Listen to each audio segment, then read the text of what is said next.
is 73 not out. So Kent currently trail by 299. Your commentary team today has swelled somewhat. It's gone from 3 to 5.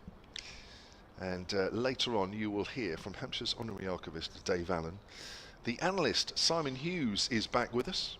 You'll hear from him this morning. Georgia Adams, the Southern Vipers captain, we've invited her back again today because she was so good yesterday. But you're stuck for the first part of this game with myself, Kevin James, and for BBC Radio Kent, Matt Cole. Matt, good morning. Thank you for that glowing talk-up for me. Yes, I'm here. I'm contractually obliged to be here, and they're contractually obliged to have me. So, yeah, welcome. Good morning. As so often, day 3, first session, key session this one, I think, for both sides. If Hampshire get amongst the Kent tail early here, this could really move the game forward. Almost obvious to say it, 206 for 6. If Kent Jack Leaning bats like he did yesterday and Charlie Stobo bats like he did in the second innings against Lancashire, where he got a career high 64 and occupied the crease, much as he bowled, very compact, making sure he didn't play anything he didn't need to play, and get through a lot of this session perhaps without a wicket falling, that's going to halt Hampshire a little bit, slow the game down for them and make it less likely they can take victory. At the moment, Hampshire's still heavy favourites, Kevin, obviously in the position they're at. They're in a dominant position, but if Kent, as I say, could do what they did in the last session yesterday, just slow things down, it might make things interesting. Yes, that's for sure. Tawanda Maye and Leaning put on 68, didn't they, for the 5th wicket. Harry Finch looked fairly comfortable, didn't he, before he was caught and bowled last night. But yes, it's an uphill task. First and foremost, 356 is the follow-on figure. But Jack Leaning, I thought, played absolutely superbly. We've had 2 half-centuries in the Kent innings. Contrasting half-centuries, it has to be said. Feroz Kushi. He was an absolute star. Willie was out there. Fantastic stuff. It was entertaining. Jack Leaning was probably more of what Kent were looking for in terms of the situation and just playing the situation, but Kushi was entertaining, that's for sure. Leaning has faced 136 balls. Chancellor's 73. Not out 3 hours at the crease as well, important for Kent. And you were saying those 2 partnerships, Miyeye with Leaning yesterday, that was 22 overs elapsed as well. Doesn't really matter how many runs are scored in that time for Kent. About occupying the crease and slowing Hampshire down, as I was saying. And then 14 overs between Leaning and Finch. And as you say, Harry Finch will be so frustrated getting out last over of the day. In fact, penultimate ball as well, wasn't it? So I think Khan Abbott is going to have a ball to bowl of the 55th over as we start today, so it's going to be a very short over. So yeah, frustrating for Kent right at the end, but Hampshire in a great position. Bowled pretty well, though. I gather their captain wasn't particularly I think Vincey thought overwhelmed by it. But yeah, I think Vincey was speaking to us last night, James Vince. It sort of said that he thought maybe they could have bowled a fraction tighter. Really, he didn't make a big thing of it, but he doesn't usually. Usually the bowling's fairly tight anyway, but I get the feeling that maybe in a pre-morning morning session chat, that he might have just emphasised, we are slightly better than what we showed yesterday, but I don't think they were too much down. I didn't feel it. Can we talk about atmospheric conditions this morning as well? Because it's a lot cooler than it was at the end of the day yesterday. Yes. Breezy and cloudy as well. I'm not saying that the batters will be exactly blinking trying to see the red ball, but it's not the best conditions, and I wonder if this will be a difficult session for Kent. Obviously, I was saying Charlie Stobo batted really well in the second innings against Lancashire. He was one of the shining lights of that game, one of the few things that Kent took from it. 64 he got in 2 and a bit hours. They need exactly that from him today, and Leaning to carry on as he did. Hampshire nicked the 2 of them quickly, and things can go south very quickly for Kent indeed. Yes, so it's going to be Kyle Abbott to finish off his over from last night. He has 1 ball to bowl. He's going to be bowling it to Charlie Stobo, the Australian. Here he is from the pavilion, and then in the gloom comes in and bowls. Stobo gets a length ball, plays it comfortably enough out to point where Fletcher Middleton fields, and a round of applause, which is as much for last night as it was for just that one delivery. So good over there from Kyle Abbott, who picked up his first wicket last night. Yeah, Hampshire were looking for that, just that breakthrough, just that little bit, just that little fillip for last night. They've worked hard. They've bowled 55 overs so far, and at times it looked fairly hard work. This pitch looked like it lost a bit of pace, and Jack Leaney in particular has looked very strong out there, not necessarily banging the ball around the field, but just has repelled everything that Hampshire have bowled at him so far. Now James Fuller is going to switch ends. Yesterday he was bowling from the pavilion end, 5 overs, none for 17, bowled well, but he's switching to our commentary end here, and he's bowling his right arm pacers to leaning. Now that swings, that has swung from outside off stump. It's left alone by leaning, but the shape was most definitely there, probably aided by the overhead conditions. So Hampshire will not mind that one iota. So 2 slips and a gully for Fuller. 206 for 6. And here's Fuller. Comes in and bowls to leaning. That's swung. That's a good delivery. Nicely played up to mid-on though. Ball starting around sort of middle and leg. Swinging away. Straightening on leaning. Played that nicely. Up towards mid-on. So, yeah, cool. It's on the cool side here. A few people in the ground. Look like they're wrapped up. Here comes Fuller again. Bowls, and that straight delivery which Leaning pushes out into the covers. Good start here from Fuller, as it was yesterday. Bowled nice, as he did at Warwickshire last week. Has a nice rhythm to his bowling currently.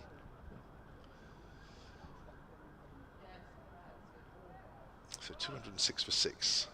Kent yet to add runs this morning. 299 runs behind. Hampshire will be looking for early wickets here and really press home that advantage, which they've had literally from the start of the first day. Short delivery, worked on the onside by Leaning. He gets off the mark this morning, moves on to 74. The wicket takers so far for Hampshire: Keith Barker has taken 3 and Mohammed Abbas has taken 2. 3 for 49 Barker, 2 for 59 Abbas.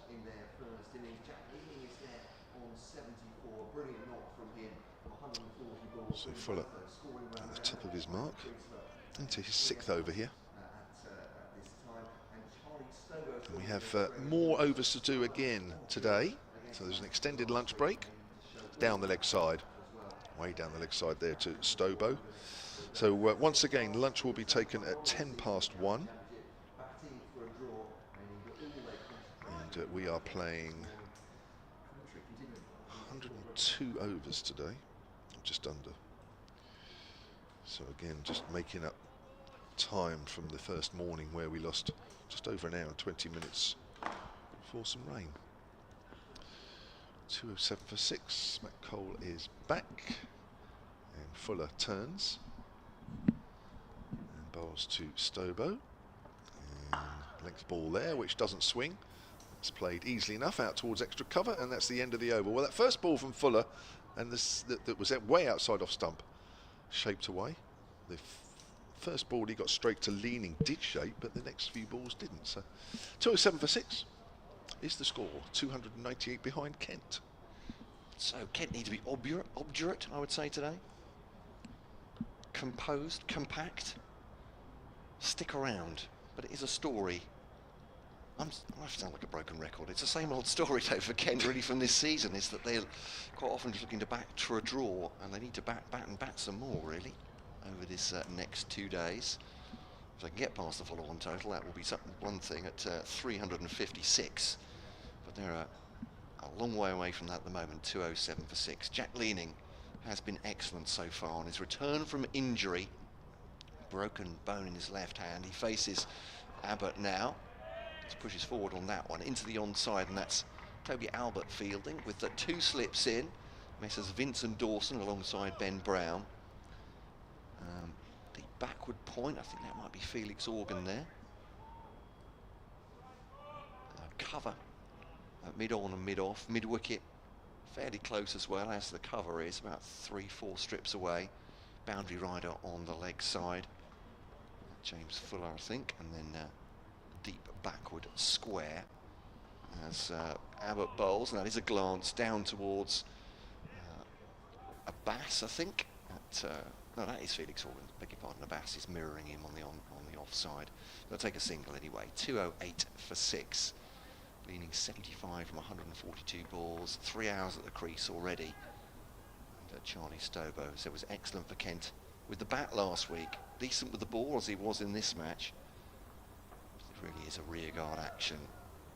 A fight against the tide. Breezy and a little bit gloomy, just saying. A little bit cooler than we thought as Abbott bowls to Stobo, angles that towards point, and it's fielded by Fletcher Middleton. His sunglasses come off his cap, and he tries to catch them both-handed behind his back. Drops them. He can do better next time. 208 for 6. To say the hospitality here, as always, has been fabulous at the Utilita Bowl, but say Kevin James hasn't sorted out the weather. The forecast he promised us over the 4 days hasn't come to fruition. I've got every jumper out of my bag, ready for this afternoon. Not the duvet. Not the duvet, no. Is Abbott bowling to Stobo, leaves that close to the off stump, but well judged through to the wicket keeper. Got some good bounce and carry once again this pitch, and doing just a little bit we saw from the first 2 days. It's not outrageous for the seamers, but feels quite competitive to me. Though this massive Hampshire total proves just how well they bat it, particularly James Vince with his double century. So welcome wherever you're listening on BBC Radio Kent, BBC Solent, via the BBC Sport website and app. The earpieces around the ground with the pictures via the club, and that's nice from Stobo. He's guided this one behind Fletcher Middleton, or beside him I should say. It's down behind him. He's running down towards the boundary, and that will be 4 runs. Just a little bit short and a fraction wide from Kyle Abbott. And he takes advantage of that. 4 runs through backward point. 212 for 6.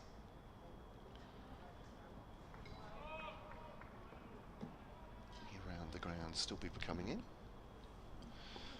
So Stobo already has a half century for you guys, doesn't he, in Championship cricket?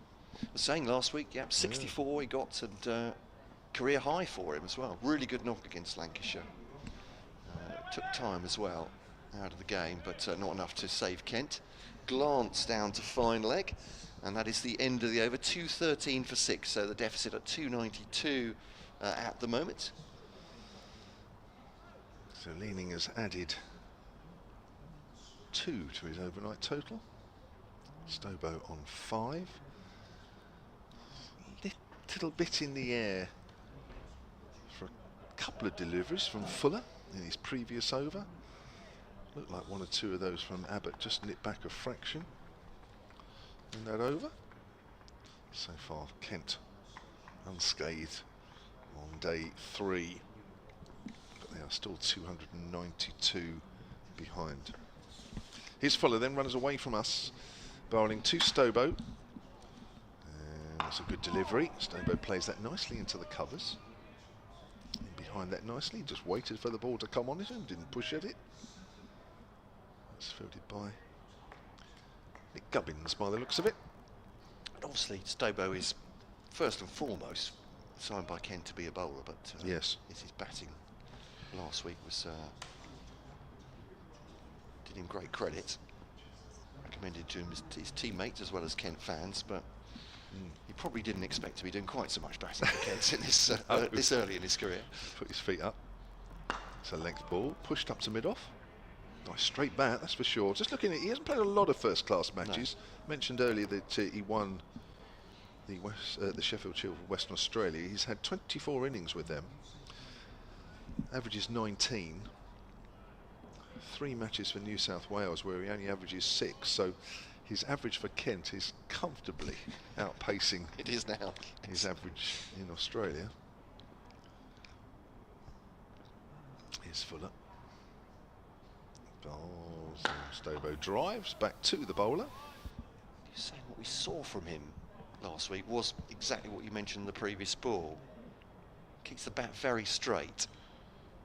Doesn't do a lot of flirting outside the stumps either, so play quite a lot in the V, but as we saw in the previous over, nice cut shot for 4 to get him off the mark. But not playing with any great aggression. He's not going to, I don't think he's not going to swing the bat, certainly like Feroz Cooley did early in the piece. I don't think anybody would be throwing the bat like him. Here comes Fuller again. Stobo on the back foot, plays and misses. Extra bounce from Fuller. Good delivery, that one. Can so easily catch the edge of the bat. Doesn't want to be playing too many like that. And immediately, Fletcher Middleton is sent down to a squarish third man position for these last 2 balls of Fuller's over.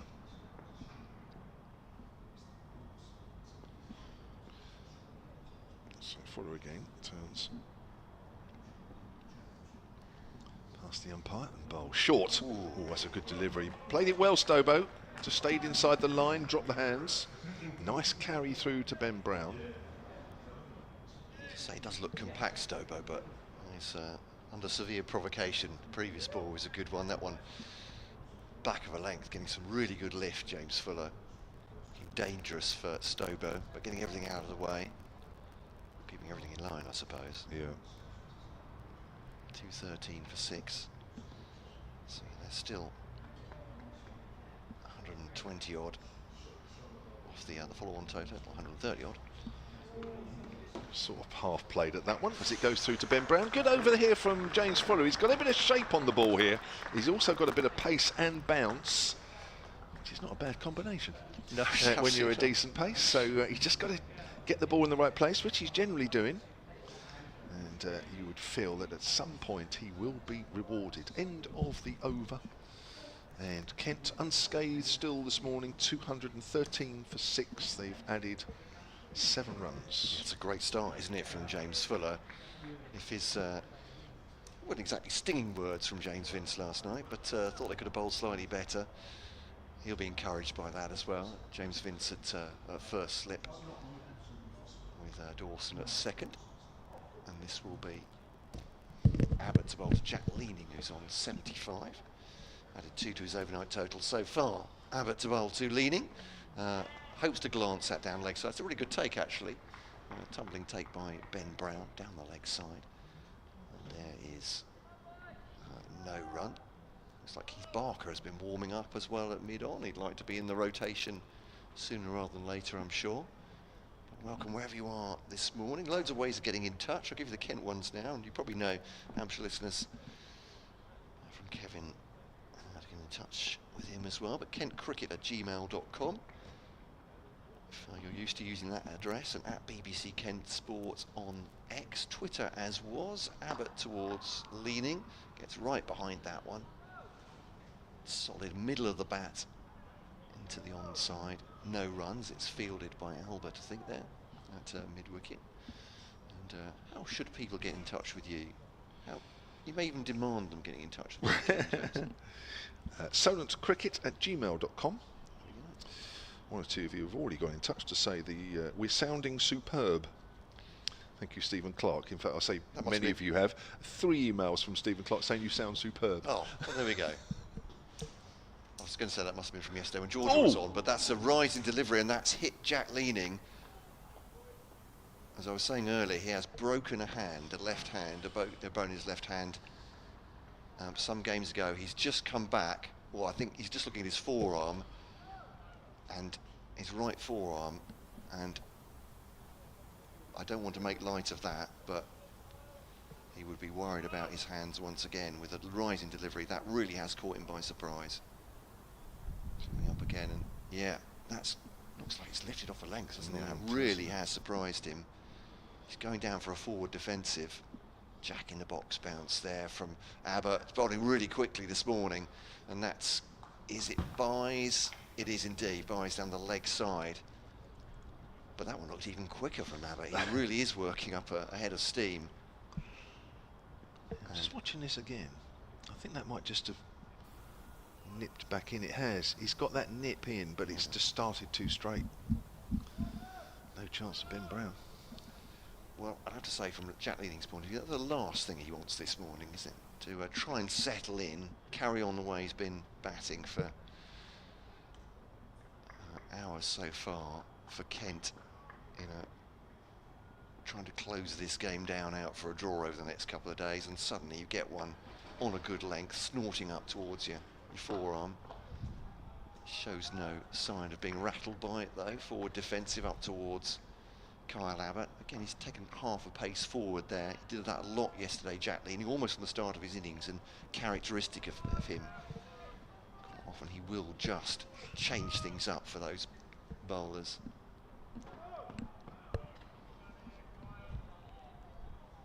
And now Kevin James is looking over my shoulder to the rotor. That means I should have been gone by now? No, that's all right. Oh, have I ruined it? I do apologise. No, of course not. Oh, is that outside the off stump? Abbott to Leading. Am I about to be replaced? I am. In many ways, that's a great thing. Thanks, Matt. It's slightly different today because we've got a few people in the commentary box with us, which is nice. Georgia Adams, the Southern Vipers captain, is one of those, back for a second day. Georgia, morning. Morning. Thanks for having me back. Good, yeah, definitely. And got the return call. yes, you have. Well, it's not ideal conditions out there, is it? It's a little chilly. It's a little dark. I'm surprised the lights haven't come on as yet. It must be borderline as to when they will switch them on. As Fuller turns and runs into bowl to Stobo, and Stobo's in behind that one. Good bowling though from Fuller. Just keep it there. Yeah, it feels as though we're resuming from where we were around tea yesterday. A bit breezier out there today. Heavy cloud cover, but hopefully that means the seamers can extract a little bit of swing this morning. It is actually ideal, isn't it? You don't want the sun out. I mean, I know we all do want the sun out, and Kent probably want the sun out, but from a bowling point of view, this is probably the ideal conditions, as we've already seen with Fuller's shaping the ball. Not every ball, but quite a few. That's a good delivery as well. Stobo gets one that bounces on him. Again, he just stays inside the line. Goes through to Ben Brown. Got an interesting email here, which is probably just about the right time to read this out, from Mohammed. sonatcricket@gmail.com, who signs off as a local solicitor. I'll come to that in a moment. It's about last night and the penalty runs that were awarded. Yes, because you have experience, don't you, of going to see umpires? Unfortunately, yes. As your role as Southern Vipers captain, that bounces. He keeps it down well, Stobo, as the ball bounces away down to backward a point where there's no run. Mohammed says, right, on the subject of the 5 penalty runs awarded against Hampshire and for Kent last night, just to put you in the picture if you weren't listening or watching last night, Bell Drummond pushed one back to Mohammed Abbas, and Abbas on his follow through picked the ball up and shied at the stumps, and it hit Bell Drummond low on the foot, or low on the pad, and the umpires immediately came together, had a chat, and they then spoke to James Fitz at reasonable length. That's a good length ball, which is straight. Stobo again in behind that one comfortably enough, and the next thing we knew, there was 5 runs added to the Kent total. That was early on. I think it took them up to 20. So Mohammed says, good morning all. No penalty runs should have been awarded for actions of Mohammed Abbas yesterday. Rule 41.2.11 stay awake everybody, says or states. Now, George, as I say, you have experienced this, so they'd be interested in what you think of this. Yeah. If this is a first offence by that side, as Fuller comes in and bowls, and that swings, look at that swing, and Ben Brown diving in front of first slip, can't get there, and that's going for 4 byes. That is really unlucky, because it was only just outside off stump when it started. That has properly shaped away there, so much so that it's beaten first slip and a diving Ben Brown. What shape. That's beautiful shape, isn't it? As a bowler, actually, you can't stop looking at that. That's hooped. I think James Fuller will probably be a little bit frustrated that when he seems to bowl slightly wider outside off stump, it seems to generate far more shapes than when he tries to attack the stumps. And that could happen, can't it? Yeah, it does happen. It's lovely. So 221 for 6 as Fuller comes in. That's trying to angle it in. Doesn't really come in as much as he would have liked. It's left alone. Goes through to Ben Brown. End of the over. It's a maiden over from Fuller. He's gone from 8 for 18 off 8, and it's 221 for 6. Right. So if this is a first offence by that side, the bowler's end umpire shall then summon the offending player's captain and issue a first and final warning. Clearly, it was the first offence, and the only power the umpire had was a first/final warning. There is no power to award penalty runs on a first offence. This is regardless of the seriousness of the offence, and it was pretty tame, which a lot of people remarked it was, a pretty tame low throw which flicked the batter's pad.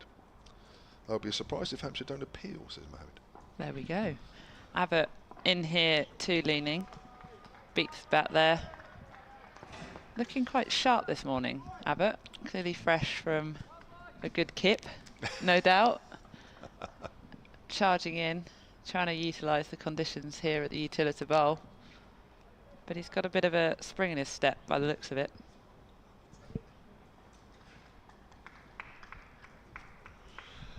So what, your thoughts on that? Because you have been in with umpires and spoken to an offence.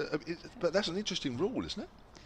It sure is. Abbott in there, leaning behind that one, driving comfortably to mid-off. Abbott tries to go fuller and straighter that delivery. Yeah, I think I didn't actually know that was the rule, and I wish I had done before I got summoned into the match referee's office with a player. We got told it was any throw deemed inappropriate or dangerous was a straight level 2 disciplinary, which comes with quite a few points and repercussions for the player. As Abbott in again, a bit wider this time, a little bit of shape away, as leaning leaves that one alone outside the off stump, through to Ben Brown. Yeah, anything dangerous and inappropriate, straight level 2 and immediate 5 penalty runs to the team. So again, we were in the same situation. We had 5 runs against us, effectively. Thankfully, it didn't cost us the game.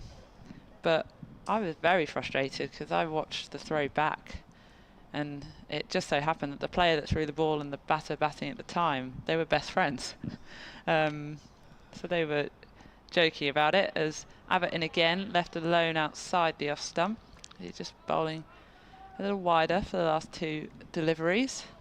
Yeah, and they were sort of quite jovial about it and sort of apologised. I didn't deem it inappropriate or dangerous, to be honest, which is what I said to Steve Davis, the match ref. But unfortunately, he was quite quite stern on the rules of the rules, and if a batter does get hit, I think that's the problem. I think if the batter does receive a blow, it's a straight level 2. Abbott in again, and that's left alone by leaning once more. A little bit tighter, that delivery. Very 4/5 stump channel there. Leaning just letting that one through to Ben Brown. But we were saying actually as a batting unit now, if a throw goes into the keeper, you almost want to get into the channel of it and actually take the blow to the shoulder, because I've definitely been batting and ducked and dodged out of the way of balls that have been far more inappropriate or dangerous, so to speak, but it's not a level 2 or a 5 penalty runs. Abbott in again and leaning behind that one, knocks that back past Abbott. Looks like it kept on the lower side that time. Squared up, leaning slightly, but he did keep it out, and that is the end of that Abbott over. Yeah, is it a case then? It's interesting you say you didn't know that rule. Now I'm assuming that and I hope that Mohammed has quoted exactly that paragraph, and I'm sure it has. It looks like it's been lifted from something anyway, but and I haven't got the copy of the rules with me, but it does seem as though, and James Vince last night, I asked him, I said, can you just clarify what's happened, and he said, yeah, he got called in and spoke to the umpires, and it's a level 2. But he didn't know what level 2 then meant. Well, he didn't tell me that. If he did, he didn't share that knowledge. As Fuller bowls, Length ball to Stobo, who pushes that up to mid-on, fielded by Kyle Abbott. So, like you said, you didn't quite know when you went into the umpires. It's interesting, isn't it, really? I'm just wondering if it's also the duty of the umpires to say, look, this is what I'm doing, and this is the rule under which I'm issuing this penalty. Because if that's what they're going by, then obviously harsh in your case with the Vipers, and it sounds like it was fairly harsh on yesterday because it maybe should have been a warning. Yeah. Interesting. It is very interesting. Here's Fuller again, runs away from us and bowls, and Stobo's playing and missing. This is good stuff here from James Fuller. You just have to be patient. If the wicket's not coming straight away, you just need to keep those balls in the right area. You won't keep playing and missing. When the incident occurred it was at Wormsley actually, we were playing against Central Sparks, and I just saw our manager, Mandy Mowat, charging over to me, marching over to me with the rule book. Placed it in front of me and goes, here you go. I said I probably should have read through this a bit more thoroughly. Because you could have argued in the case. Yeah. Fuller bowls, Stobo whips that off his hip. Now that's runs here. This could go all the way for 4 through square leg. Fletcher Middleton isn't going to reach that. That's nicely timed. Length ball there from Fuller, just a little too straight on that occasion. Stobo moves on to 9, and Kent 225 for 6, trailed by 280. Does race across the square here at the Utilita Bowl. Anything square of the wicket, you know, if you time it reasonably well, it will run away for 4. Quick outfield. Yeah, I think the thing with a level 2 disciplinary, you carry those points as a player with you for the rest of the season as well. Yeah, Stobo works that to mid-wicket. In any cricket that you play, and for any team other than the 100, I think, from memory, was exempt. But when you receive a level 2, which is quite I think the 3 levels, so it's quite a reasonably severe disciplinary for something that's relatively minor. It also is how it affects the player moving forward, knowing that you're carrying those points for the remainder. I think it was 2 years actually. Wow. Fuller again. Stobo gets another good length delivery, which is showing the full face of the bat back to the bowler. I'm sure someone who's done their nighttime reading better than me will clarify this, but I think they can carry them across for 18 months. So we were sort of joking about whether, with the change of structure next year, if our player would carry them across next year or not, if they'd get wiped. But inevitably, players feel like they're too scared to throw the ball into the keeper at times because it's such a severe punishment. Yeah. Fuller into Stobo, wide. Stobo thinks about having a cut shot at that, but wisely leaves that one alone, goes through to Ben Brown, and just the 4 runs off that. James Fuller over, means he's now bowled 9 overs, none for 22, and Kent are 225 for 6 with leaning on 75. Stobo is on 9 there, behind by 280. You were saying also before we came on to start commentary that there was a time when the captain shared the points. Yeah, only up until this season I think it changed. Last season I had many a conversation post-match with the match referee saying so-and-so should have received a level 1. But umpires do have to enforce it there and then. So should an incident happen on the field, if an umpire chooses not to enforce the disciplinary there and then, they can't action it after the game. So Abbott in again, Fuller and wide, just down leg stump, just wide of leg stump there. Certainly almost Yorker length to leaning. So he looks to clip that through the gap between fine leg and square leg, as we see square leg has moved quite in front of square now. So there is a large gap through backward square. If he could have got that one away from Abbott. Unfortunately no bat on that. So he turns and runs in again to leaning, who is trapped on the pads there, but again looks like it's doing too much and going down the leg side. Not too much interest from the slip cordon in that appeal.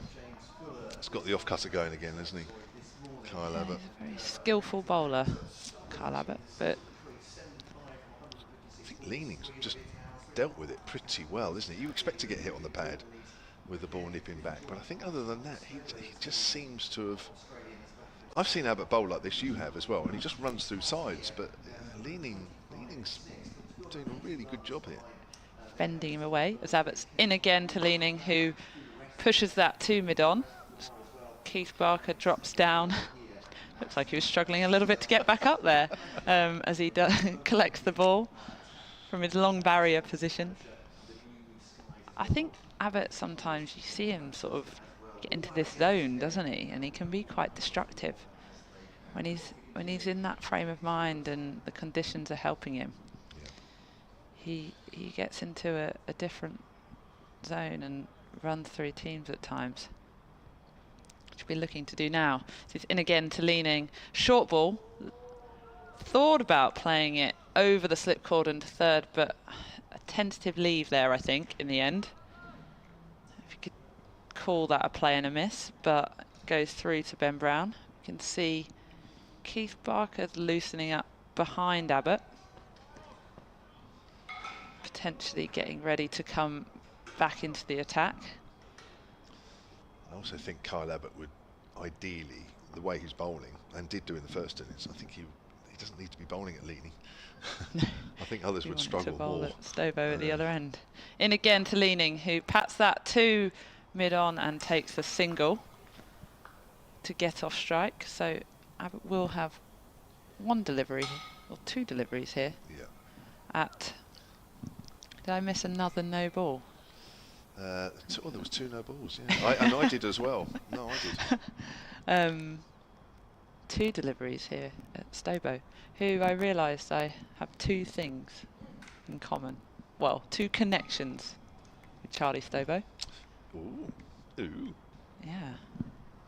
As Abbott runs in again. It's time at Stobo, who works that off his legs through the mid-wicket gap as it looks to race over the boundary in the mid-wicket pocket. Just helped that on its way. Timed it lovely through the leg side for 4 runs. Beautiful shot. Right, go on then. He was indeed born in New South Wales. So I believe he made his debut in 2016 for New South Wales before going to Western Australia. But his current teammate in the Western Australian side is a young lad called Jaden Goodwin, who I grew up at Sussex with. Abbott in again, and that is... It looked like he left that alone outside off stump, but there was a huge appeal from the slip cordon. Wonder if they think that's clipped his bat as he's gone to leave it alone. There's a lot of interest there. Just have a watch. Have a watch of this again, see. Oh, I don't know. It's a little difficult angle actually to tell. Did it flick the pad? I don't know if it's nipped back in. It looked as though Abbott bowled just outside off stump and Stobo looked to leave it alone, but there was a lot of interest from behind the stumps. Interesting. If it's nipped around and clipped something. It's got to that level of you start hearing things in the slip cordon. Certainly been there. Almost certain they hit that. Clear air. Got an email here from Mike Martin, solentcricket@gmail.com. He says, I'm working from home today. Was planning to alternate between you and Wimbledon this afternoon, but now that Andy Murray has pulled out, I think there was news this morning, wasn't he? He's pulled out of the singles. I've missed that. You will have my complete attention all afternoon. All right, thank you. Lucky us. Yes, lucky us. That ball from Abbott to Leaning is the sort that gives you nightmares. That was the one that wrapped him on just above the glove, wasn't it? A little earlier. Barker's replacing Fuller. He's round the wicket. Left arm comes into bowl, wide of off stump, and Leaning leaves that one alone. One question, do you think Vince will ask Kent to follow on if he gets the chance? Lot to ask the fast bowlers to keep going, but he left his declaration versus Warwickshire too late, says Mike. What do you reckon Vince will do? I mean, I would imagine it's a conversation with how his bowlers will be feeling, but if the conditions stay the same, I think he'd certainly be eyeing up Kent to follow on and getting stuck into them again. Edged, oh, it's past, it's in the gap between second and fourth slip. That's flown. That has really gone quickly. He was driving at that one, But there was a gap, and it was about shoulder height, and he found it somehow, leaning, got away with that, moves on to 80, 236 for 6. Oh dear. It's difficult to know where to place the slips. Do you have 3 slips? Do you have 2 and 1, which Hampshire have there? There's not a big gap there, is it, between, what's that, Dawson and Albert, I think? Yeah, so Vince at first, Dawson at second slip, quite tight together there. Yeah. There is a gap between Dawson and Albert. Yeah. He found it. He split the fielders, did leaning. Length ball, pushes that into the gap. On the offside, and we'll get a single. First chance of the morning, first real chance of the morning for Hampshire. Keith Barker making things happen again. I'm just thinking that it depends on how long Kent bat today, do you think? As regarding whether Vince might think about, because the conditions here are ideal, aren't they, for bowlers? Yeah, they're ideal, but the seamers have bowled a considerable amount of overs already. Here's Barker, bowls on the line of middle and leg. Stobo works that to mid-wicket. Given the conditions that we saw yesterday afternoon and today, I think if they can rattle through them this morning, it'd certainly be tempting for him. I think given what happened in the previous game, I have no doubt that that'll be playing in the back of his mind. Yeah. Barker runs away from us. He's still got that gap between second and third. Wrapped on the pad, that looks fairly close, but going down the leg side. They'll come through for a leg by. Total moves on to 238 for 6. Email here from Richard Hill, who's in the Norwegian fjords currently, solocricket@gmail.com. He says, good afternoon. Yes, it's afternoon here. Enjoying listening to you from the land of the fjords. Says Richard, who's originally from Bewley. There we go, so it's not bad. Not bad. Backdrop. Bad shout, that. Just watching that back from Was it closer than Barker? I thought? Short to Leaning, who sways inside the line. End of the over, 238 for 6. Leaning has 81, Stobo 13. Yeah, I would imagine with the angle of Barker round the wicket being a left-arm bowler, be relatively difficult at times for him to get the LBW shout, but that was certainly closer than I expected. Interesting one. So we've got another change at the far end now. So we've got Mohammed Abbas on. So we've had 39 minutes of play now, and Kent have managed to keep all their last 4 wickets intact. Hampshire have had a couple of good shouts and one near miss with the edge, but still no breakthrough. Yeah, bringing Mohammed Abbas in now, see if he can create that chance.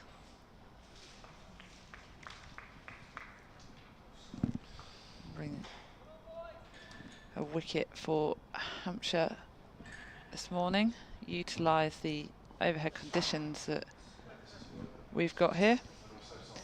As he turns and runs in to Stobo, as he gets in and behind that one and pats it back to Abbas. Starts with a gentle delivery, just outside of stump.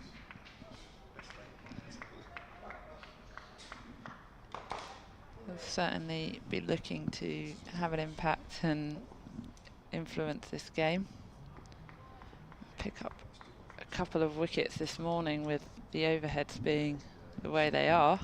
So he turns, runs in, bowls again, and that's driven back past him towards Keith Barker at mid-on for no run.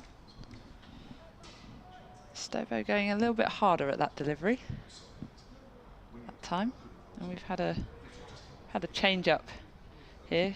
Kevin James is frantically running around addressing the commentary schedule as Matt taps back in. Yeah, I think I may have spoilt it this morning. I may have stayed too long, then too short. Probably my fault.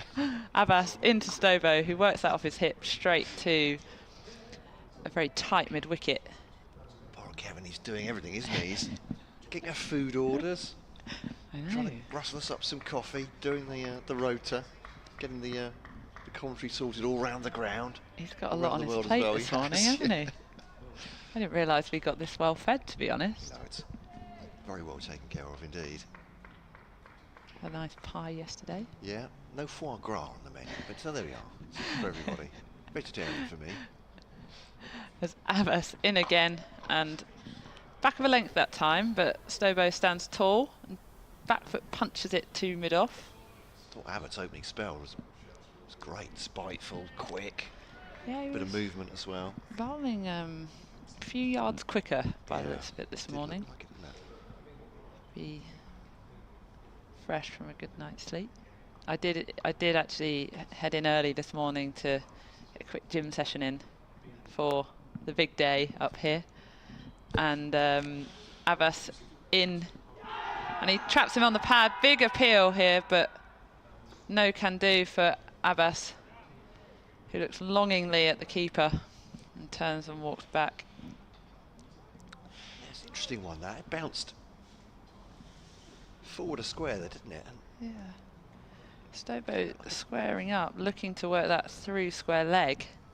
Like a terrible shout there. I wonder if it was maybe on height. He's a tall man. It hit him up towards the top of his pads. But yeah, I think it's done too much watching it no, back on the replay. Right, yeah. It's nice to see Abbas is getting a bit of movement this morning, but that movement looked like it nipped in off the pitch for that delivery as Abbas charges in again, and that's left alone outside the off stump by Stobo this time.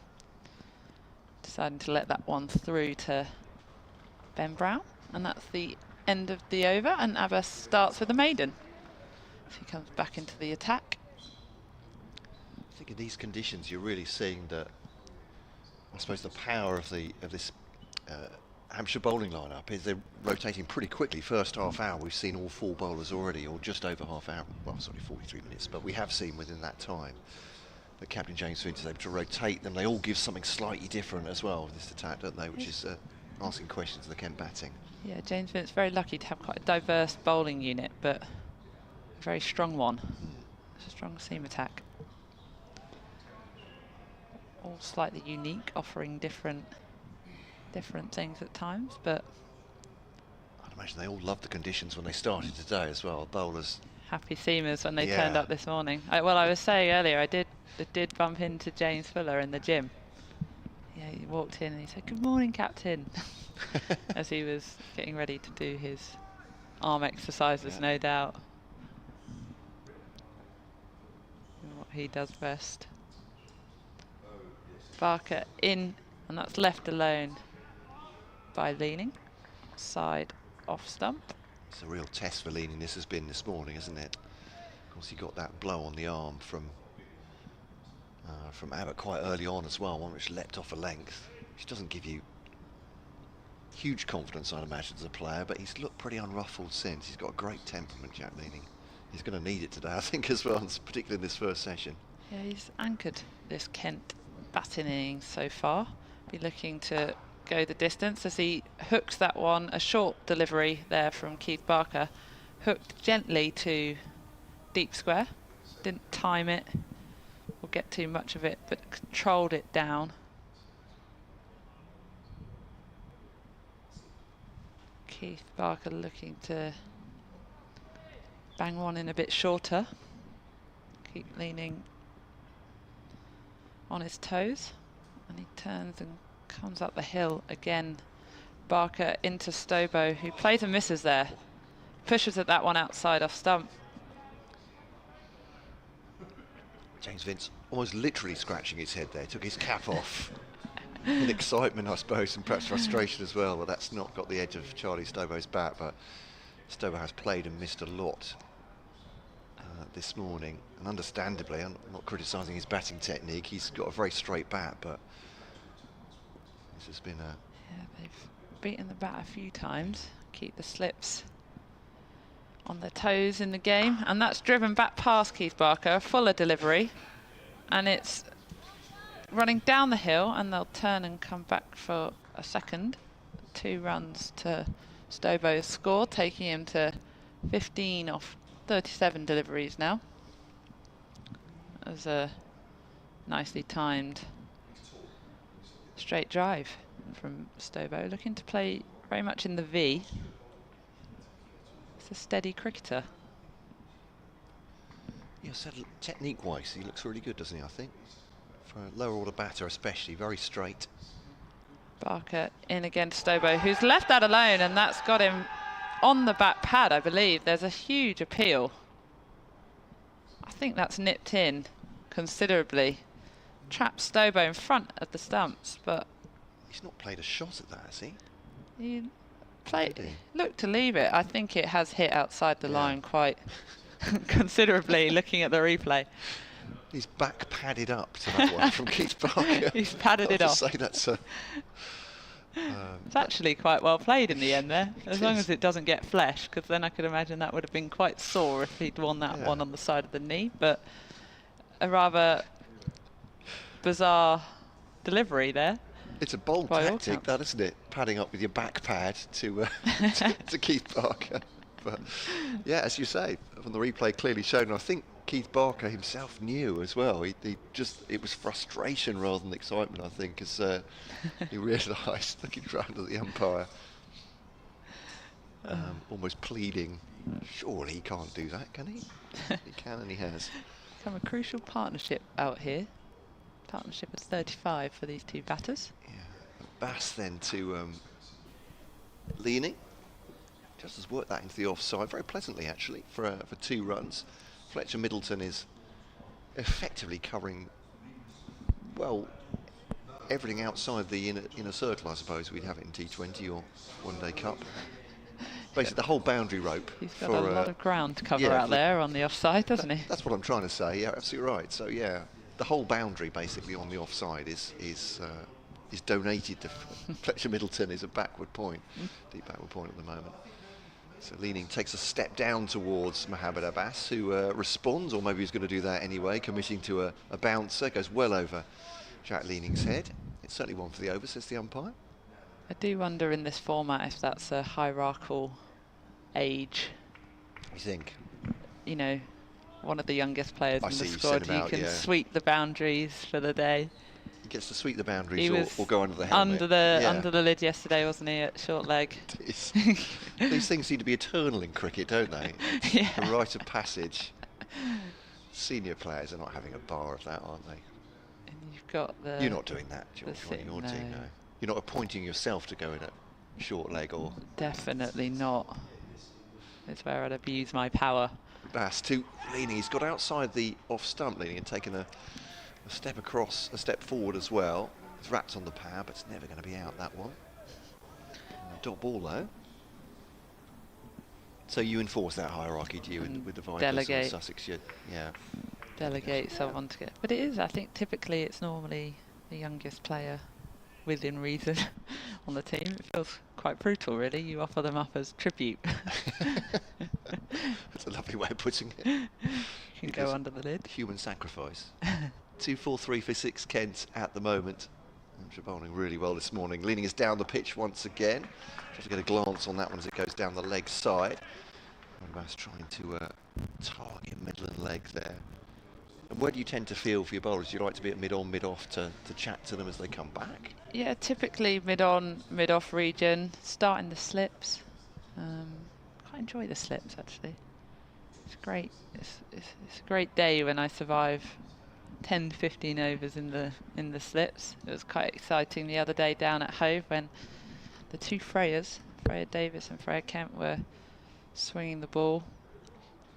Both different. Freya Kemp brings it in, Freya Davis takes it away, and we had 2 slips in, which is quite rare actually in the women's game, especially with the white balls not doing a huge amount. As you say, if you're staying at slip, that means things are going well. Things are going well. Yeah. And very enjoyable. I've actually taken majority of my slip catches for the Vipers off spinners in the last few years. Mid-wicket in now, and Abbas bowls that one off stump, and it's back at him from Jack Leaning. 171 balls now. He started with almost exactly 3 hours at the crease, Jack Leaning, so you can see the job he's doing for Kent at the moment and how much Hampshire would prize his wicket. The umpire is handing something to a member of the ground staff who's going off. Not sure what that was. No. a piece of litter on the grass or something. Don't know.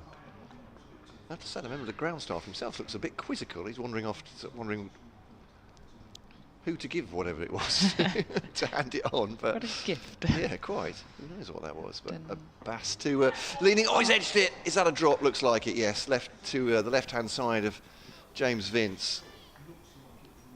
Has it just dropped in front of him? Not sure. From our angle, I thought he got. I think he got a full hand to that, yeah. Diving to his left.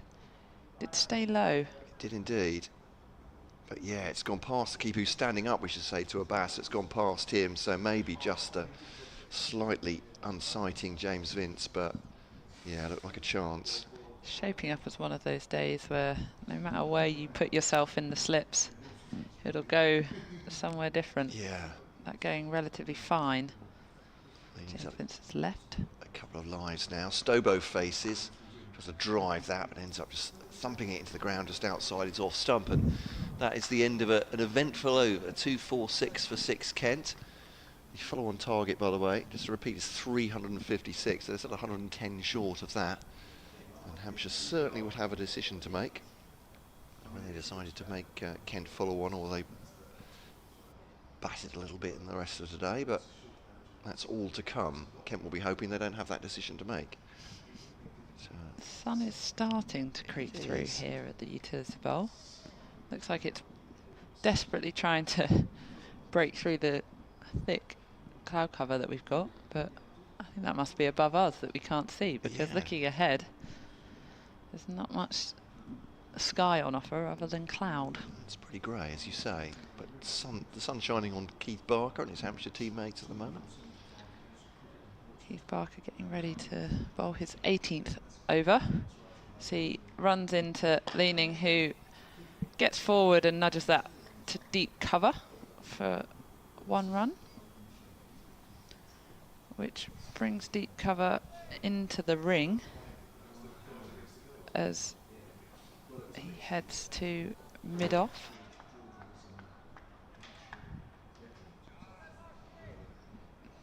Keith Barker frantically shining the ball to try and extract a bit of swing this morning. And he's in again. Fuller just outside off stump, but that's driven nicely by Stobo to mid-off. Getting forward. Lovely straight back path from Stobo. He looks like he plays really well in the V. The on and off drives look very attractive. Tall man as well, so long levers to try and propel that forward. But be slightly different conditions that he's used to in Western Australia. He's playing at the Wacker. Barker in again to Stobo, beats the bat this time, looks to get in behind that and defend it back to Barker, but just nips past through to Ben Brown. I'd imagine you don't get much sort of 16, 17 degree murk in Western Australia. I don't know the conditions there, and I'm not. In my brief visited, so experience of Perth, he definitely didn't get much of this. I think it was about 35 degrees, and it was pretty stable the whole time we were there. Both times I went, actually. Very warm and dry. Barker in again, Stobo, who does get bat on this one, in and behind that.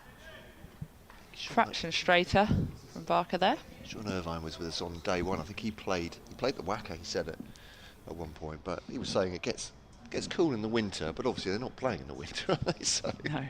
As cricketers, you won't be expecting these kind of conditions. But yeah, it was 35 degrees when we played there. We did start at 2 in the afternoon, I think.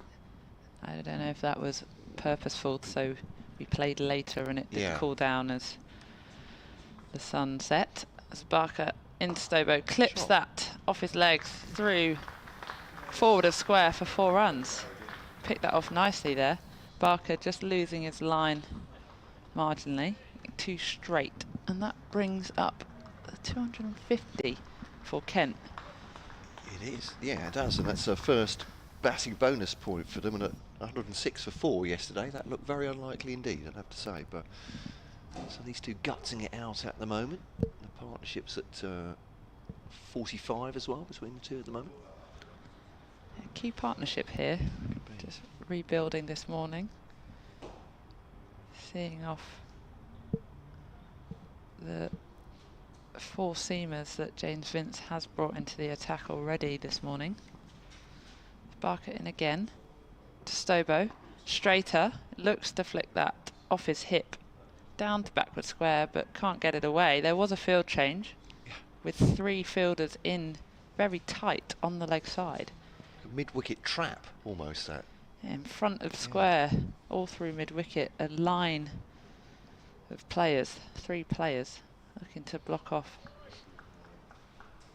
an on-drive from Stobo, I'd imagine.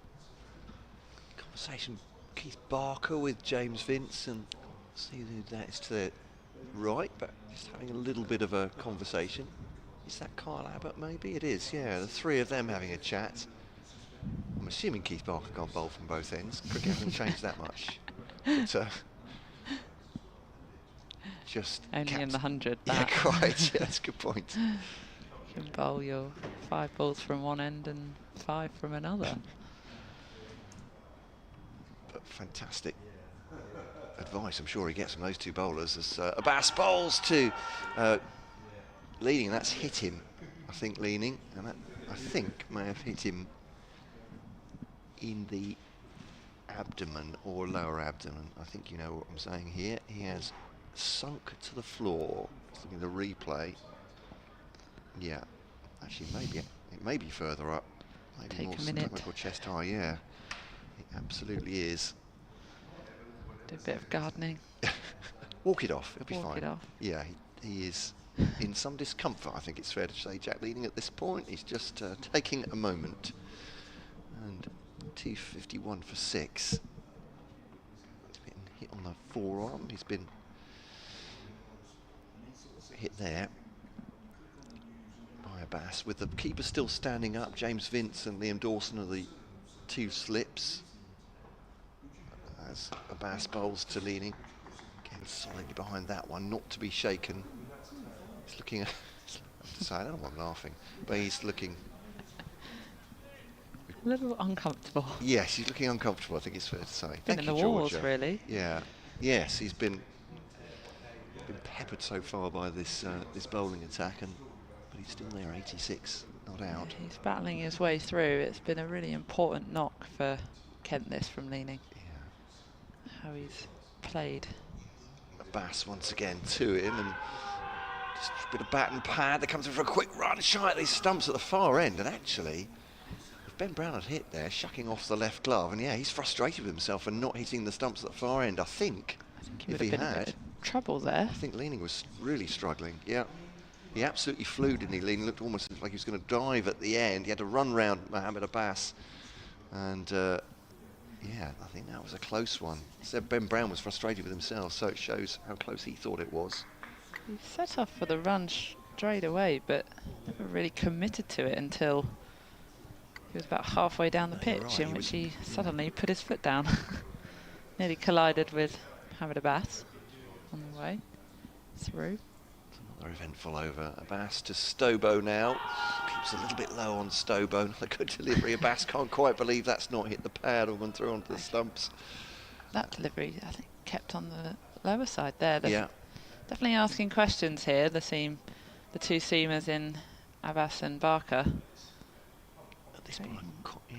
Creating a few chances and making life quite tricky for the 2 batters out in the middle at the moment, Leaning and Stobo. They are just about clinging on, you'd say, these 2 at the moment. It really is. Some excellent seam bowling. Decent conditions, but they're bowling really, really well this morning. As Abbas bowls to Stobo, has managed to defend that one into the offside, and there's no run. So it looks as though Ben Brown probably opting to, I'd imagine, come up to the stumps to Leaning, as he does that trigger movement to get into the ball, doesn't he? And I think with Mo Abbas lacking in a bit of pace compared to possibly the others, but looking to generate a lot of sideways movement from the ball, maybe Ben Brown's just trying to help him out there and keep Leaning back in his crease to create things happen. Abbas to come in. Here's George, a drive from Stobo, looks to try and get the single, stopped by Keith Barker at mid-on. Kent a 2-5-2 for 6 in reply to Hampshire's 505 for 8, declared a maiden over from Mo Abbas. Is there a double change coming? Crikey. Kevin James will take it over me, that's for sure. Thank you, Matt. Thank you, Georgia. And it's myself, Kevin James. And the analyst, Simon Hughes, is here. And he'll be with us for a little while before lunch. And then he'll be with us a little bit later on as well. So we've got at least a double helping of Simon Hughes, maybe even a triple helping if we can talk to him nicely. Don't tell people to switch off so soon. How are you? It's been a little while. Yeah, I've had an interesting month actually. Been at the World T20, the T20 World Cup in the West Indies for most of that time. Lucky you. Here's Barker round the wicket and a thick outside edge, playing forward Jack Leaning, and that will run for 4 down towards third. And Leaning moves on to 90, and Kent move on to 256 for 6. It's not easy keeping in touch with county cricket when you're in Antigua, partly because of the time difference. Oh, actually. really? Well, the thing is, there's a 4-hour time difference, so you get up at 9 and half the county game's gone by the time you're up, half the day. And then, what the weird thing is, most of the matches for T20, of course, start at 8 o'clock at night, like they do for the Blast, or 7:30. Yeah. So, you've got the whole day to not be in, to go to the beach, if you like. So, not much county cricket was being watched during that period.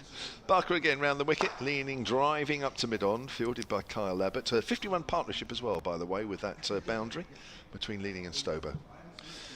So a bit of time in Antigua, watching some World Cup matches. Any highlights in Antigua?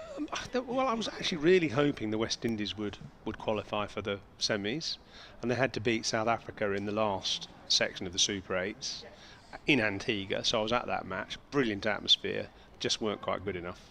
But it was a really good game actually. Here's Barker again to Leaning. Leaning driving up to mid-off this time. And I think the final, I don't know how many of our listeners here would have watched the final on Saturday, but it was actually a brilliant game, I thought, India-South Africa. It was in the balance for a long time. Both teams struggled initially, lost early wickets, then they revived. There was some isolated brilliance from people like Heinrich Klaassen, that catch in the last over by Suryakumar Yadav to win the match, to catch David Miller on the rope and then fall over the rope and then throw the ball up in the air and catch it on the rebound. Things like that under pressure were absolutely fabulous. Barker again, and Leaning. He's a forward defensive this time. Goes up to mid-off once more. It's a challenge organising a tournament like that in 9 venues, 3 in the US and 6 in the West Indies. A lot of charter flights, a lot of people sort of not quite sure where they were supposed to be tomorrow, sort of thing, including commentators. But overall, I mean, it's good to take the game around, isn't it? To take it to a place like the Caribbean.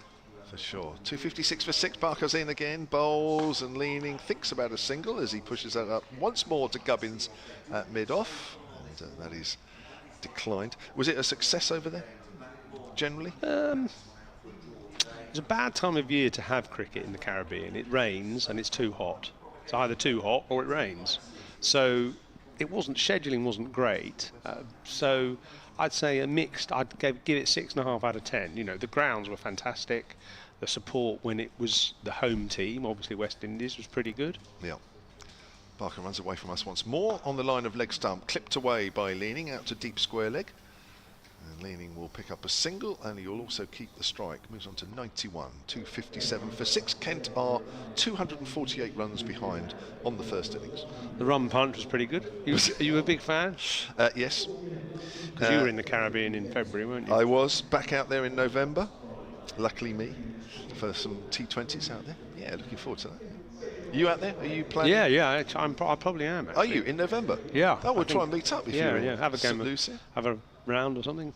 A round of either drinks or golf, whatever's better. Well, we'll do both. But we'll certainly have a drink. 100%. Yeah. Are you out there with your other half? And yeah. Oh, so am I. Potentially. So, yeah, let's do that. Let's meet up. Who's bowling here then? It's Mohammed Abbas, isn't it? Yes. So he's bowling to Jack Leaning. Well, he's played really well, hasn't he? 91 from 182 balls, 257 for 6. Kent. This is Mohammed Abbas with 2 slips. Keeper standing up to the stumps now as Leaning defends and pushes it out to short extra cover. Ben Brown standing up to the stumps, which is probably indicative of the slowness of the pitch, is it, do you think, or the slowness of the bowler? Mohamed Abbas, how's he been going? Well, yeah, Abbas isn't the quickest. I think that's definitely a true statement. I think the pitch on the whole has probably lost a little bit of pace. I'm not sure I had a lot of pace to start off with, but yeah, I think there's a little bit that's gone. So the sun just peeking through the clouds now as Abbas bowls wide of the crease and steered into the offside by Leaning, but Gubbins is too quick on that, and he can't get through for a single. 257 for 6 in reply to Hampshire's 500 and what did they make? 505 was it? 505 for 8 declared. Yeah. Yeah. So quite a way to go still for Kent to try and save the follow-on, although I suspect Hampshire might bat again, do you think?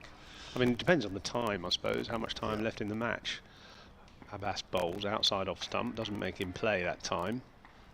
Leaning leaves it alone. Yeah, you know that captains these days, they don't necessarily enforce the follow-on anymore. And also, I think the longer that Kent bat today, tire the bowlers. Yeah, the more it becomes obvious that Hampshire will bat again, definitely. And then leave Kent to bat last, sorry. Yes, yeah. 70 overs gone, so already they've had nearly three-quarters of a day's bowling, these bowlers, although not so much, only an hour or so today. Abbas bowls, good line and length, defended carefully by Leaning, who's on 91. He's looked class, hasn't he, Jack Leaning? I know you've only seen, what, an hour of him this morning. I've seen him yesterday as well, and we've both seen him in the past. Yeah, I always thought, he was someone that was tipped, wasn't he, when he came through the Yorkshire ranks. Everyone said, this guy's a bit like Harry Brook, actually. They said, this guy's the next big thing. And then he just didn't quite perform, did he? But never easy up north, especially up north. Though the pitches up north tend to be a little bit more helpful to the bowlers down south. I guess over time, Abbas bowls. That's hit him on the pad. He's appealed, but I think that was sliding down the leg side. Certainly the keeper was heading that way, and they pick up a leg by. 258 for 6 is the Kent score. So, yeah, I don't know. I mean, we both know what it's like in county cricket, don't you? You go through periods where these incredible talents don't. I mean, look at Mark Ramprakash, say, we both saw him when he came through. And he thought, "Blimey, this guy's just special." Yeah. And for years he couldn't quite deliver, and then obviously went to Surrey and just reeled off hundreds by the week in the end. Mohamed Abbas bowls. That's a good delivery. That's moved away and played and missed his Stobo there. Lucky not to touch that. I noticed the keeper went back for that delivery, so perhaps Leaning's batting out of his crease, and that forced him to come back into his crease, whereas Stobo playing and missing, end of the over. So unlucky for Abbas. Got the ball just to do a little bit either way that over. Bit of shape. You're right, actually yesterday Leaning was walking into one or two shots. Late yesterday afternoon. It's less of a thing that keepers do now, isn't it, standing up to a medium pace? I mean, I know in county cricket probably they do a fair bit, but actually in the olden days, I mean, I remember sort of seeing, like Bradman, 251 at Lord's, out-stumped off a seamer. Sort of things like that. It was just sort of bizarre. Seems like Alec Bedser, I don't know how many wickets he took, Dave Allen will know, but sort of 2,000 plus, maybe even 3,000. A lot of his wickets were stumped, and he bowled at 83 miles an hour. Yeah, wow. Roughly, although they didn't have speed guns in those days. No, that's a good pace for a keeper to be standing up to, isn't it? At 70 odd I can understand, but 80 odd. Another change of bowling. Here's Liam Dawson with his left arm spin. He's round the wicket, leaning off the back foot, hits that out towards extra cover, where it's fielded, and there is no run. Well, it hasn't quite been Hampshire's morning. They would have hoped for a bit more than this. Kent have not lost a wicket. 206 for 6 they resumed on. They're now 258 for 6. It's been a good partnership between Leaning and Stobo, as Leaning's on the back foot, plays that back to Dawson. There's been some moments. A couple of LBW shouts. There was a drive from Leaning that went between second and fourth slip. at catchable height. Bit of shape for the bowlers, but nothing so far in the wickets column for Hampshire. Dawson misfields that as it's hit back to him, and it's probably one he should have picked up cleanly, and they'll come through for a single, and Leaning moves on to 92. Got an email here from Christopher Kimber, silentcricket@gmail.com. He says, hi all the team, watching and listening from the poolside in Rhodes. Roasting here. I think he's probably listening to you talking about the Caribbean. He says it's definitely roasting here. We'll try and bring some sunshine back for Radlett on Saturday. Come on you hogs, says Chris, who normally resides in Wiltshire. Hampshire there on Saturday for the T20 at Radlett. Oh, right. Saturday afternoon. We've had our fix of Championship cricket by the end of this week. It's ridiculous, really, isn't it? I mean, it's just ridiculous. Well, I mean, I know we've probably banged on about it before, but yeah, it's just a shame that you kind of jump from one format to another all the time, and there should be a consistency about Championship cricket all through the year, all through the summer. I agree. Short leg in now for Dawson and for Stobo, who plays that length ball out towards extra coverage. Played nicely here, Charlie Stobo, for his 19, giving Leaning some good support. But yeah, a couple of rounds of Championship matches, and then we're back to the crash bang wallop. As Dawson has a man on the drive now on the offside. That's more leg stump to Stobo. He's again playing off the front foot. Score remains on 2:59 for 6. We had a brief period of sunshine, but we're back to full cloud cover, although it's fairly high. Certainly helped the Hampshire bowlers a little earlier this morning with the ball seaming a bit and swinging a bit, but they couldn't press that advantage home as Dawson bowls flighted, driven slightly aerial to that man on the drive, but it goes past his right hand, and Barker gives the chase up, and it goes over the rope for 4.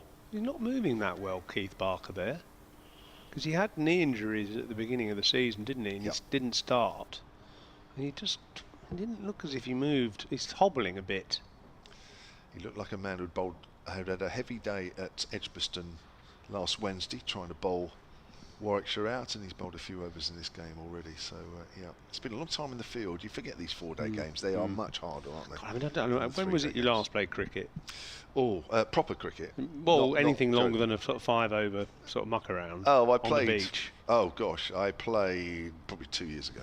Because you know you play a 20-over game and you haven't played for a while, and you're sort of exhausted, aren't you? So sort of 80, 90 overs in the field is seriously demanding.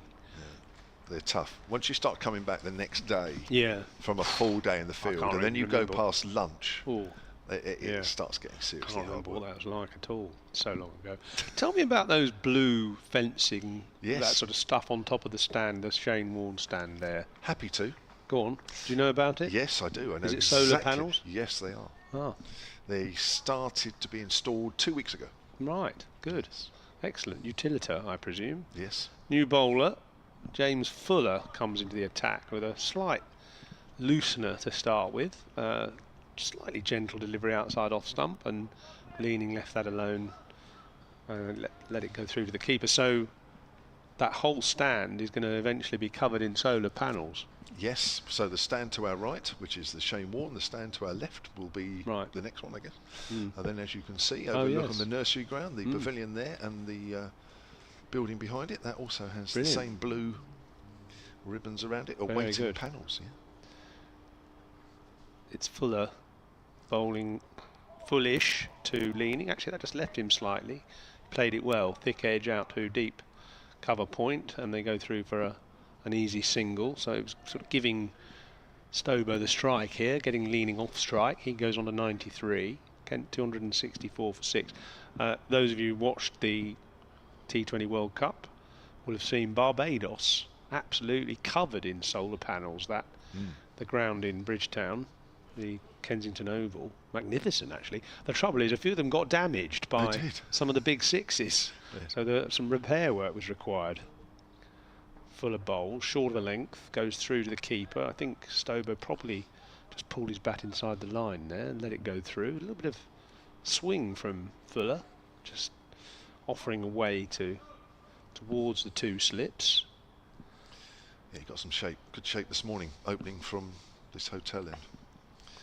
So yes, it was it was a question I put to the chief exec a couple of weeks ago on the subject, and I said, you do know that these panels could be damaged, but he said, no, this is a much bigger ground. Well, it is. Nobody will hit it that far. I don't. You can tell us. Has anybody actually ever put it on the roof? Here comes Fuller, bowls, bouncer, or attempted bouncer, fended off by Stober, not entirely convincingly, but gets a single down to fine leg.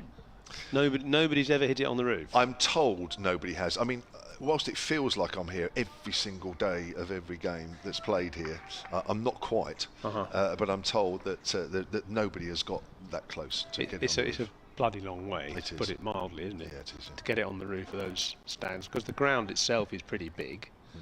I guess few have got into the back rows or near the back rows of the seats, but getting it on the roof is something else. Yeah. Full of bowls, good length, good line, defended by leaning out to short mid wicket, Dawson Fields, because that Kensington Overground is small, and some balls. I mean, Butler definitely hit one on the roof and it went over out of the ground. They kept having to get new balls, and those balls are expensive actually as well. I mean, sort of 80-90 quid a go.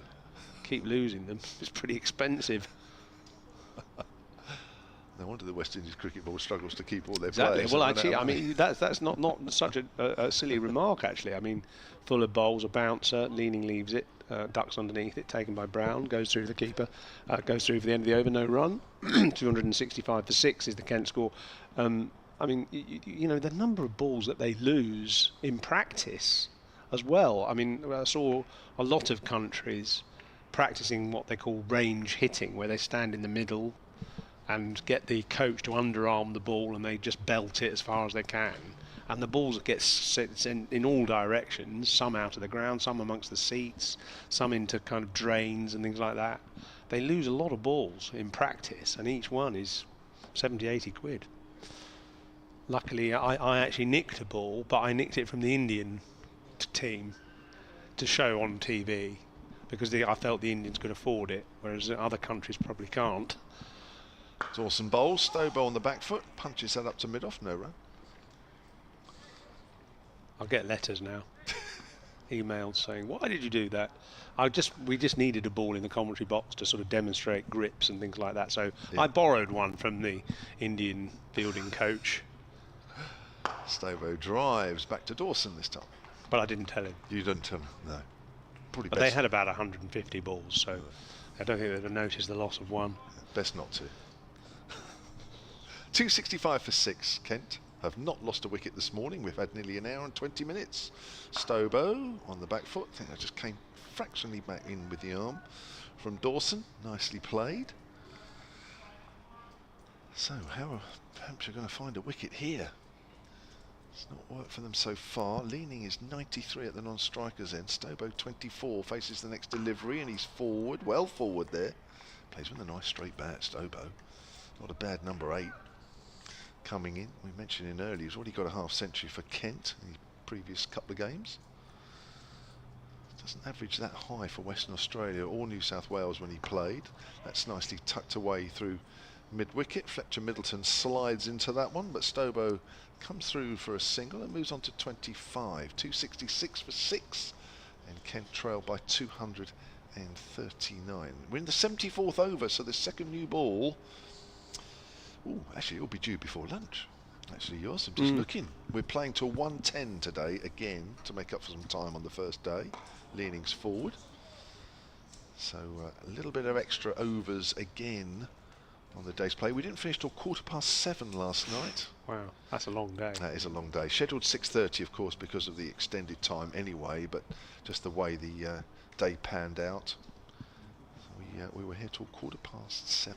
That's a good time to watch the game, actually. I mean, you know, if we want to sort of help county cricket grow in terms of its popularity and, you know, support, more matches with a sort of evening session might help, maybe. I don't know how people would feel about that, but you feel that it would attract people who could come in from work up for the last session, with floodlights everywhere around, apart from Worcestershire. That ball from Fuller through to the keeper, Stobo sort of again shouldered arms and let the ball through. How did the T20 World Cup go down here? Did it register much? I mean, did you read much about it, or did it feel like it was sort of far away and not important? England got a lot of stick early on. Yeah, a lot of stick. Well, they didn't beat any. They only had one decent win against West Indies, and the rest of the time they played. Yeah. They beat the sort of associate countries and lost to the senior countries. Here comes Fuller, another bouncer. Stobo ducks underneath it. They got a bit of stick for the Scotland game. Yeah. I think a lot of people felt that if it hadn't rained, yeah, they might have struggled. They did thrash. To be fair, they then thrashed the next two. Who was that? That was Oman? Nepal and Namibia. Namibia, that's right. So no, Oman and Namibia. Yeah, sorry, yeah.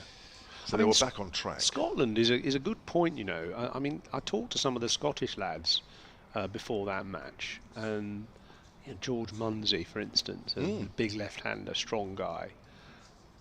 Fuller bowls and clipped into the leg side. Nice shot from Stobo, which just gets him a single out to deep square leg. So the score now, Kent 267 for 6. He was saying that they just love to play more. The opportunity for a Scottish team to play England or West Indies or whoever, South Africa, was fantastic, and they crave that opportunity because their cricket in Scotland isn't particularly good high standard. They don't get too many opponents. Their club cricket is okay, but there's no sort of tier between the club and the international, really. Full of bowls, bit wide outside off stump, leaves that alone. And I feel actually, I mean, Scotland played well. They've got some good cricketers.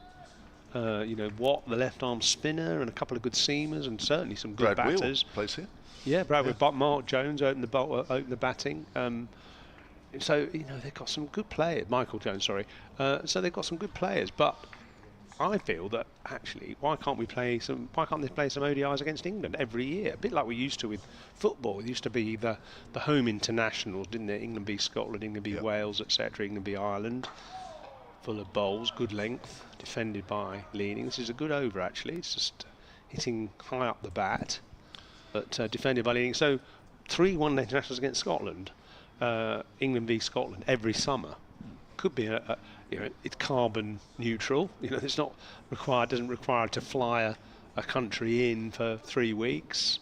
And it would help Scottish cricket. I think it would help UK cricket generally, and they're good enough now to give England. They're not going to beat England regularly, but they're going to beat England occasionally. Full of bowls, pulled by Leaning. He kept that down, sort of flat batted it almost out to deep square leg for a single. Is there room in the calendar? Well, that's true, but we kind of bring in Australia or whoever for these sort of fairly meaningless one-day internationals, which are essentially just to satisfy the broadcasters, to deliver enough international cricket. So we could replace those, which, I mean, the broadcasters would say, well, they're not as much, England v Scotland hasn't got the same value. It's not going to get the same audience as England v Australia. We can't sell that abroad.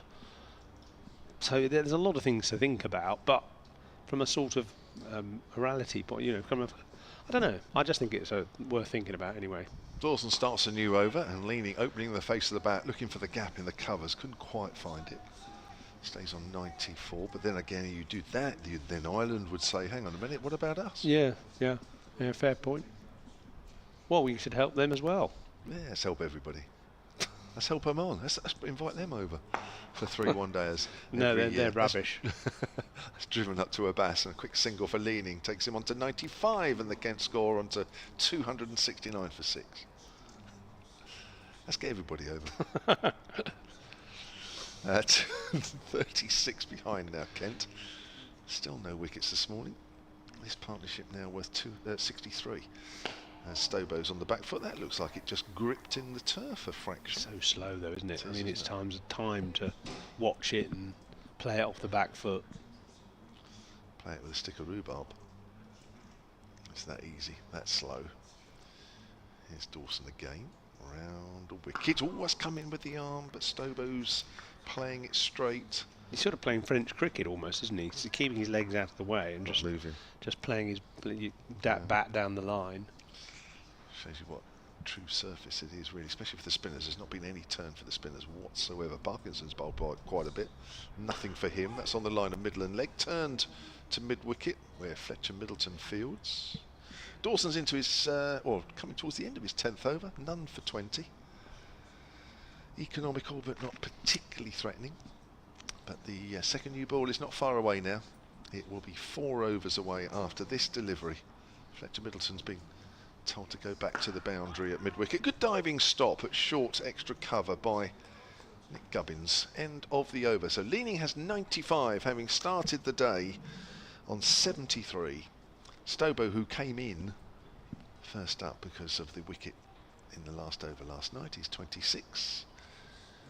And Kent are now behind in the game on the first innings by 236. Doing a good job this morning, Kent. Jack Leaning especially. Interesting, I know we were talking about Jack Leaning earlier, but his address when the bowlers are running in is kind of an old-fashioned address. If you watch him. Bat on the ground? No, bat high. Okay. You'll have a look. We'll have a look after this ball then. It's James Fuller again. Bowls. So yes, his bat is quite high. Sets off for a quick single, and that was well judged actually. Kyle Abbott was a bit slow getting to that, and they got through for an easy single. So sort of almost like an half above his, sort of between his shoulder and his waist. Yeah. But not standing. I think the guys in T20 now just stand like baseballers, don't they? That bat sort of raised up almost. Amazing, really. Some of the shots that they're just incredible shots. Some of the guys that can play now. Fuller bowls and outside off stump.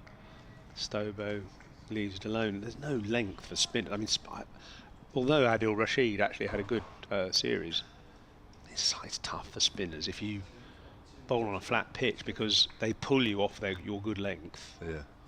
So unless you bowl sort of flat on a perfect length, they can either pull you or drive you, hit you on the up, straight back over your head, and it's tough. They're so strong, lots of batters ridiculous strong, and so quick on to pick length as well. Full of bowls, and that just seemed to stop a bit in the pitch as Stobo defended, pushed it to short mid-wicket. They need a wicket here, Hampshire, really. These two have put on a good stand now. Yeah, 64. Yeah, and haven't really looked like being parted. There was that one half chance to James Vince diving away at first slip. Don't think it carried off Mohammed Abbas. And really, they look pretty secure, these two. Fuller, longish run, wide of the crease, tries to angle that one in. And Stobo has a lot of time just to steer it away on the offside. And they pick up an easy single. It's got a little flat out there, hasn't it? I mean, if they are using the Kookaburra ball, I suppose you sort of see that really. It's just not got no venom to it, has it? It's sort of like bowling with almost a tennis ball, really. It sort of loops off the pitch. But it is a ball that doesn't go out of shape. Yeah. Had a few of those last week. None in this game. That was in the 4-day game. Yeah. Flicked away by Leaning for a single down to fine leg. I actually spoke to the manufacturer of Dukes, Dilip Jadeja, recently. Mm-hmm. No, actually that's Ravi Jadeja, isn't it? The Indian cricketer. It's Dilip Jajodia is his name. And he said that they do get dodgy consignments of leather every so often, and it just happens that in some years balls aren't as good quality as others. Fuller bowls, outside off stump, quite full, but not tempting Stobo into a shot. 272 for 6, Kent. Yeah, well, I don't know. I mean, when you think back over the years, it does seem as though the balls are being changed more than they used to. I mean, I haven't got any stats to back that up, but it does feel as though it's like that. Maybe captains are trying to put pressure on the umpires a little more. There was a game here, wasn't there, when the early season when they changed the ball after one delivery, I remember. And apparently, this is quite a significant point, bats now quite often have a flat bottom. You remember your bats and my bats in those days had a curved bottom. Yes. Now they've got a flat bottom, quite a sharp edge, and sometimes the corner of the bat goes into the ball. Right, okay, I did not know that. Here's Dawson. Down the wicket comes Leaning, who turns that away into the gap on the leg side, and he is inching closer to a century now. He's on 98, and Kent is 273 for 6. If I'm honest, I've not looked at a bat that closely over the last few years. Yeah, well, they do. A lot of them now are very flat-bottomed. Okay. Here's Dawson to Stobo this time. And Stobo is just quietly pushing that out towards mid-wicket. I was going to ask Georgia if she has a flat-bottomed bat in the politest way, but she's not here. I don't know where she's gone, actually. I'm looking around for her. She's just disappeared. Maybe she's had enough. She's had enough of us after a day and a bit. That's a turn to mid-wicket, fielded by Fletcher Middleton. Yeah, she's gone.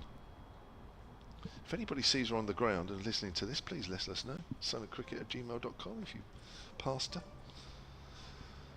Here's Dawson, bowls, and Stobo pushing that out square on the offside. Bit more loop, wasn't there? Nice delivery. Yeah, it was. Slower pace there from Dawson. He's got to try and get him to drive, actually. I think he's got to try and offer it up to him maybe with a couple of men on the drive, because there's not much in the pitch to get it to spin. It's not. And that's too short. Yeah, easily played, isn't it? With the pace of the pitch, Stobo had all the time in the world to work it into the gap on the offside, and he moves on to 28, and it's 274 for 6, Kent. Still no at a wicket this morning, and we are just about 40 minutes away from lunch, having played an hour and a half. It's been a good morning for Kent, probably their best period in the game. In fact, it is the best period in the game. As Dawson bowls, Leaning drives out towards extra cover. Just makes it look so easy. Yeah, Leaning's just got a great technique. Yeah. End of the over. Dawson's 11 overs, none for 22. I'm sorry that Liam Dawson still gets overlooked for England. I mean, it's just become a sort of de rigueur now, hasn't it, that he just doesn't get considered. He doesn't want to know, really. No. It's a shame, because he's such a talented cricketer, and he's had another good season, hasn't he, this year. So I've noticed he's made loads of runs again and kind of inched his way up the order quite rightly, and obviously does all his bowling. Yeah, it's a shame. It is. I think that England really they're almost obsessed, and maybe that's right. They're obsessed by the height of release of bowlers, which is why they loved Ollie Robinson. Full of bowls, and that's an appeal for LBW and given. A good delivery that. It crapped him on the back foot, Stobo. He was late on it. Well bowled by James Fuller, who'd sort of banged in a few back of a length and forced him onto the back foot, and then pitched one up there, and I think just rushed it onto him, and he was a bit late with the bat coming down, and that was an easy decision for the umpire. LBW to James Fuller for 26. I was going to say 26, 28. So that is the 7th wicket to fall for Kent. We'll just watch the replay here. Yeah, it nipped back actually quite a bit. In fact, if anything, the batsman might have hoped he was going to miss leg, because it really came back into him quite sharply. But he was so far back that I guess the ball didn't have much further to travel. So a fair enough decision by the umpire. 274 for 7 is the Kent score now. That was a good partnership of 60 plus between Leaning and Stobo, and they really needed that, Hampshire, kind of half an hour before lunch. They certainly did. There was ironic cheers at the ground just below us, wasn't it? As if to say, "Whoa, at last Hampshire." I detected one or two in the crowd there, expecting probably a little bit more from the morning session. I've no doubt Hampshire were expecting more, but you have to hand it to those two. As a partnership, they looked, they had their moments, but just ideal from a Kent point of view, showing some fight, because they didn't bowl particularly well at Hampshire. Hampshire really should never have got 500. Both sides wanted to bowl on this pitch. James Vince saying that he would have bowled had he won the toss, and there was a bit in it, absolutely no doubt about that. It wasn't loads, but there was always something in it, and the Kent really couldn't keep any sort of pressure. They couldn't build pressure. They never really had two bowlers on. They probably did for a time when Stewart and Stobo were bowling in partnership, but it was when the others come on, they didn't really. The Gilchrists, your Joey Eversons, didn't really back them up, and Matt Parkinson was bowling quite a bit, and in fact we had two spinners bowling fairly early on a pitch which was really there for the seamers. So it was tough going for Kent. The new batter is Grant Stewart. Yeah. Who can bat, actually? I've seen him make runs before. So he's on strike to Fuller with 2 slips. Still a backward point and a deep square leg on the boundary, though. And that's a short length ball, which probably would have been better if it'd just been a bit fuller, because he had a bit of time to watch it and just prod it back up the pitch. Just what I was saying about the height of release of bowlers. So England have been using the technology that umpires are wearing now on their jackets, the GoPros that are part of the iHawk sort of revolution, I suppose, providing Hawkeye graphics and trajectories for team analysts. Fuller bowls again. That's Fuller, and nicely driven by Stewart. He's going to get at least 2 for that, and probably 4. Beautifully timed on the up, just steered past extra cover. So a lovely way to get his score underway. And the whole height of the release thing is that that prompted England to select Ollie Robinson initially, but also I think Shoaib Bashir was a selection based on that as well, because he's tall, 6'3", gets the ball to bounce from a high action, and they really like that. And just going back to Liam Dawson, he has a much lower trajectory, which may just inhibit him at test level. Fuller length from Fuller again there. This time Stewart adjusts and plays it out on the offside. 278 for 7, Kent. Yoz, I'm just going to point you and the listeners and watchers to the Lancashire-Nottinghamshire game. Okay. When Lancashire declared at 353 for 9 and Nottinghamshire are 41 for 6. Now have a guess. One bowler has got all 6 wickets. Dylan Pennington. What, for Lancashire? Oh, sorry. He's no, sorry. Oh no, you're not telling me Jimmy Anderson's got all 6. My God. My goodness me. That was a full delivery by Fuller, dug out by Grant Stewart. Go on then, tell me more. 6 for 18. What? The bloke's retiring in a few weeks from Test cricket. 6 for 18 he's got. That's amazing. All 6, so you could get all 10. Yeah. Would be up to the others now to make sure that. I think his CB is actually 7 for, in fact. Is it really? I think it might be. I'm not sure he's ever got an 8 for. Here comes Fuller again, bowls, clipped into the leg side confidently by Grant Stewart. Will get at least 1 and they come back for the second. So he's already got 6 runs to his name after facing only about 4 balls. End of the over. 280 for 7 is the Kent score as Jamo looks up some stats here. Jimmy Anderson, first class bowling, you're right, 7 for 19 is his best first class figures. Are you right for another 15 minutes? Yeah, of course. Somebody who's going to stay on, and then Matt Cole from BBC Kent is going to come on. Well, that'll be wow. So it's up to the other bowlers now to not take wickets. That's obviously a very hard thing to do, really, and they won't do it. But it's quite a nice idea. Do you hear that, Matt? 6 for 18, Jimmy Anderson, amazing. All 6 wickets, extraordinary. It could be his last game for Lancashire. Lancashire, well. certainly, yes. yeah. So, yeah, we'll go out while you're on top, I suppose they say, don't they? Leave them laughing in showbiz, but astonishing. So Liam Dawson's going to continue from the hotel end. Number 22 so far from him from his 11 overs. And leaning cuts that away, just backward of square. James Fuller fields, and there's no run. It's one of those situations where I imagine the Notts batters are saying to their bowlers, what the hell have you been doing? How come Lancashire got 300? So this old bloke is yeah. albeit one of the best bowlers in Test history, I suppose, but yeah, astonishing feats. Dawson round the wicket to leaning. Does just lean into that one and out towards mid-wicket. Fielded by Fletcher Middleton, who's been ploughing that furrow on that side of the pitch for the whole day so far. 281 for 7, leading goes on to 99. 6 from 5 for Stewart so far. Kent making a decent fist of this. The follow-on target's 356. They're at 281 for 7, but a wicket for Hampshire. Important getting rid of Stobo in that partnership with Leaning, as Stewart just defends that one away. And the new ball, second new ball, is available in 3 balls time. I'd imagine Hampshire, with the seam attack they've got, will be only too happy to take it, but we'll see from James Finch's point of view. It's a defensive shot from Stewart, and that 4th ball of the over.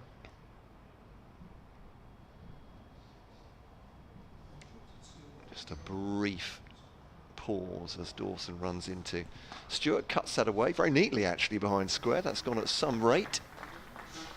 Attractive looking shot. That'll go for 4 as well. 285 at 4-7.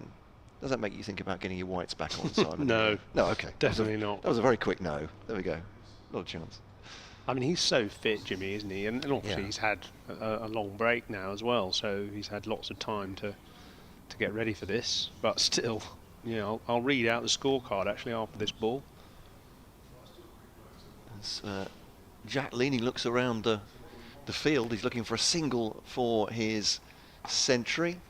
Goes back in his crease and defends that one from Dawson. Keeps his powder dry. End of the over. Kent 285 for 7. Still 220 in arrears. So Hasib Hamid bowled Anderson 6. Will Young caught Hurst bowled Anderson 2. Joe Clark caught Jennings bowled Anderson 0. So that's caught slip. Caught keeper. Jack Haynes caught Bohannon bowled Anderson 1. Not sure where that would have been. Probably cover actually. Lyndon James caught Williams bowled Anderson 5. Maybe long leg for that, because Williams would probably field down on the boundary, and then Liam Patterson-White caught Williams while Anderson 4. Amazing.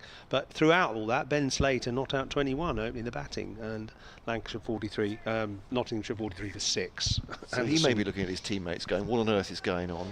Yeah, it's not yes, that yes, hard. he might, yeah. 10 overs, 4 maidens, 6 for 19. Jimmy Anderson. Right, we've got a change of bowling here with Mohamed Abbas coming back on, and Jack Leaning needing 1 for his 100. 99 not out of Kent's 285 for 7. Next high score 28. No, sorry, actually 53 was at the top of the order, but in the sort of middle and lower order, the next high score is 28 from Charlie Stobo, who was just dismissed an over or 2 ago. It was an assault by Feroz Kushi yesterday. 53 from 39 balls, wow. I think. 10 fours and a 6. He got on with it. Field close in a bit now. Those 2 sweepers are back in the saving the 1. Leaning gets down the wicket and works it into the leg side. That's an incredibly tight single. There's a shy at the stumps which has hit, but I think it's given not out. Well, it's definitely given not out by the umpire. It was Stewart who was struggling to make his ground, but he dived in, and Leaning celebrates his 100. Stewart, without his bat, goes to congratulate him, having dived in and just managed to make his ground in time. And Jack Leaning makes an excellent 100 from 207 balls with 13 boundaries, and he's held this innings together excellently. Yeah, he's been batting for 3 hours before we started today, so 4 3/4 hours already. And he called through Grant Stewart pretty quickly there, and he'd already taken a pace down the pitch, as he does to some of the seam bowlers, and tucked it into the onside, and Grant Stewart had to throw himself at the striker's end. Umpire's brief conversation, I don't know, maybe if there was something said after that, or maybe not. That's not actually looking at the pitch, are they? I don't know whether, well, no, I don't know what happened, but maybe Jack Leaning, maybe one of the batsmen ran straight down the pitch. Possibly. Because it was a desperate single. It was a very risky run. They'd obviously made an agreement before it, so Stewart was ready. It's funny, I was sort of waiting for the umpire then to signal, because you can tell I've been watching international cricket for a month, because I was waiting for the umpire to do the TV signal for the run-out adjudication. Of course, we don't have that in county cricket, so not out stands. This one from Abbas is turned into the leg side and fielded by the same fielder who hit the stumps with that throw. I think that was Fuller, actually, was it? James Fuller who fielded that? With the floppy hat on, Who hit the stumps from, that was a really good throw, actually, from side on, just short square leg, hit the stumps in with one stump to aim at. But the batsman probably, well, according to the umpire, was just in. 286 for 7, Kent. Mohammed Abbas bowls to Stewart, who clipped into leg side, brilliantly fielded by Fuller, diving away to his left. Saved 4 runs there. As you say, it looked premeditated, didn't it? Leaning had gone down the pitch, clipped it into mid-wicket, and he was on his way after that. It was almost a suicidal single, actually, because the fielder was quite close in, quite rightly so. The fielders had closed in for the leaning on 99. But he got in and very happily celebrated to everyone watching. Mohammed Abbas bowls, big appeal, and he's given him. I would thought perhaps that would have been a bit high, but no, the umpire gives a second LBW in the space of a couple of overs. That is Stewart groping forward there, the ball from Abbas just nipping back between bat and pad, hitting him possibly on the back leg actually, but sufficient for the umpire to decide that was straight enough. So Stewart departs LBW for 10, and the score now 286 for 8. Yeah, so, I mean, looked on the high side, but he's gone. It wasn't an entirely sort of, it wasn't one of those hysterical kind of Stuart Broad type it must be out appeals. It was more of a hopeful appeal, I thought. But immediately the decision came from the umpire. So Kent have lost an 8th wicket now. A couple of wickets falling in quick succession. 286 for 8. That was an enterprising little innings by Grant Stewart, but it didn't last all that long. This is the first over the new ball, just seeing on the scoreboard. That's a good point, so actually. Yeah, that may have helped, and that's why Abbas was brought back, isn't it? To use that new cherry, and he's made it tell immediately. So Stewart goes, just a minute hold from Stewart, a cock of the head to one side as he looked at the umpire, but no dissent from that. But obviously the umpire's in line, and we're not here, but there we are. So yeah, as you say, 2 fairly quick wickets, exactly what Hampshire needed, particularly just before lunch on the 3rd day. They'd like to make the decision for themselves, I'm sure, whether Kent will bat again or not. I suppose, if they get the next 2 wickets, in the space of half an hour, or either before or just after lunch, then they've got, they could bat for a session with a lead of, say, 180, 200. They could bat for a session to add 120, 140. Set Kent 350 to win or something, but I mean you do risk losing if you do it like that. Yeah, this pitch isn't getting livelier, I'd suggest. I think Hampshire have bowled really well this morning, really better than they did last night. But I think Dave Allen, the Hampshire statistician, talking about games or pitches flattening out here in terms of the stats this year.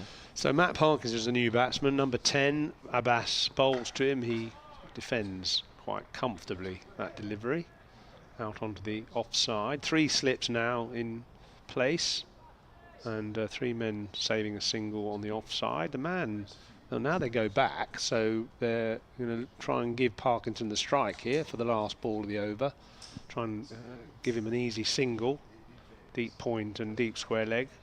I would have thought he won't be thinking about that. He'd just be thinking, play straight, just watch the ball, keep it out of my stumps. Here's Abbas, bowls, and that's hit him on the pad, but that was probably angling down the leg side.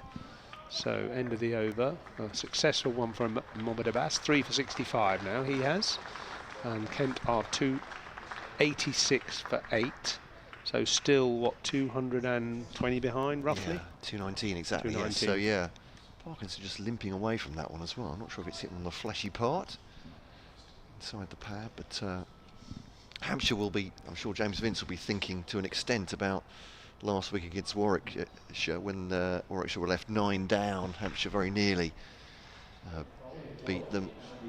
I suppose we were surprised. not exactly surprised, not shocked, but Hampshire's declaration yesterday at 5:05 for 8 came with very little warning. I'd have to say, with 2 batters already set, they decided to get on with it here. Perhaps thinking about the fact that it does tend to get a little bit slower, I gather, here at the Utilita Bowl over the 4 days. But so meaning marks out his guard now. With Keith Barker, left arm round the wicket, come into bowl. 3 for 67 so far. He's been very good indeed. 3 slips in behind Jack Leaning. The Centurion comes down the pitch, drives it up to mid-off. And Parkinson, I don't think, was quite ready for that signal to be taken. Again, Leaning got into his stride quite quickly and has actually taken a pace down to play that shot once more. And I think Parkinson was a bit on his heels there, Simon. Well, I don't think they were expecting him to take a single to mid-off. The men at square were pushed back, but mid-off and mid-on were in fairly conventional positions. He stroked it a mid-off and set off for a single. Parkinson will mark out his guard now. He's been called through for that one. So it's 3 slips. Backward point. Cover. Mid-on, mid-off, mid-wicket. Deep fine leg. Parkinson's got his career high this season with Kent, but they fought out a lot of rearguard actions. 48, I think it was, against Essex, but through to the wicket keeper. Keeps a little bit low through to Ben Brown, but withdrawing the bat from that, but Parkinson won't be encouraged to play anything he doesn't need to. So it's 3 counties he's played for, hasn't it? He started with Lancashire, then he was at Durham, but he was at Kent as well. He was at Kent and Durham at the same time, I think last year, wasn't he? He was spreading his favours, absolutely. So he played white ball cricket for Kent towards the end of the last season, and then 4-day cricket for Durham. As part of the agreement, though, moved to Kent this season. Barker bowling to Parkinson, right on off stump, and defends that into the offside, and there's no run. So yeah, it was always going to be on the move. So the agreement with Kent was made. It's a nice reconnection with the past with Kent, isn't it? Having a shortish leg spinner with the kind of legacy. I know it's many decades ago. Titch Freeman. I was always say that's there's always. There's a bit of a leg. Most prolific. There's a leg spin tradition in Kent anyway, with people like Doug Wright after that as well. As Barker comes round the wicket to Parkinson, rises towards his midriff and he plays that down towards short leg, and Middleton comes into field, and there's a single. It was that sort of. It was one of those stats I loved as a kid, actually. That a man who took 304 wickets in a county season, and something like 3,900 in his career, and I think he was sacked the year he got 140 wickets or something. He was sacked, That's mad, crazy times. Really, they dried up that year. There's Barker around the wicket to Leaning again. He's on the walk and deflects it straight to Middleton at mid-wicket, and now he has the honour of the flats on at the Spitfire ground. St Lawrence are named after him, Freeman House. So I didn't know that. Of the I ground. didn't know that. Yeah. Famously, his wife was taller than him and used to pick him up from the game afterwards and sort of say, "Right, you're coming home with me. You're not gonna have chance for a jug of beer for your latest 8-fer. You're coming home with me. I'm cooking you dinner and putting you to bed." It's Barker to Leaning. Angles that through the offside. That's a lovely placement from Leaning. Good timing as well, just jabbing it into the offside, and he'll go on to 105 not out, and the score on to 292 for 8. Well, perhaps he owes his longevity to her. Maybe he may well. Kept him away from the after day ales. I'm certainly getting the hook. We are all both double change here.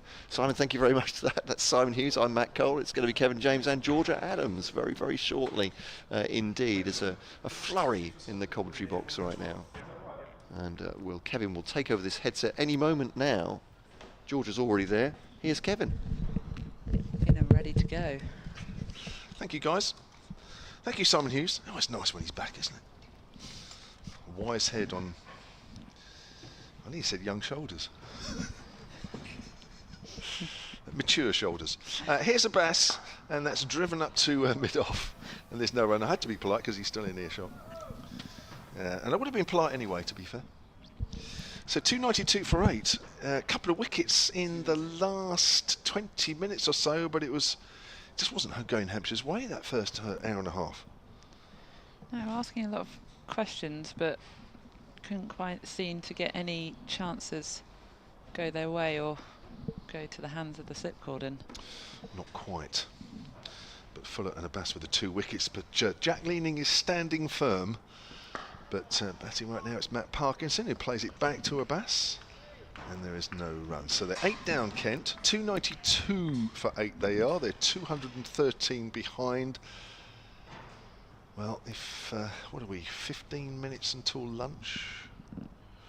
We've got the second new ball. It'd be nice if Hampshire could wrap this up at the break. But I do think, well, we talked about this morning, didn't we? Depending on how long Kent batted this morning, Georgia, I think Hampshire will be batting again. That's my thoughts. I don't know if you've got the same thoughts. Playing a missing outside the off stump. Yeah, I think given the situation now, they'd be probably looking to get back out there with the bat in hand for Hampshire. Yeah. But it would be, I think, desirable for Hampshire if they could bowl Kent out before they break for lunch. Give them some time to get their head around whatever they decide to do next. Yeah.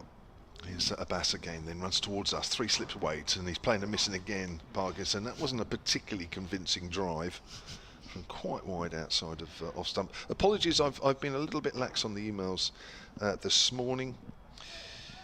Cricket@gmail.com. Neil Halsworth from Explorer Coffees, other coffee companies available. By the way, there's still some coffee around the back there, Georgia. I think he brought some over, did Neil? We're very kind. Brought some over for the commentators about a week or 2 ago, and I said I would spread it around. So we'll have a look at those. Oh, and 1 or 2 goodies. Oh, yeah, yeah. Big coffee fan, actually. Are you really? Yeah, oh, enormous. Neil. A bit of a coffee snob. I can hear Neil purring from over here. That's turned away down to fine leg. He'll be up at the far end, I think, although I haven't quite read the whole email yet as to where he is. That's a single, 292 for 8. Only just got into Creek HQ. Oh no, he's at Coffee Grounding headquarters at the moment, isn't he? He was out delivering caffeine relief to the lovely folk at Portsdown Hill Technology Park earlier.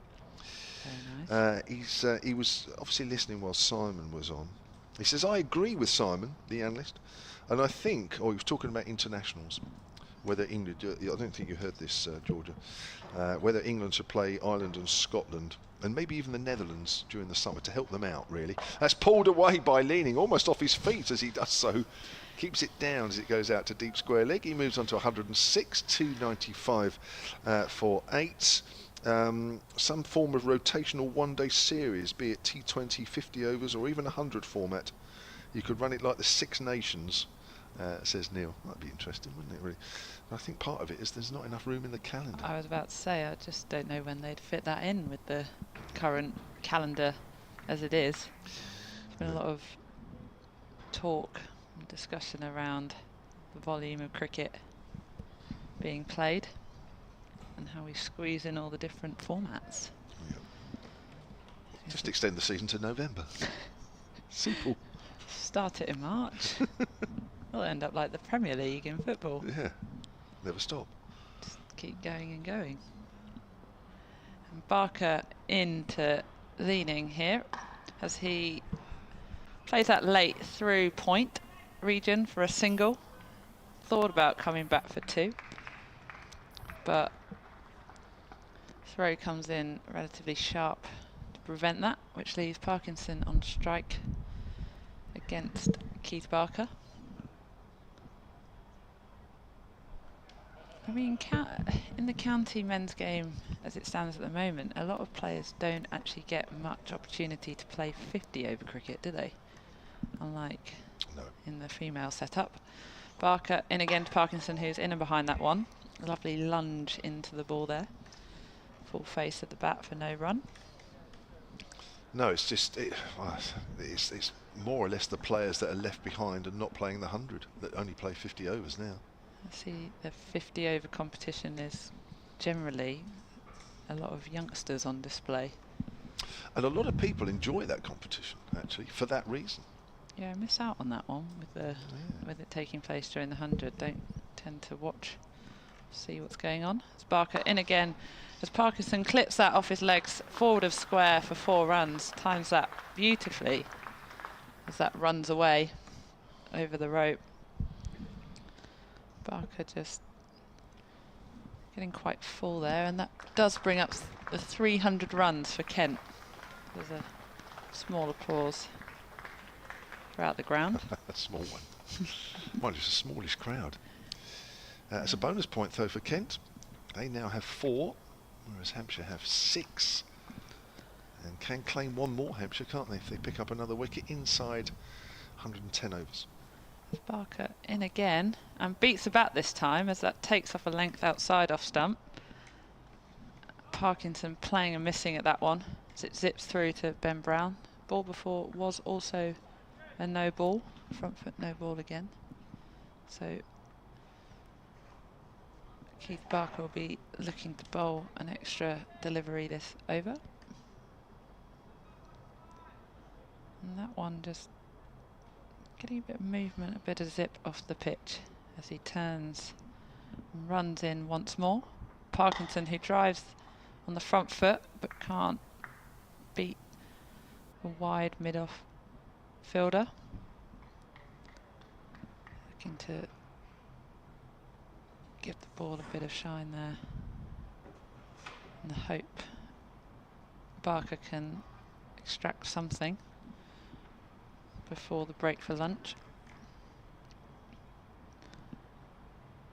As he turns once more, charging up the hill, in, and a bit of width there, left alone by Parkinson, quite wide.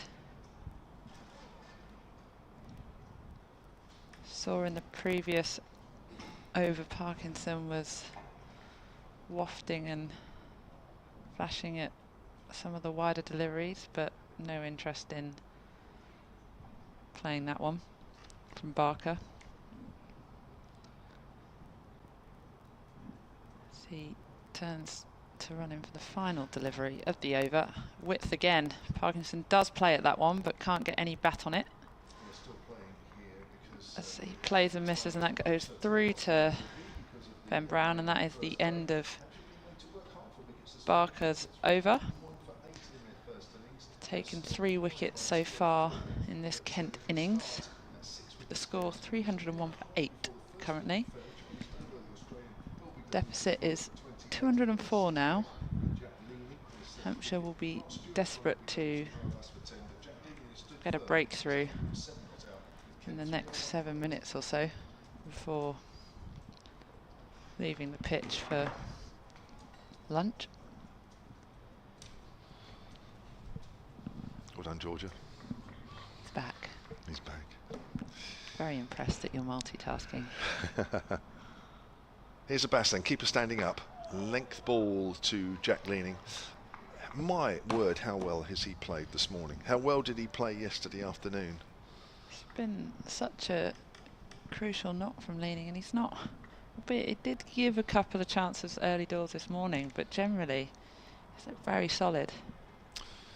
Ironic, really, that he is such an important batter for Kent that he missed the last 3 matches with injury. The last 3 matches, Kent have lost each one of those. Here's Abbas, bowls, and Leaning gets one that just bounces a fraction, plays it back up the pitch, but it's his second 100 of the season. He's still there on 107.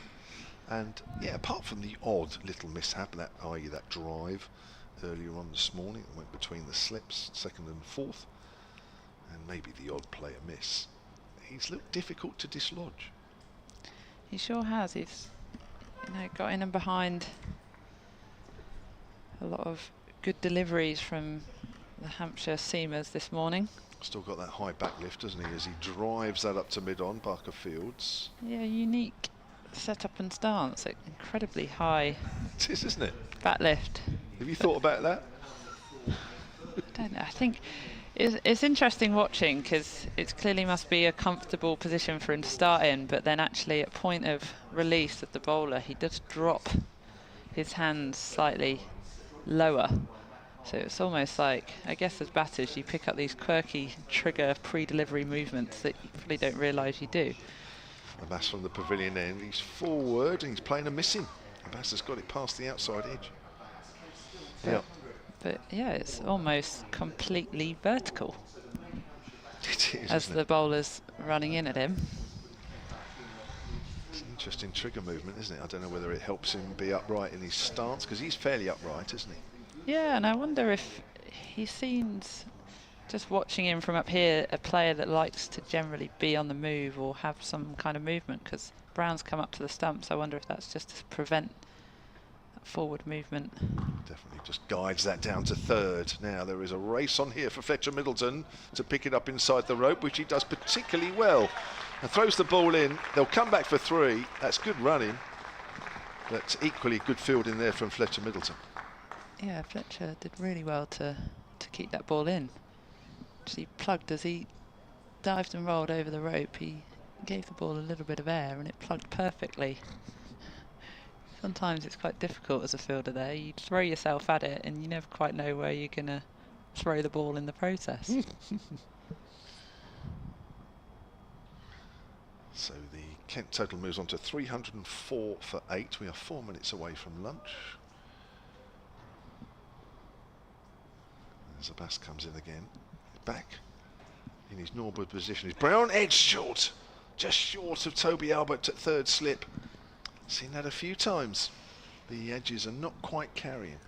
Yeah, it's been interesting because they've had a fair few that have flown over the slip cordon at times, and then they've found the edge of the bat a few times and it's not made it at all. So it's been one or the other and not many that have gone directly to them, really. Bit too paced maybe, the wicket as well? Yeah, I do wonder if I felt yesterday that the odd delivery was staying on the low side, but I know with the difference in this seam attack, Keith Barker seems to get a bit more lift off the pitch. The others, as he runs in again to Leaning, who drives that through extra cover for an easy single. Extra covers out on the boundary. Hampshire happy to give Leaning the 1.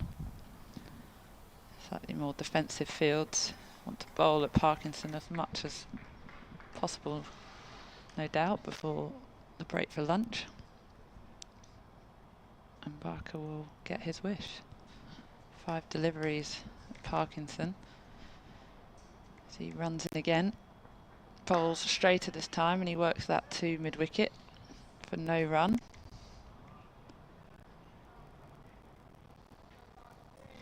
Just looked up and spotted some vipers doing a running session over on the nursery ground.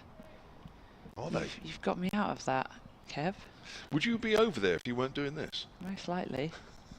They're looking a bit of bother as well, so I think I've got the better end of the deal up here.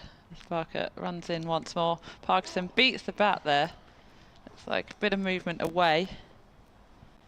As Parkinson pokes at that one, very unconvincingly, but doesn't take the edge. Gets away with it.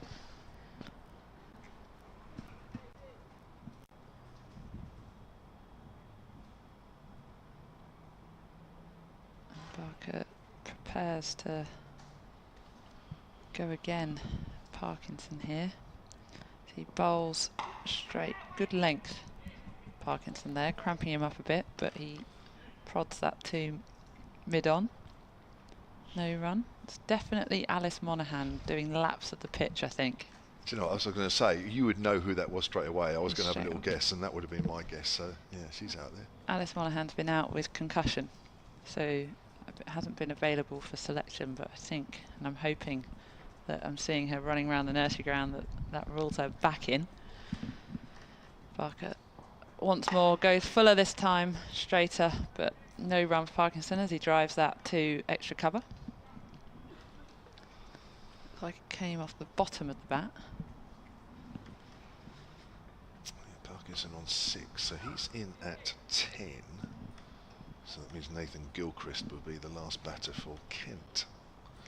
He won't come in before lunch because we are on the stroke of lunch now. Can Barker take one with him? They drop point out onto the boundary and Barker comes in, bowls straight. Parkinson can't get that away, hits it straight to mid-on for no run, which sees us straight into lunch, and the score is 305 for 8. Deficit bang on 200 now for Kent. We've fought back very well.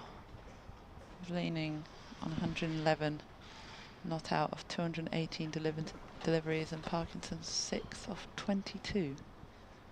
Yeah, he's played particularly well, hasn't he, Jack Leaning? This morning started day 3 on 73 not out, so hasn't scored particularly quickly, but what he's done is he's frustrated Hampshire. It took just over an hour and a half for the first wicket. Charlie Stobo, LBW to Fullett for 28. He put on 68 for the 7th wicket. Stobo coming in first up this morning after the wicket in the last over last night. Grant Stewart, LBW to Mo Abbas for 10. They added 99 for 2, Kent, this morning, and they go into lunch exactly 200 runs behind Hampshire on the first innings. We will all be back, including Dave Allen and another addition to the commentary team. We've got more commentators up here than players down there in the middle. We'll be back with you at a 10 to 2.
Well, welcome back to the Utilita Bowl, where we are a couple of minutes or so away from getting underway the afternoon session on day 3 of this County Championship Division 1 fixture between Hampshire and Kent. The state of play is that Kent are still batting in their first innings. They are replying to the Hampshire total of 505 for 8 declared yesterday afternoon. Kent are 305 for 8, and Jack Leaning is still there. He was unbeaten on 73 overnight. He's completed his 2nd century of the season. He's 111 not out. Matt Parkinson is with him on 6 not out. The 2 batters out this morning. Charlie Stobo, the Australian, LBW to James Fuller for 28. That first wicket came after an hour and a half this morning. A 68-run partnership between Stobo and Leaning was then broken, and then Grant Stewart was LBW to Mo Abbas for 10. That last wicket fell with the score on 286. So they're 305 for 8. Kent trail by exactly 200 runs. Your commentary team this afternoon, a little later, Matt Cole from BBC Radio Kent is still here. Georgia Adams, the Southern Vipers captain, is here. We've also got the analyst Simon Hughes, but it's Kevin James and Dave Allen as the first ball from James Fuller sees Leaning pushing that out into the gap. The fielders are quite deep for Leaning now. They're quite keen to get stuck into the tail end of Kent, and Leaning moves on to 112. So Hampshire archivist Dave Allen for the first time in the game, and Kevin James for this first period of play. Dave, welcome. Thank you, Kev.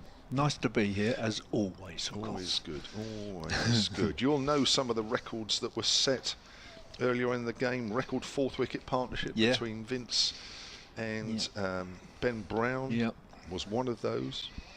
I was following you, and you were getting it all very, very accurately, really. And I had a live stream on. Well, I was here the first day because I was with the former players' reunion. Of course, yeah. Tell us a little bit more about that in a moment. It's full of bowls, short, and Parkinson lets him hit him on the hip, I think. Now the batter is... No, the umpire is just saying something to the short leg. I think he's saying, I can't see the line, so I'm going to have to go across to the offside. That's all. I think he was pointing something out, which that was.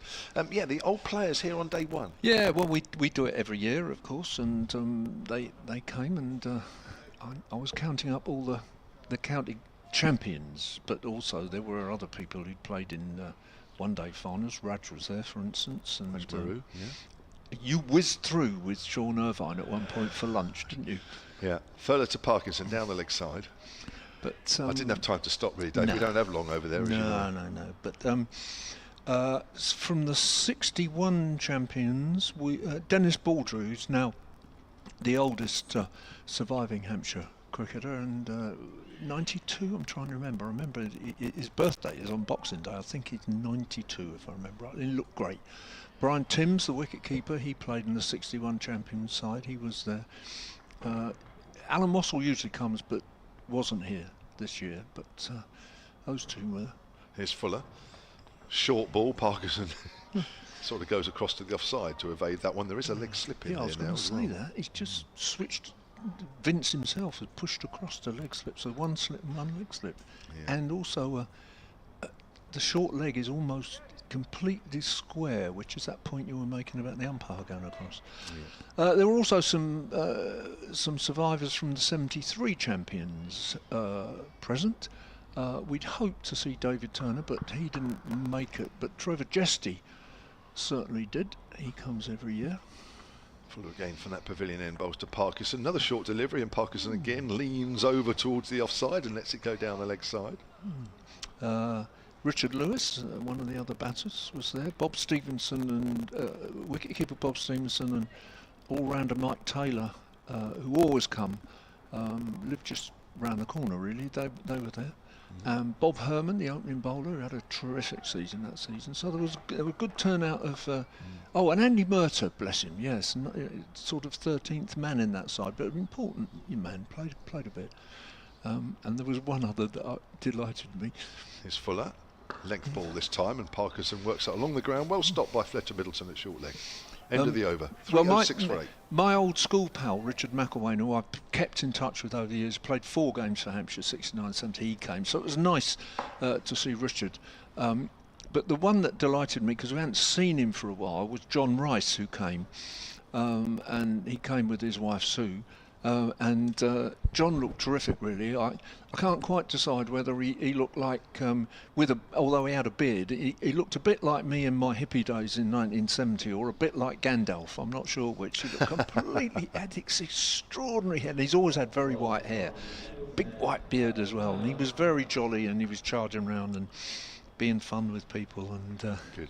So it was nice to see John. So yeah, it's always a good day, that. Kyle Abbott is going to switch ends. Bowled a good spell this morning. And in fact, Kyle Abbott from the far end. I've got a little story to tell you during this this over about 4 of the men that I've mentioned, and but we'll let Carl get going before I do. Field is scattered for Jack Leaning. Just the 2 slips. Everybody else is out. As Abbott runs away from us and bowls. Oh, he's playing and missing. Oh my word, he was trying to drive down the ground, didn't really move his feet, the ball just pitched and nipped away and carried through to Ben Brown. Looks a lovely delivery. Just very quickly, Abbott's spell this morning, he was a little unlucky actually. He bowled 5 overs, 2 maidens, none for 13. So your story then, Dave? Well, we publish these little booklets from time to time. You've seen some of them in the past. In fact, the first one ever was about Kyle Abbott's record wicket haul. Still goes. That's a few years ago. So there's a brand new one out, and I've written a tiny bit in it, but it's not actually by me. We've got a new author, John Winter. Oh dear, he's in the new Dave Allen. Yeah. He's driven away on the onside by Jack Leaning out towards deep mid-wicket. They'll come back for 2. Quite a lot of work for Toby Albert to do, moving to his left. And Leaning moves on to 114. Kent on to 308 for 8. Well, John Winter is also a Pompey lad, and in fact went to the same school as me also. But he's about 10 years younger, so he got a few years to keep going with things really. But he's done this new one, and it's a sort of bittersweet story. But he's done it with interviews with Bob Stevenson, Bob Herman, Trevor Jesty, and Mike Taylor, who are all on the front cover there. Here's Abbott. To Leaning once more and bowls. Leaning pushing forward. He will accept the single on the offside and moves on to 115. Kent 309 for 8. They're letting him get a single, and he's quite content to take them, isn't he, at the minute? I noticed before lunch he didn't seem worried about Parkinson facing. No. So that's wise enough. This is actually inscribed from John to you, so I'm going to hand it over in a moment. But it's a bittersweet story in some respects, because it's the story of the first cricket week that John ever saw, which was in Portsmouth in 1974. And short leg in for Parkinson. More on that in a moment as Abbott comes in. Parkinson drives solidly up to mid-on. So bittersweet because it was an absolutely astonishing week by this Hampshire side, which I still think is the strongest Hampshire side there ever was, 1974. It's the one when Andy Roberts had joined. They beat Warwickshire and Worcestershire in that 1 week both by an innings, and Warwickshire were recent county champions, and of course the bitter bit of the bittersweet thing is that Worcestershire eventually won that title, because after this Hampshire didn't actually manage to complete another game, almost all in all the case but one, because of the rain. Abbott in again to Parkinson, beaten outside the off stump. Football. And the rain just interfered desperately with Hampshire's fixtures, and much less with Worcestershire.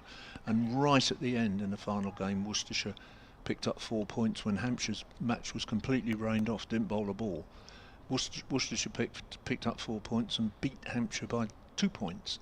And of course in 1974 we all thought, oh, that's all right, we'll see him win the championship again. 52 and here years we are. Here we are, still waiting. Anyway, that's the story of that great week, with some nice photos, and it's just inscribed to you, Kevin. He says, keep it for the window. Abbott bowls, and that's tucked away on the onside. A big gap at mid-wicket, and they'll pick up a comfortable 2 as Toby Albert, in fact, he almost could have got 3 there actually. I think they were surprised that there might have been 3. Toby Albert does well, had a lot of ground to cover away to our right. End of the over, Kent 311 for 8. They trail Hampshire now by 194. That's really nice, because we've got a few pages here, and Kevin, hope you enjoy if you get some spare time to read the Winter. Best wishes, John. That's really nice of him. If there's a way of me contacting him just to say thank you, yeah, pass it on to I'll me let him know you were grateful. He'd be pleased, yeah. And that, and if people are interested, because we have done these previous booklets, the last one I think was the 1973 champions. Okay. So that one's available now, and it's certainly in the shop now. And there will be one more this year. which you will know about because it's about the 2014 second division title when we won it down at Cardiff.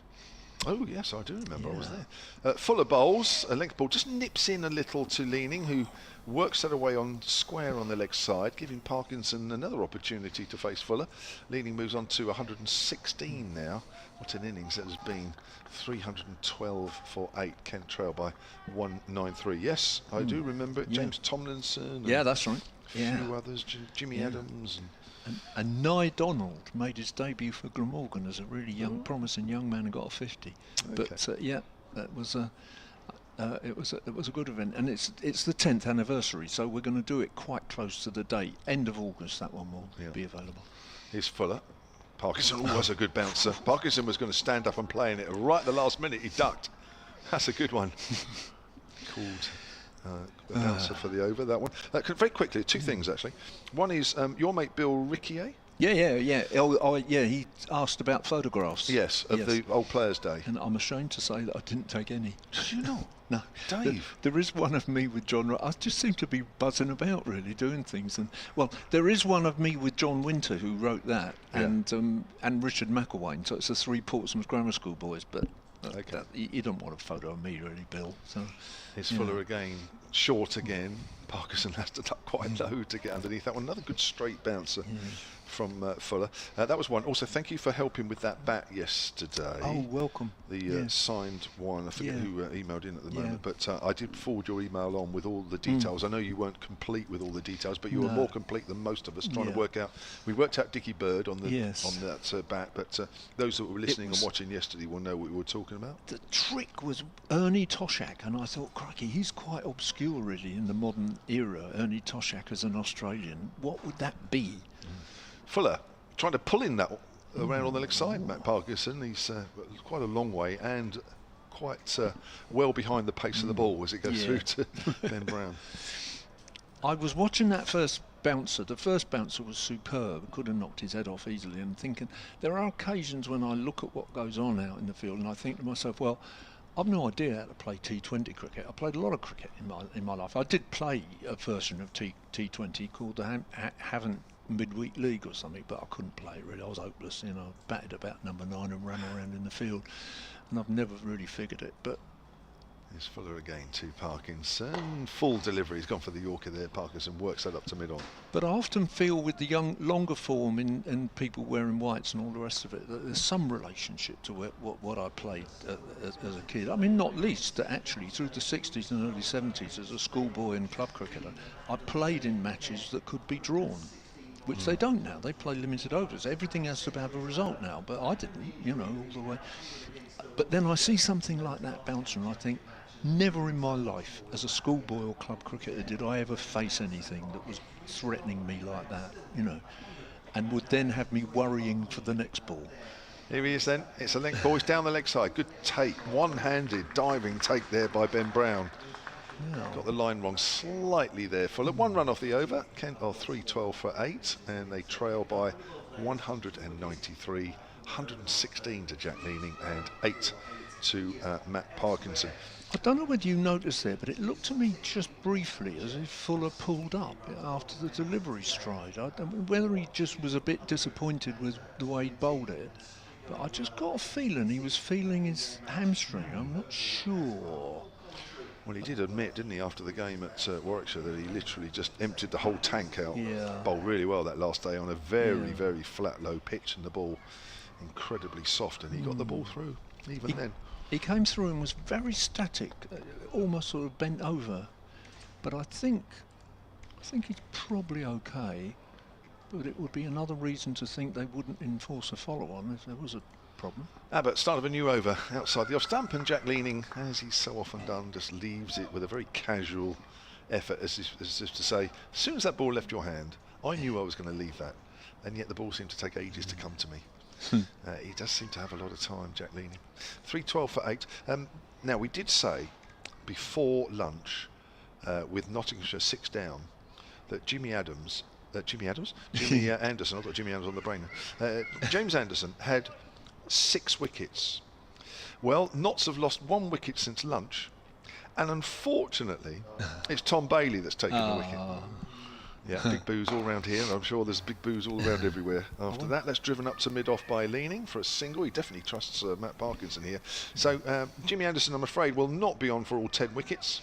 But he does have 6 for 24. No, his best bowling in innings is 7 for. Right. Which is quite incredible, isn't it? Yeah, we looked it up. Myself and Simon Hughes on just before lunch.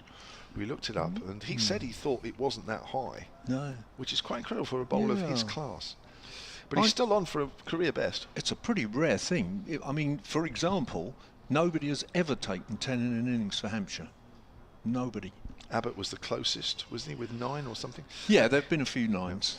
Plays forward there, Parkinson. Gets high on the bat, goes out to backward a point. No run, fielded by Felix Organ there. The best ever was Bob Cottam, who took 9 for 26 at Old Trafford in 1965. And then there was a man called Giles Baring who had the record before him, probably 9 for 27, I think. That was between the wars. Shack, 9 for 30 at Portsmouth. That's Derek Shackleton. Derek Shackleton, yeah. For those Kent fans who... Yeah, sorry, yeah. On yes, in the know. Of course, yeah, I beg your pardon. No, that's right, no, I'm just... There are plenty of Kent fans who'd remember that thing. Yeah, they would. But, yeah, but nobody ever. Abbott bowls again, just comes back a fraction at Parkinson. Played it well out on the onside. On the subject of Jimmy Anderson's 6 wickets, Mike Martin has emailed solentcricket@gmail.com. He says, I watched Jimmy Anderson's 6 wickets before lunch during the break. Most were caught by the keeper or second slip. One went straight to short leg, and Hamid played a forward defensive and the ball dropped and flicked his leg stump. Unluckily, he said. Ridiculous to think that the bloke's retiring. Actually, he didn't say the bloke, I've said that. His line and length were absolutely immaculate. Come on, Hampshire, skittle them out. Yeah. It's as good as ever, Jimmy Anderson. Here's Abbott again. Parkinson drives and he'll get 4 runs through point. Nice shot. Got on the front foot.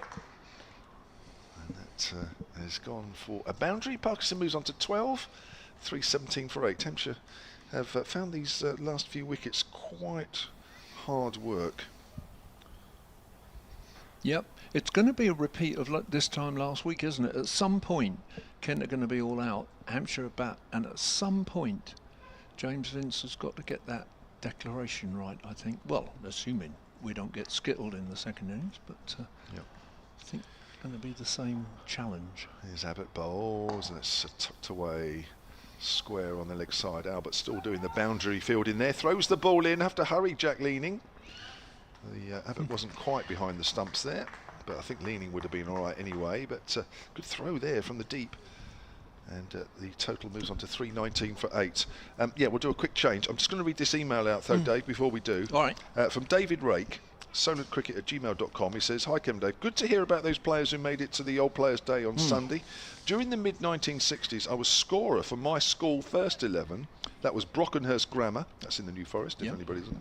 And I remember David Turner, former Hampshire left-hander, coming to our school with Arthur Holt 11 to play a game. Ah, yes. Now, another name Dave mentioned was Richard McElwain, who I'm sure played against us. The name stuck somehow.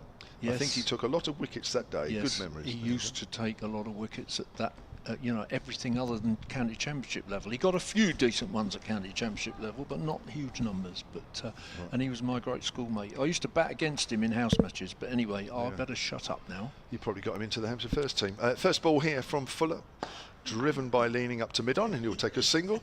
320 for 8. Double change here, because from BBC Radio Kent, it is Matt Cole, and then the Southern Vipers captain George Adams will be alongside him.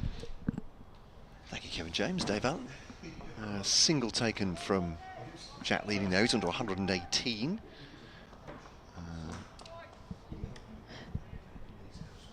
Parkinson has 14. 320 for 8. We have lunched well. Very well. At the behest of Hampshire County Cricket Club. Thank you very much for that. Very fine vegetarian lasagna. And ball from Fuller turned past short leg. That's Fletcher Middleton there. Felix Organ picks up at mid-wicket. 2 slips in as well. Kent 320 for 8.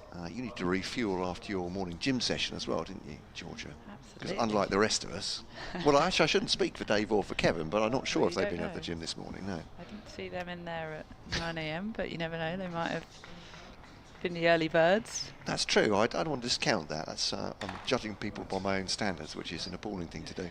There's David Lloyd over the road as well. So Fuller to Matt Parkinson. That's well guided, just forward a square. I think that's going to be 4 runs. It is indeed. Just cut away by Parkinson. And he goes on to 18 from 41, 118 for leaning.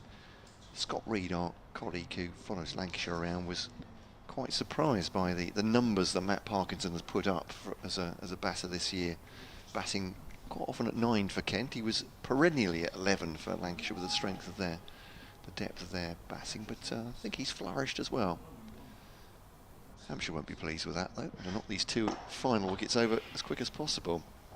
Drive up to mid-off by Parkinson, showing his confidence perhaps in the pitch. And over conditions looking better for batting now, and not so good for bowling, I'd say. Yeah, he's not looking too troubled out there at the moment, Parkinson. That previous shot he guided perfectly into the gap. Yeah, And it looked like he had plenty of time Yeah. to work it where he wanted it to go between that backward point region. That's a good point when he first came in, and perhaps when the new ball was, and it's very newest.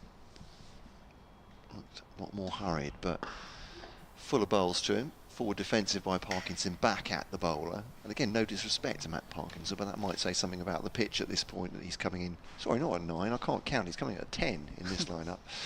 But he's not looking too perturbed, too worried at the moment. Mohamed Abbas is just doing some swivels, which will put me in traction, but I think loosening up his thighs and back. So he may well be coming on shortly.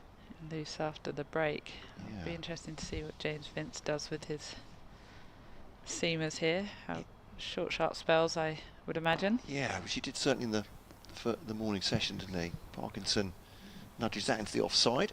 Off a ball, good length delivery from Fuller. End of the over. Single takers a 325 for 8. The deficit is at exactly 180 now. And the target to avoid the follow-on is 356. So Hampshire would, well, I'm sure they'd like to be able to make that decision and it would be in their control rather than to have to bat again. But I'm wondering with the overs in the bowler's legs at this point whether James Vince would enforce the follow-on at this point anyway. Yeah, I think the longer it goes by, I think they'll be erring on the side of getting out to have a bat again. Yeah. Maybe some quick runs.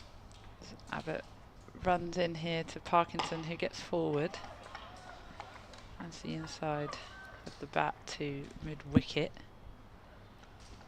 I think what Kent have done really well today is they have formed partnerships throughout, and I think yesterday we saw in the afternoon session they were losing just as things sort of, they would start to consolidate. They did lose wickets at regular intervals, not allowing leaning to really get going with anyone, but they've built partnerships well today so far. Abbott runs in again, full and straight, and that's driven to mid-off by Parkinson. Dave Allen was showing some stats about average overs per wicket here at the Utilita Bowl, and I'm thinking about, well, Mayeye was with leaning for 23 overs yesterday. Stobo was with him for, where are we, 38. Stewart was short-lived, but again, these two have been together at the crease for 10 overs. It's all taking time out of the game for Hampshire. Yeah, making Hampshire work hard for these last few wickets, which they won't want to do. And Abbott in again, and that's beautifully driven down the ground, through mid-on, trickles away for 4. He timed that lovely. Great shape. Again, sorry, no disrespect to Mike Parkinson, but I did have to double check that was in there. So it looked a very fine shot indeed on drive. Parkinson just held his front side in and drove that perfectly back past Abbott. I think it's one of my favourite shots in the game, the on-drive down the ground. Keith Barker at mid-on just watched it go by. It was quite close to the stumps actually. It was almost dead straight. So Abbott runs in again to Parkinson here. Bowls shorter this time, and he's worked that to backward point. He did well to get in and behind that, up tall on his toes. He's knocked that into the gap to get off strike. As Abbott counter-punches with a shorter delivery. Starting to look tired now, Abbott, compared to how he was charging in this morning. Yeah, I was thinking a bouncer in his first few overs like that to Matt Parkinson would have been a very different animal, I think. Yeah. The number 10 had time to get the bat up to it.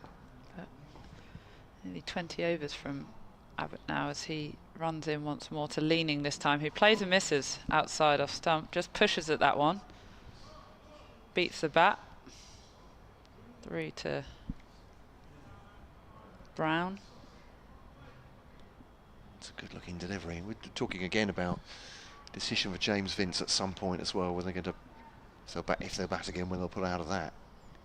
I don't know if, again, it'll be nagging on his mind what happened last week against Warwickshire when they were a wicket short. I don't want to over-egg that, but I think he'll be thinking very hard on getting it right. Glimpses of blue sky poking through now. So Abbott charges in once more and cleans him up there. Stump, off stump, out the ground by the looks of it. Gets one through. Looked like it stayed marginally low, and that is Leaning out for 118. Very valiant knock there. Brilliant innings from him as he held this Kent batting innings together, but Abbott finally gets the breakthrough for Hampshire. And the big one. Yeah, Leaning. that has made an awful mess of Jack Leaning's stumps, isn't it? I think it's just one stump, or two of them maybe standing up, but yeah, so rearrange the furniture. Big applause for Jack Leaning, quite right, from the Kent batter. He raises his bat to all parts of the ground, mostly to the dressing room. Coming out on the balcony there from the Kent dressing room. And yeah, it's effectively back-to-back centuries for him, 170 odd against Worcestershire, which is the game he picked up that injury to his hand. He comes back, first innings back, 118, great knock. Could still be important for Kent, but a very important wicket, it feels like, Hampshire to get rid of him here. Yeah, I think Kyle Abbott will be very happy with that dismissal.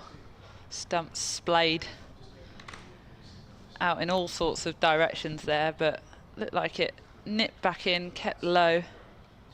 Too good for an informed Leaning, who has to go. But tremendous knock there from him, and won't get too long to put his feet up, I'd imagine, but Maybe you never not. know. No. You never know, and the way Parkinson's been hitting them, he could hold his own here. Nathan Gilchrist comes out next. He's averaging, similar to Matt Parkinson actually, about 15 so far this season, high of 41.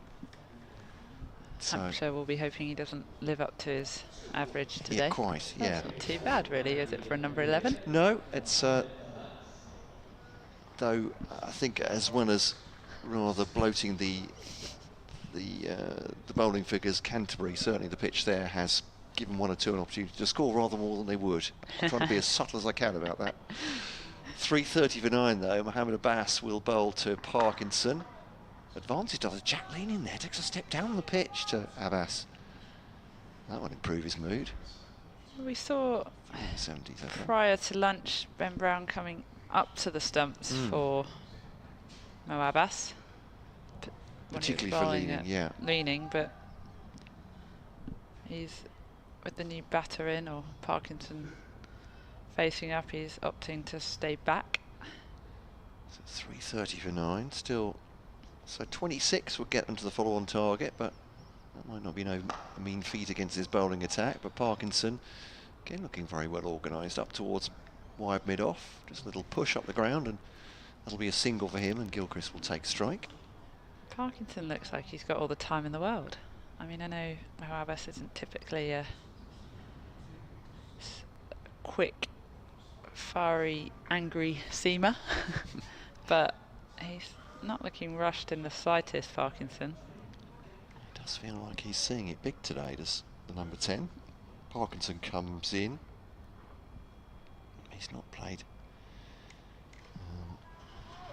masses of innings this season. That's at 41 and 19 in a draw against Essex at Chelmsford. And that one he defends. There I was suggesting that Nathan Gilchrist's average this season might have been bolstered by batting too much at Canterbury, and his high score actually came at Essex, so there we are. Not a bad ground there either. No, Quite enjoy batting at Chelmsford. You do? Wait, to be fair, I think given that we play a lot of, well, we only play white ball cricket, we're often on hybrids. Right. When we play at Chelmsford. So they look after us well. Here's Abbas to Gilchrist, playing a miss. He's got everything in line there, Gilchrist. It's just the wrong line for the ball. It's beaten his off stump though, beaten the bat through to the wicketkeeper, and there's no run. 3-3-1 for 9.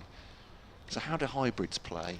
Hybrids typically, they sew in fake grass to the wickets, and they only use it. We see them feature a lot during the 100, quite heavily in the 100, but typically they just don't deteriorate as quickly as a traditional wicket, so to speak. So they tend to be a little bit quicker, a little bit more bounce in them. It's Bass bowls to Gilchrist, shoulders arms to that one, through to the wicketkeeper Brown, no run. And generally keep them going a lot longer. We've had a few games. We played at Hove last year, and it was the 3rd or 4th use of the hybrid, and still played relatively true. So I think it's a groundsman's dream, because it's less tending. Yeah, slightly less tending, and they can keep them going a bit longer, but they do tend to play slightly truer. Gotcha. I think Dave was saying a couple of these on this square at least are hybrids as well. Is that right? And is this guided into the offside by Gilchrist, fielded on the run there by Toby Albert. I think end of the over. Dot ball to finish 3-3-1 for 9. Yeah, I don't know exactly how many hybrids we've got here at the Utilita Bowl, but we've certainly got 2 or 3. Yeah. I think the biggest impact the hybrids have made is in training wickets, because obviously it's quite hard for the ground staff to divide their time in prepping match wickets ready for the volume of cricket that's played on these sort of grounds now, as well as supplying training wickets that are half decent, so you don't have too many batters moaning about the facilities. So it's never easy. So I think hybrids have certainly helped in that regard. As Abbott comes in once more, and Parkinson works that to mid-wicket for a single. So fielders are sitting a lot deeper for Parkinson, happy to give him the one to get off strike, so Abbott can bowl the new batter. Gilchrist. There we are. He's even got the honour, Matt Parkinson, of the opposition being happy for him to be off strike. There we go. His reputation is growing and growing in county cricket. He's quite happy about that right now, isn't he? And he got 2 slips in play, 1st and 2nd in James Vince and Liam Dawson, as Abbott runs in again and bowls full and straight at that one, which finds the outside edge of Gilchrist, but picked up by backward point. Comes round to do the fielding. Again, to be fair to Matt Parkinson, 26 for 51. He's hung around. He's played some attractive shots as well. So he's looking as good as he does, probably, as he can, rather, I would say, at this stage.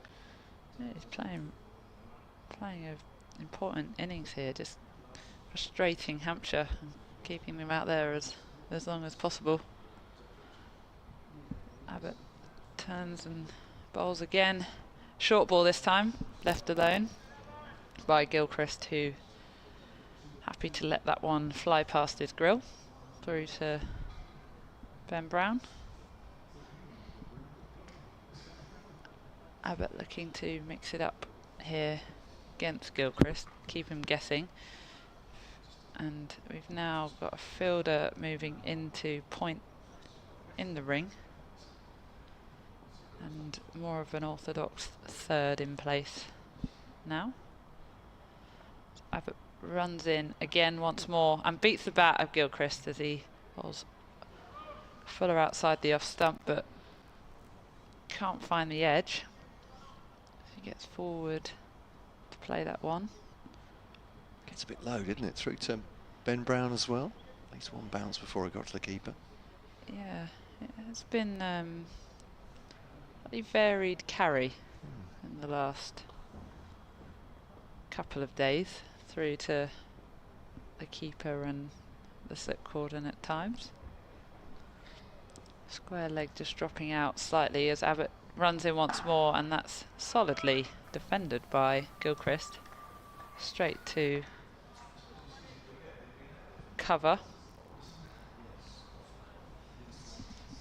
Just check checking the forecast for the rest of the day, because it's looking brighter, isn't it, here? I think Definitely brightening up nicely. I can see blue sky for the first time today. a little bit warmer for the spectators as well. It's got a bit of a chilly breeze growing across the ground, across the ground, I should say, earlier on. Yeah, I suspect Hampshire will be quite keen to get out there and have a bat with the blue sky and the sunshine trying to creep out. As Abbott bowls once more, beats the bat again. That one flies past Gilchrist as he tries to just defend it into the offside. And that takes Kent to 332 for 9 now. Deficit 173, so they're edging ever closer to getting past the total that they need to avoid the follow-on, but I can't imagine James Vince wanting to keep them out there now. As you say, I wouldn't be at all surprised if they come out for a bit of a thrash this afternoon, or maybe a considered thrash, Maybe whatever we'll that is. A Cushy-style innings from one of the Hampshire top order. Maybe Vince will put himself in, open up maybe. It'll be a Abbas to Parkinson. It's a short ball from Abbas, but he copes with that well. Just deflects that down to third. Is that the sub-fielder on there? Just looking at the squad numbers. That's my ignorance of the Hampshire squad numbers, I do apologise, but... I probably should be slightly more used, number but 58, won't be a second. I can't see either.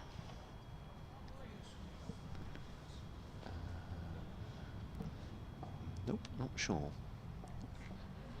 Abbas will come back into Gilchrist. Ooh, crikey. He just swerved out of the way of that with his legs, and it's gone past the top of the leg stump by a whisker and gone through for a bye. And so 1 to the total. 3, 3, 4 for 9, I think.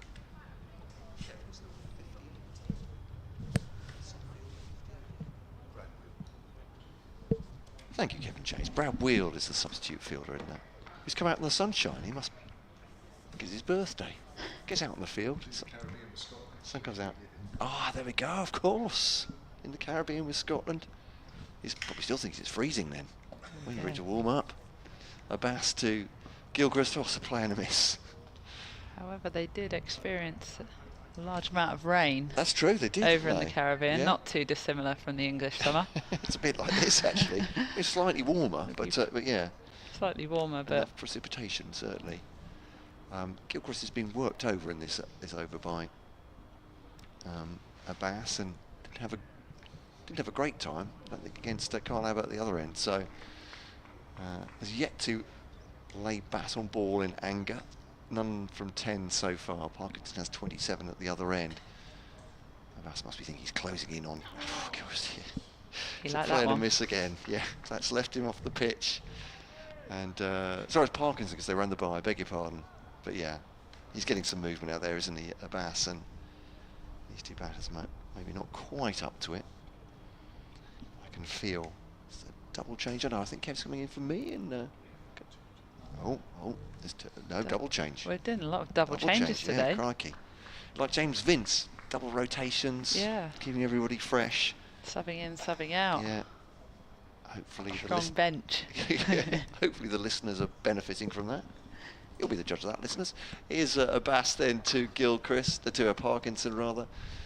Just opens the face down towards third, and they'll take a single. Brad Weald is the fielder there. I remember that. All of 2 minutes. Throws the ball into the wicketkeeper. They add 1 to the total. 3-3-5 for 9. So that fall on target is 3-5-6. But as Georgia was saying, I think be surprised if James Vince doesn't let his bowlers have a little bit of a rest. But Kent will be looking at the weather going, not playing ball for us one bit here. No. I think tomorrow looks a little bit gloomy, so it may not be the greatest batting conditions. Not necessarily rainy, but perhaps gloomy like that today. And Gilchrist does lay the bat on ball and does get himself a run, and that's run down to Brad Weald as well at third.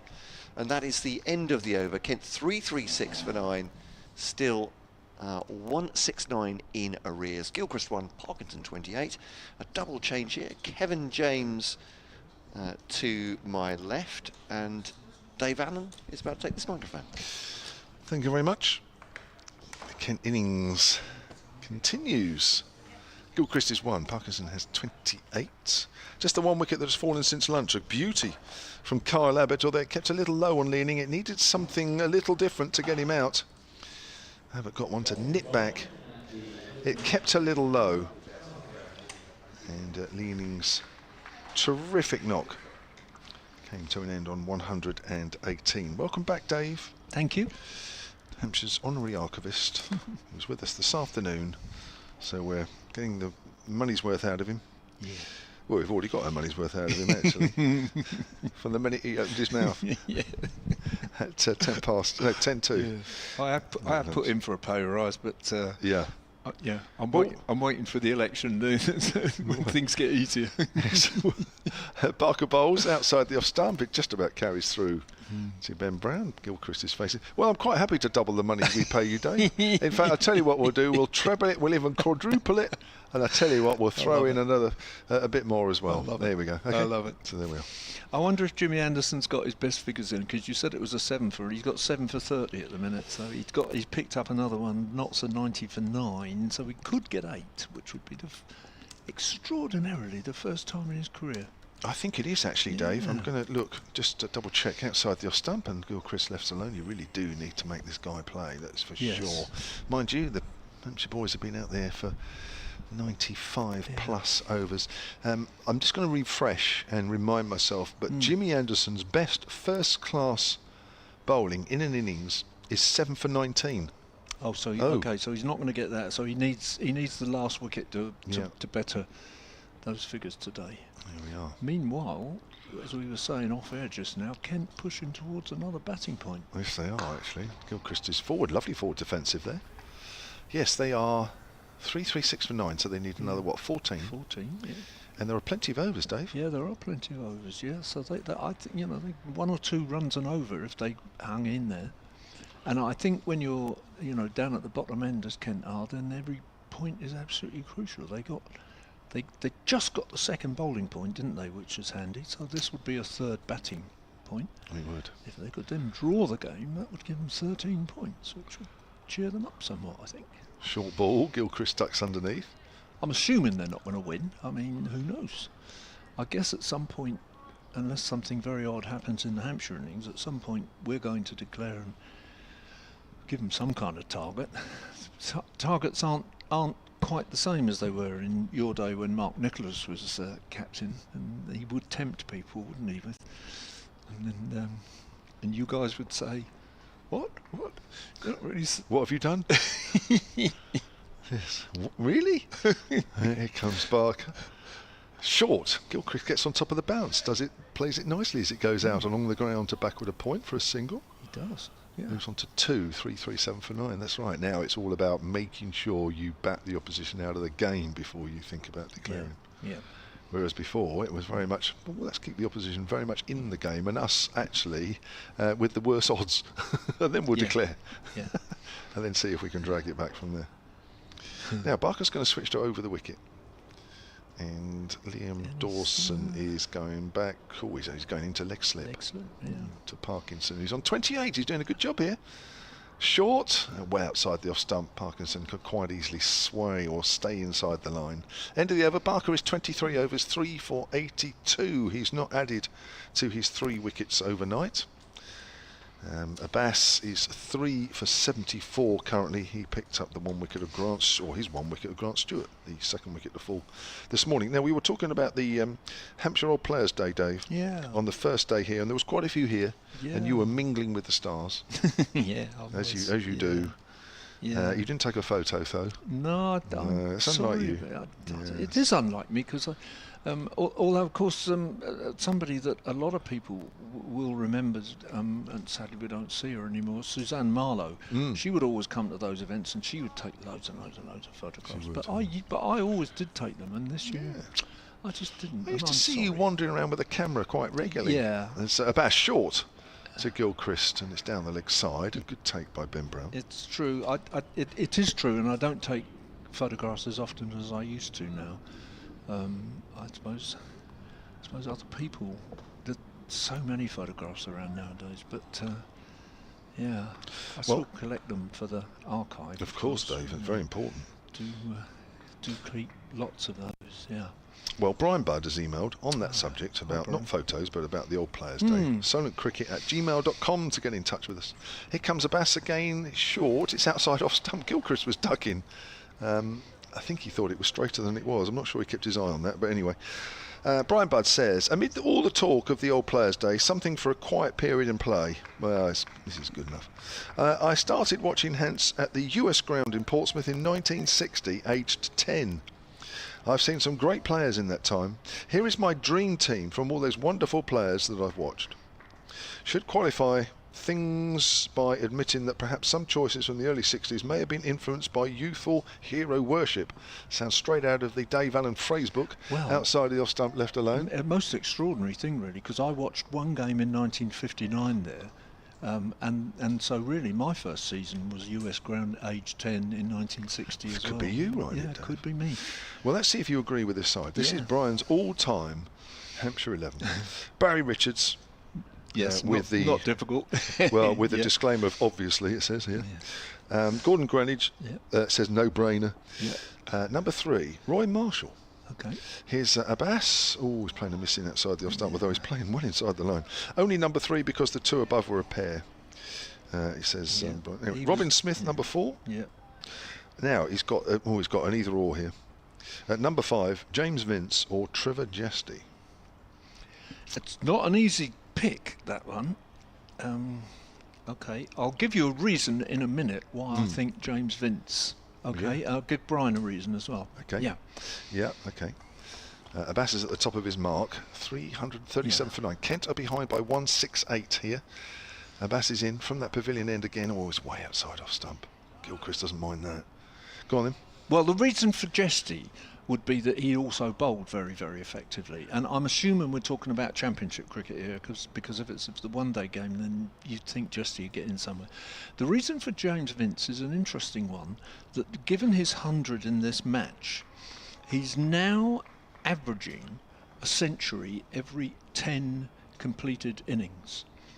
And there are only 6 men who've got a better record than that in completed innings ever for Hampshire. Abbas, straighter, but it wraps Gilchrist on the pad, and with the field so spread, they run 1. They might. They were thinking about 2. Away on the leg side, they thought about it. 337 for 9 at the end of that Abbas over. And there's a man that I think is obviously not going to get into Brian's side, who you played with, and I'll mention in a minute. He's one that's got a record at every 8 innings. Right. But James Vince, 100 for Hampshire in first-class cricket, every 10 innings. And as I say, there are only 6 ahead of him. Who's top? Phil Mead. Oh, right, yeah. Easy enough. Richards and Greenidge both in there, with Brian's picked. Yeah, that's fair enough. Yeah. Right, it's okay, so we've got past number 5. Yeah. Number 6, Liam Dawson or the late Peter Sainsbury. Yeah, that's not an easy choice either, actually. And they're so alike. Superb fielders close to the wicket. Very, very effective slow left armers. Barker's round the wicket here, bowls, and Gilchrist is on the back foot, and he will get a single as there is a gap at point. He moves on to 3. Liam was a better all-round bat than Peter Sainsbury, but Peter Sainsbury did get runs despite that, remarkably. So, yeah, it's not an easy choice. I think we should open this out and get other people to tweet and say, oh, it's got to be Liam or it's got to be Peter or. But I'll tell you what, you wouldn't be sad if either of them were in your team. No, that's true. No. I think, to be fair to the late, great Peter Sainsbury, and I hope you won't mind me saying this, but he wasn't the biggest turner of the ball. Oh, absolutely Liam does turn the ball a bit more than he does, so that's probably. And Liam has played for England, and Peter didn't get there. But apart from that, it's a leg ball. Yeah. Probably Liam there. Yeah. Parkinson plays that easily enough out on the offside. So number 8, Malcolm Marshall. Yes, that's greatest Test quick of all time, says Brian. Yeah. Number 9, Leo Harrison. Wicket-keeper, because of the batting strength, and Shane Warne should be the best gloveman, and he did stand up to Shackleton on occasion. Oh, quite often he did, yeah. Oh, I can hear some keepers saying, "No, it should be me. It should be me." I can think of one. Yeah, Nick Pothers wasn't the worst here, was he? I think Nick Pothers was a terrific. He was a good batter, and he was wasn't he? also a wonderful batter. Yeah, too good for number 9, that's for sure. That's Yeah. played on the leg side by Parkinson. He moves on to 29. Valuable runs here for Kent. These two might have only put on 10, but they are using up time. Remember, when you think about the overall time left in this game, Kent are only behind by 165. I would suggest Hampshire would want, even if they bat well, to get at least 400 ahead. Yeah. Now, when would that happen? So this is important. These two stick out there in the middle. Number 10, Andy Roberts, nastiest test quick of all time, says Brian. I think he was actually. And playing a missing outside the off stump there, Gilchrist, front foot a long way away from the ball. And number 11, Derek Shackleton, most naggingly accurate seamer of all time. Brian goes on to say, don't think there would be much argument except possibly over the keeper. Well, funny enough, we've just been talking about that. I think, yeah. More than 100 stumpings for Leo and nearly 700 first-class victims overall. He also made 5 centuries. Maybe as we're not concerned with batting ability, Michael Bates. Well, yeah, he was a natural gloveman, Michael Bates. Batting, I think Nick Pothers would probably claim a spot before Michael Bates, but Michael Bates certainly wasn't the worst, that's for sure. That's turned down just fine leg by Gilchrist for a single, moves on to 4, 341 for 9. So he mentioned Shane Warne, but he didn't put him in the side. Yeah, Shane Warne's in. Oh, he is in. Oh, sorry, I missed it. Oh, sorry, number 7. Yeah, I went from Dawson or Sainsbury to number 8. Shane Warne, captain, greatest test spinner of all time, number 7. Yeah, well, sorry. I wouldn't. The only thing I would quibble with there is that I wouldn't have Warne batting ahead of Marshall. Malcolm Marshall had 1 or 2 really terrific seasons with the bat, and he was around the time when you were playing with him, 1 or 2. But that's a slight point. Oh, bit of swing there. Full delivery there from Barker, but driven out to extra cover. End of the over. Barker staying over the wicket there. 341 for 9, 29 to Parkinson, 4 to Gilchrist. Kent are behind by 164. Interesting. Not bad, is it? Yeah. Otherwise, he's talking about commentators now for that team. Mentions you, Dave. God, in the same sentence as John Arlott. No. Well, Dave, you've got to frame that. Well, I think that's the most wonderful thing anybody's ever said to me, to be perfectly honest with you, about cricket anyway. Yeah. Right. But I certainly don't agree with it, but it's very lovely. There it is, in black and white. Look. Talk about you can be there, that's all right. Otherwise, you should share commentary with John Arlott and Dave Allen on stats control. Dave, we'll blow that up. Absolutely. Frame blow it up, and that's got to go in the archive. Abbas bowls and it's turned away on the leg side. He could get 2 here, Gilchrist. There's nobody at square leg. He will get 2. And Gilchrist moves on to 6 now. I've always thought, that Derek Shackleton should have been my role model as a cricketer, but actually John Arlott is really, because John wasn't a very good cricketer either, but I'd love to think that I could write and commentate maybe half as well as he could. He was a wonderful, wonderful commentator and a very good writer. He wasn't quite as wonderful as a writer, sometimes a little sentimental, but only a tiny bit. Abbas in again and forward. Gilchrist pushes that up towards mid-on. I'm wondering if other people will come in, and I'm going to just nominate one other quirky nomination out of all of that, or not quirky exactly, but a nomination that people might sometimes overlook. That's with the ball, and the name is Bob Cottam, who I think was a quite wonderful, skillful bowler. And I talked to Richard McElwain and Trevor Jesty about him on Sunday, and they were equally complimentary. Abbas bowls. Forward is Gilchrist. Now, I don't know how you'd get him in the team, but he was wonderful. Because he was a tall pace bowler who hit the deck and got bounced, but he did all sorts of really clever things with it. He bowled seamers and cutters and swing, and he was a terrific bowler. The other thing when you're comparing all these people is to remember that some of them played predominantly on uncovered pitches, and some on covered pitches. Abbas in again from that pavilion end, bowls to Gilchrist, who pushes that out to point, fielded by James Fuller. And we were talking about people who've scored hundreds more frequently than more frequently than James Vince, and there are only 6 of them. And I mentioned Phil Mead, and Gordon Greenwich, and I think we mentioned Robin Smith, but if not, he's in there, Barry Richards. There are 2 others that people might think, oh, I didn't think of him. 2 others. One that you played with.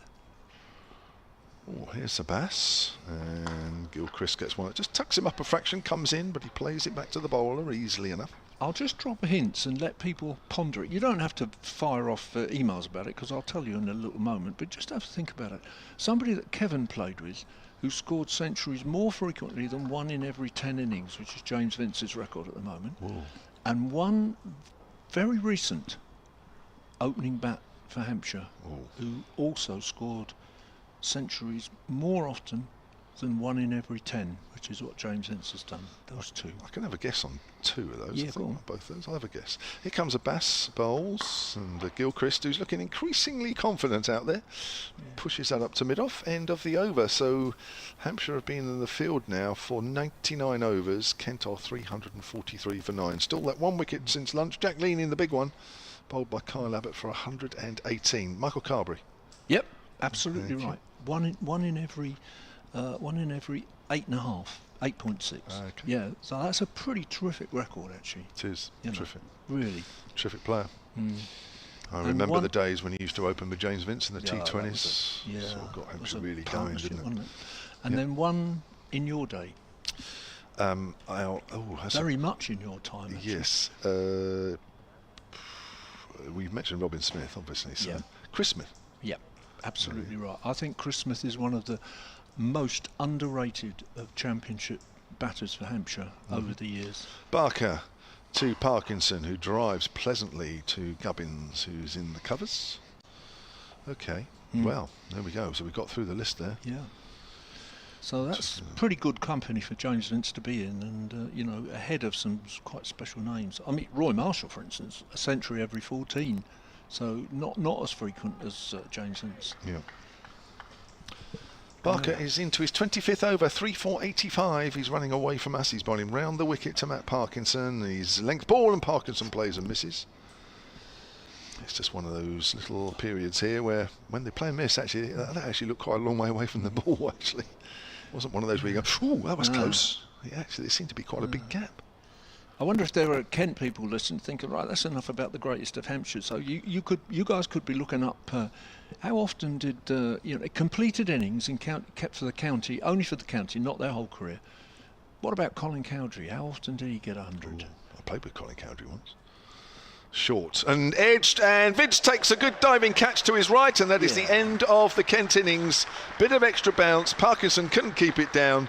Vince takes a good two-handed catch. Parkinson goes for 29, and Kent are bowled out for 343.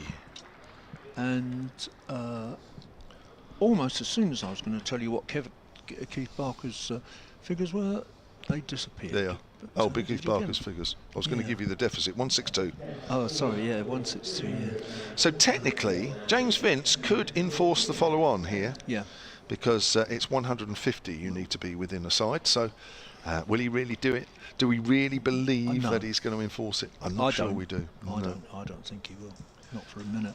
Barker, I think, has got figures of 4 for 84.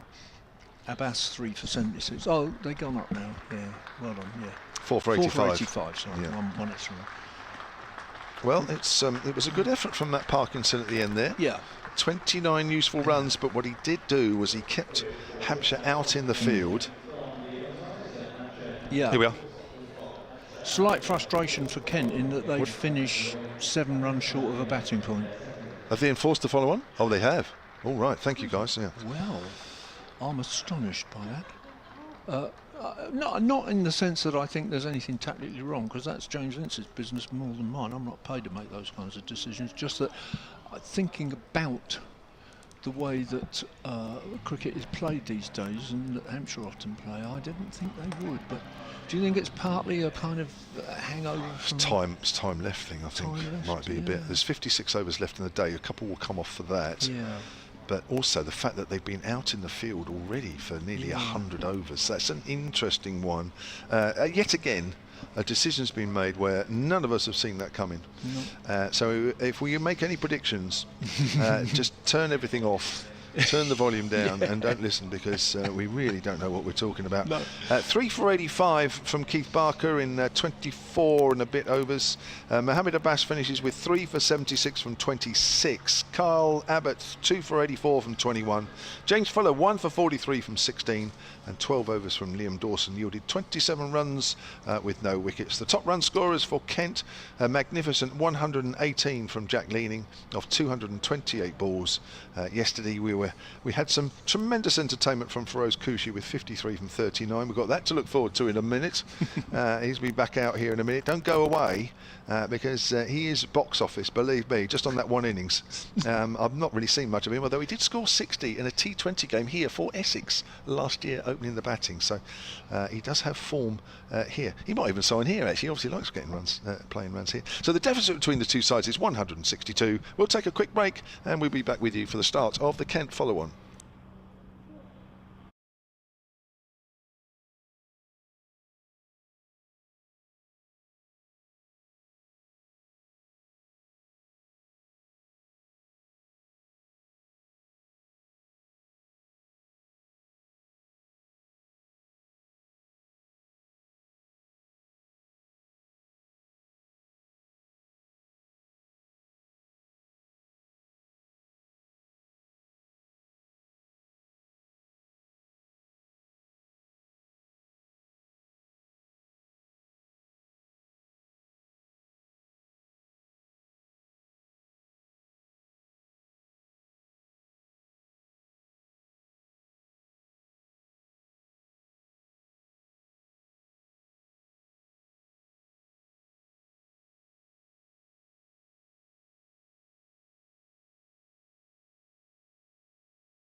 Okay, we're back on, and welcome to the Utilita Bowl, where this is Dave Allen. For the first time ever in my life, I'm joined on commentary by Georgia Adams. What a privilege.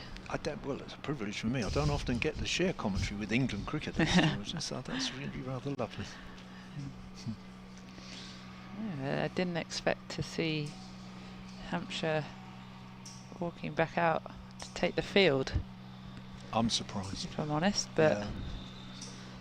Kevin thinks probably it's just a matter of how much time is left in the game. We haven't got it on the board at the moment. I think it's 60 overs-ish today, is that? So about 150 overs, I suppose, in total, something around that. So, but I guess they must have discussed at lunchtime with the pace guys, who'd all bowled quite a lot. They must have said, "What do you think?" yeah, I'd imagine they would have played a big role in the decision. Yeah. And clearly, I think the feedback to captain was we must feel pretty good to go. I mean, they've bowled a fair few overs, but I guess the beauty of having such a strong seam unit is that they can rotate around and share the load a little bit. Yeah, they can. And not many overs from Dawson, and we didn't see Felix not Organ at all. feature at all. No. So I wonder if we will see a bit more from the spinners in this innings. Yeah, Fuller bowled 16, but all the other guys have bowled over 20 so far. But the other thing I wonder is, has in some ways that decision at Edgbaston rebound on them, where they, delayed the declaration, and they don't want to end up with 9 down again tomorrow night.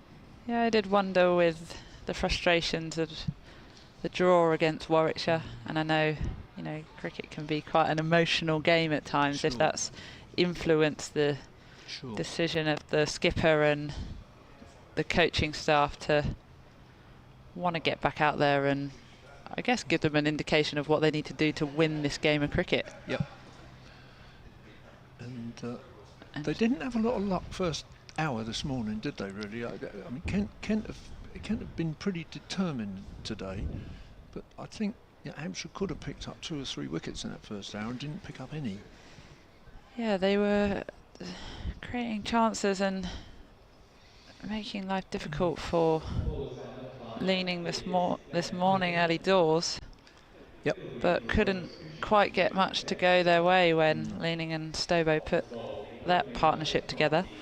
But it looks as though Keith Barker is going to start us off from the hotel end with Kushi warming up, ready to take strike. 2 slips in place. Barker runs in. Short ball to Kushi first up, which didn't carry through to Ben Brown too quickly, but Kushi ducks and gets out of the way as Barker's short ball tends to follow the batters as it angles in as he comes round the wicket to Kushi. got the feeling that Kyle Abbott was just limbering up slightly at he's at mid-on, which suggests he doesn't always take the new ball, but suggests he might. Don't know. Give it a crack. It's Barker in again to Kushi, who leaves that one alone outside the off stump. Just having a look at Barker. See if there is any movement. Compton doing a bit of gardening. He'll be eager to get some runs to his name after the first innings.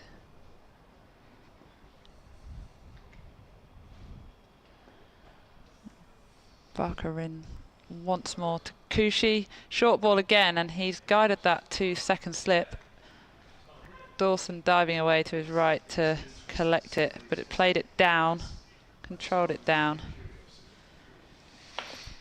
Kushi looks as though he's wanting to have a look at a few here. Not quite as explosive as his innings. I guess yesterday. Your life as a captain is mostly one innings. Yeah, So absolutely. the follow-on is not a big issue for you. No, as Barker bowls full, angles it into Kuchi there, and he drives it to mid-on for no run. Have you played some 3 or 4 day games ever? Not much. I think I've played, should know this really, but 3 2-day games and 1 3-day game. So tactically it's always been an area of the game that I'm really intrigued by. And how to go about captaining. Because we play so much white ball cricket. Barker in again, angles in, and Kushi works that to fine leg for a single to get off the mark. I was reminiscing about my, I started playing cricket in about 1958 when I was 9 or 10, and it was pretty, I was at Portsmouth Grammar, which was quite a good standard of cricket through the 60s, and then played club cricket until the league really got going in about 71. So I was in my 20s before I played any cricket that had to finish in a win-lose at the end of the day. Really? I constantly, total opposite. Always possible to be a draw. There we go. And that's when that's that formative, it's really different. But whereas nowadays young people never play games, do they? Not There's much. always a result. There's nearly always a result as Barker runs in at Compton, the left-handed Compton, who gets in and behind that and pushes it to extra cover for no run, and that's the end of the first over. And that takes Kent to just 1 run off that over. And it'll be interesting to see who skipper goes with here to take new ball at the other end. I think actually it's Mo Abbas. Looks like it's going to be Mo Abbas. Try and get some shape behind the ball, no doubt. Sun's come out. Nice afternoon. Matt was saying that the forecast not so great tomorrow. Or I don't think rain. I think just cloud, bit gloomy perhaps. But that might, of course, help. I was watching the weather, and they did say they think the end of our heat wave is it's the end of our heat wave. As Mohamed Abbas bowls full and straight there, and that's found the inside edge of Kushi's bat. They do think about a second, but they settle for 1 to deep square. As looked to stay a bit lower than I think he was expecting there, as he triggers across and works that into the leg side. Not much movement watching that back from Abbas in that first delivery. He ended up with 3 wickets in the first innings, which I was saying earlier was that's his second best figures of the season. He got a 4-for in the first innings at Trent Bridge, but he hasn't taken a lot. He came into this game with 11 wickets this season, so he's added 3. I think he'd like to add a few more. Yeah, I think he'll be running in with a point to prove this afternoon as he bowls to Compton, who defends that to mid-off, full and straight. He's got 3 slips and a deepish gully to the left-hander. So I guess he must be, it's a 6-3 field, he must be hoping to nip it away a bit. Yeah, watching back those first 2 deliveries, it doesn't look like there's any movement on offer at all there, but I'm sure he's finding his rhythm, getting into his spell again. So he runs in once more, wider outside off stump, that's left alone by Compton, but looks very varied bounce out there at the moment. That one definitely looking on the lower side, as he left that one alone.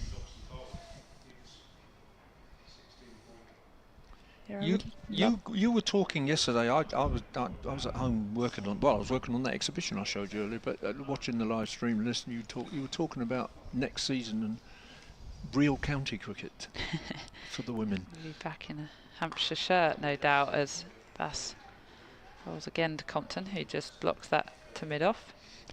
There's a question that intrigues me that actually I hadn't thought about until Emily Windsor mentioned it to me, which is quite a lot of people like Emily played for Hampshire previously when it wasn't a full top-level professional. Yeah. And whether they're going to distinguish between their career records for Hampshire back then and whatever begins to happen next year. Will it be different, like cricketers' first-class records as opposed to other games for the county? Yeah, absolutely. Abbas in once more, Compton just blocking that back to Abbas as he collects the ball.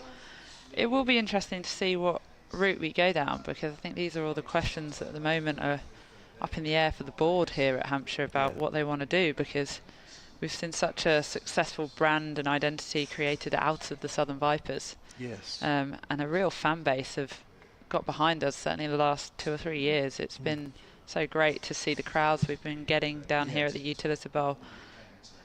But equally, as Abbas bowls once more, slightly straighter this time, but Compton gets behind it and defends it and keeps it out. And that brings us to the end of Abbas' first over, which goes for 1 run. Kent 2 for 0. The 2 overs so far, 160 runs behind Hampshire's first innings score.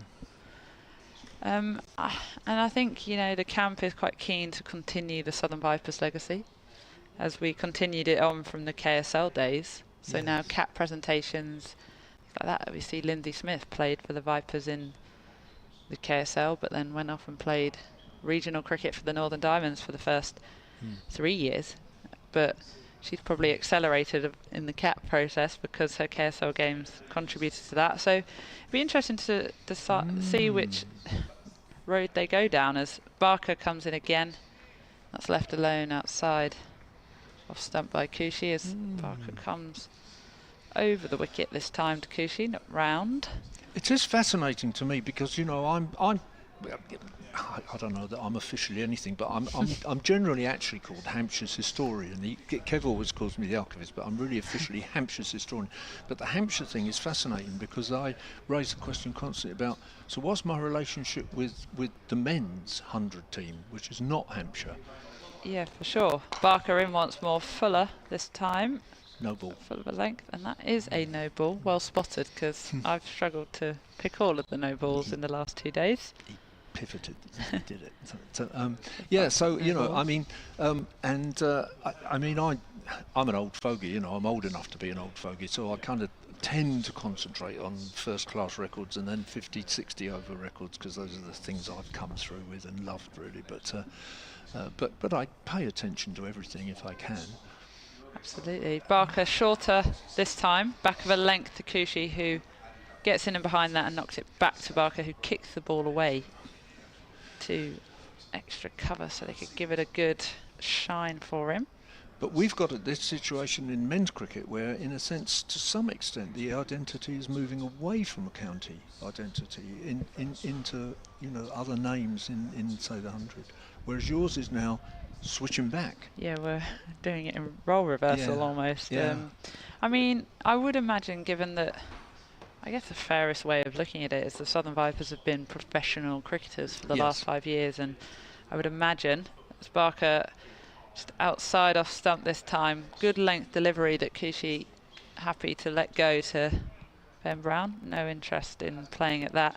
I would imagine the fairest way is to continue possibly the caps from Southern Vipers as it has been professional, but equally you don't want to lose the history and the tradition of Hampshire cricket. And I think this whole reverting back to county cricket and coming back into the tier 1 process or the tiered process that women's cricket is going into, Barker straighter this time, and that's worked into deep backward square for 1 run. Kushi takes his score to 3 of 11, definitely taking a more reserved approach to this innings than he did when he came out all guns blazing in the first innings for Kent. Brings Compton back on strike, but it is a predicament with, you don't want to lose. There'll be a lot of Hampshire players who will want to continue their legacy too, as well as Southern Vipers cricketers who want to continue the legacy that we created in the last 9 years. And that's bat foot punch from Compton through extra cover, perfectly timed, and it looks as though it's going to trickle all the way for 4. Just about.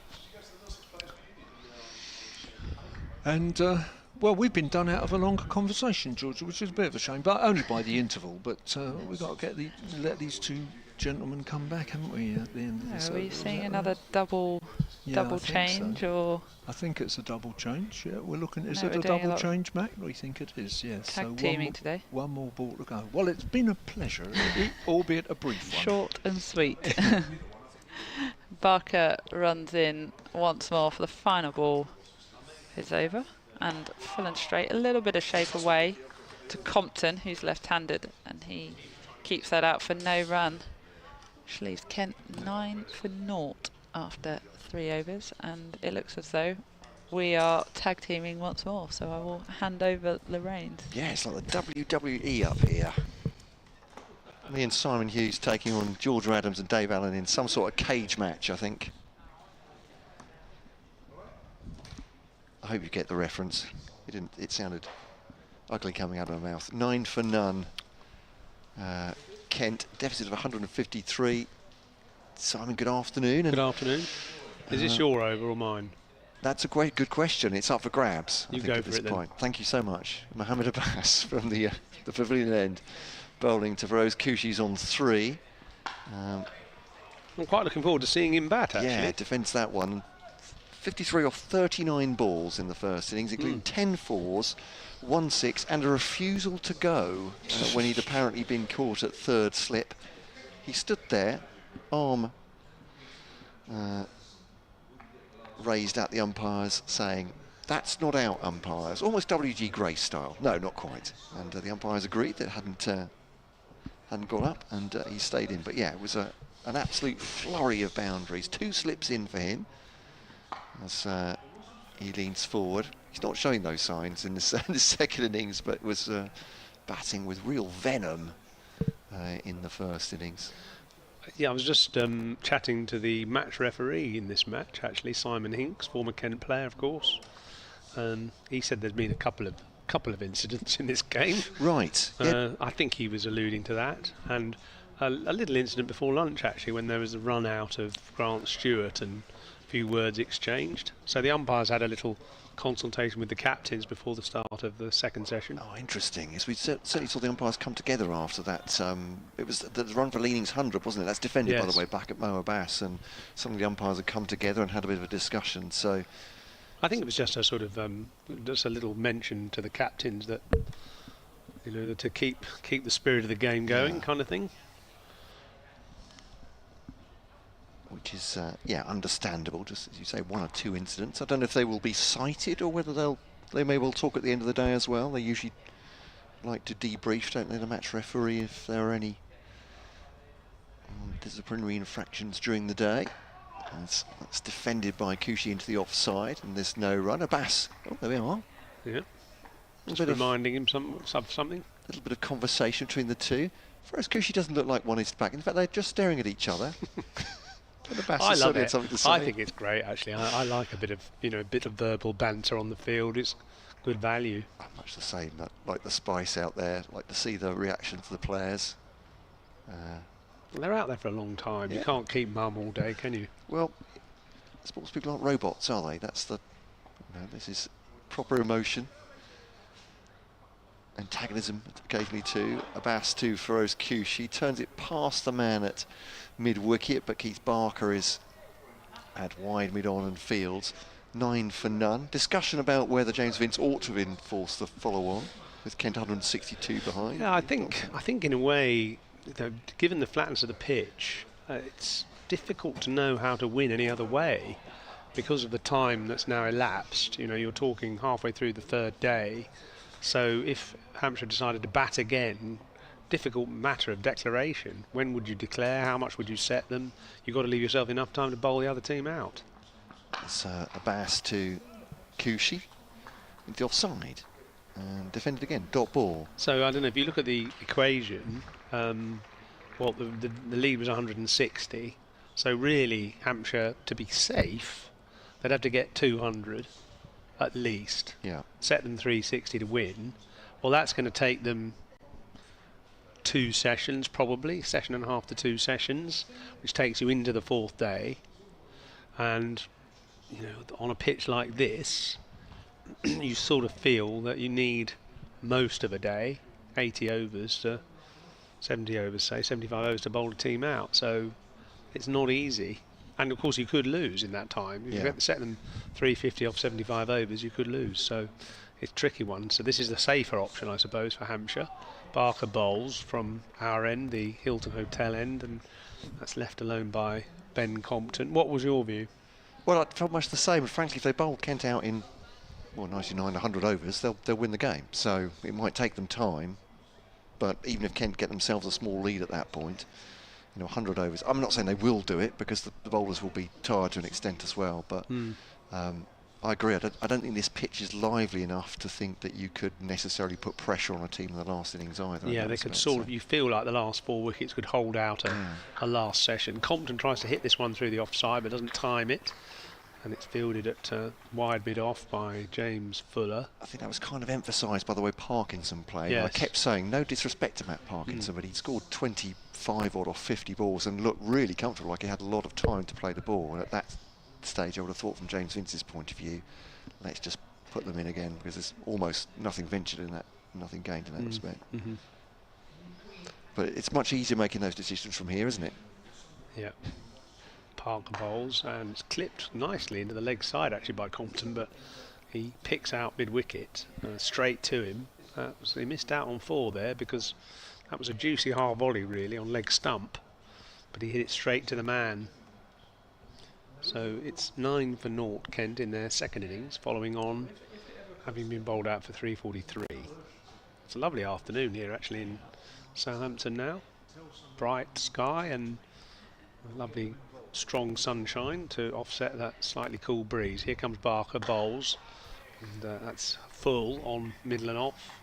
Defended. Some batsmen might have looked to try and drive that one, but Compton is, I suppose, a slowish starter generally.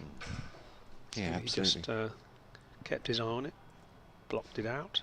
The other thing, I don't know if how much the modern cricketer looks at weather forecasts, but it looks like it's going to be a bit gloomy tomorrow. There's possibility of some showers. I don't think they'll necessarily be heavy, but again, James Vince may look at that and thought, we don't want to take any further time out of the game and risk it. Yeah. Barker bowls down the leg side and flicked to fine leg by Compton. Ben Compton picks up a single. That takes the Kent 2nd innings into double figures. Yeah, actually, doesn't look like very good batting weather at all tomorrow at this point. So it looks like grey clouds from 11 on the forecast and the possibility of a shower at 1. So they'll want to get on with it, and perhaps they'll have to bat in the worst of the conditions of the 4 days, Kent, as well, which will be all to the positive benefit of Hampshire. Yeah. So over the wicket to the right-handed Kuishi now goes Barker, and Kuishi pushes it up to mid-on. That's the end of another over. 10 for none.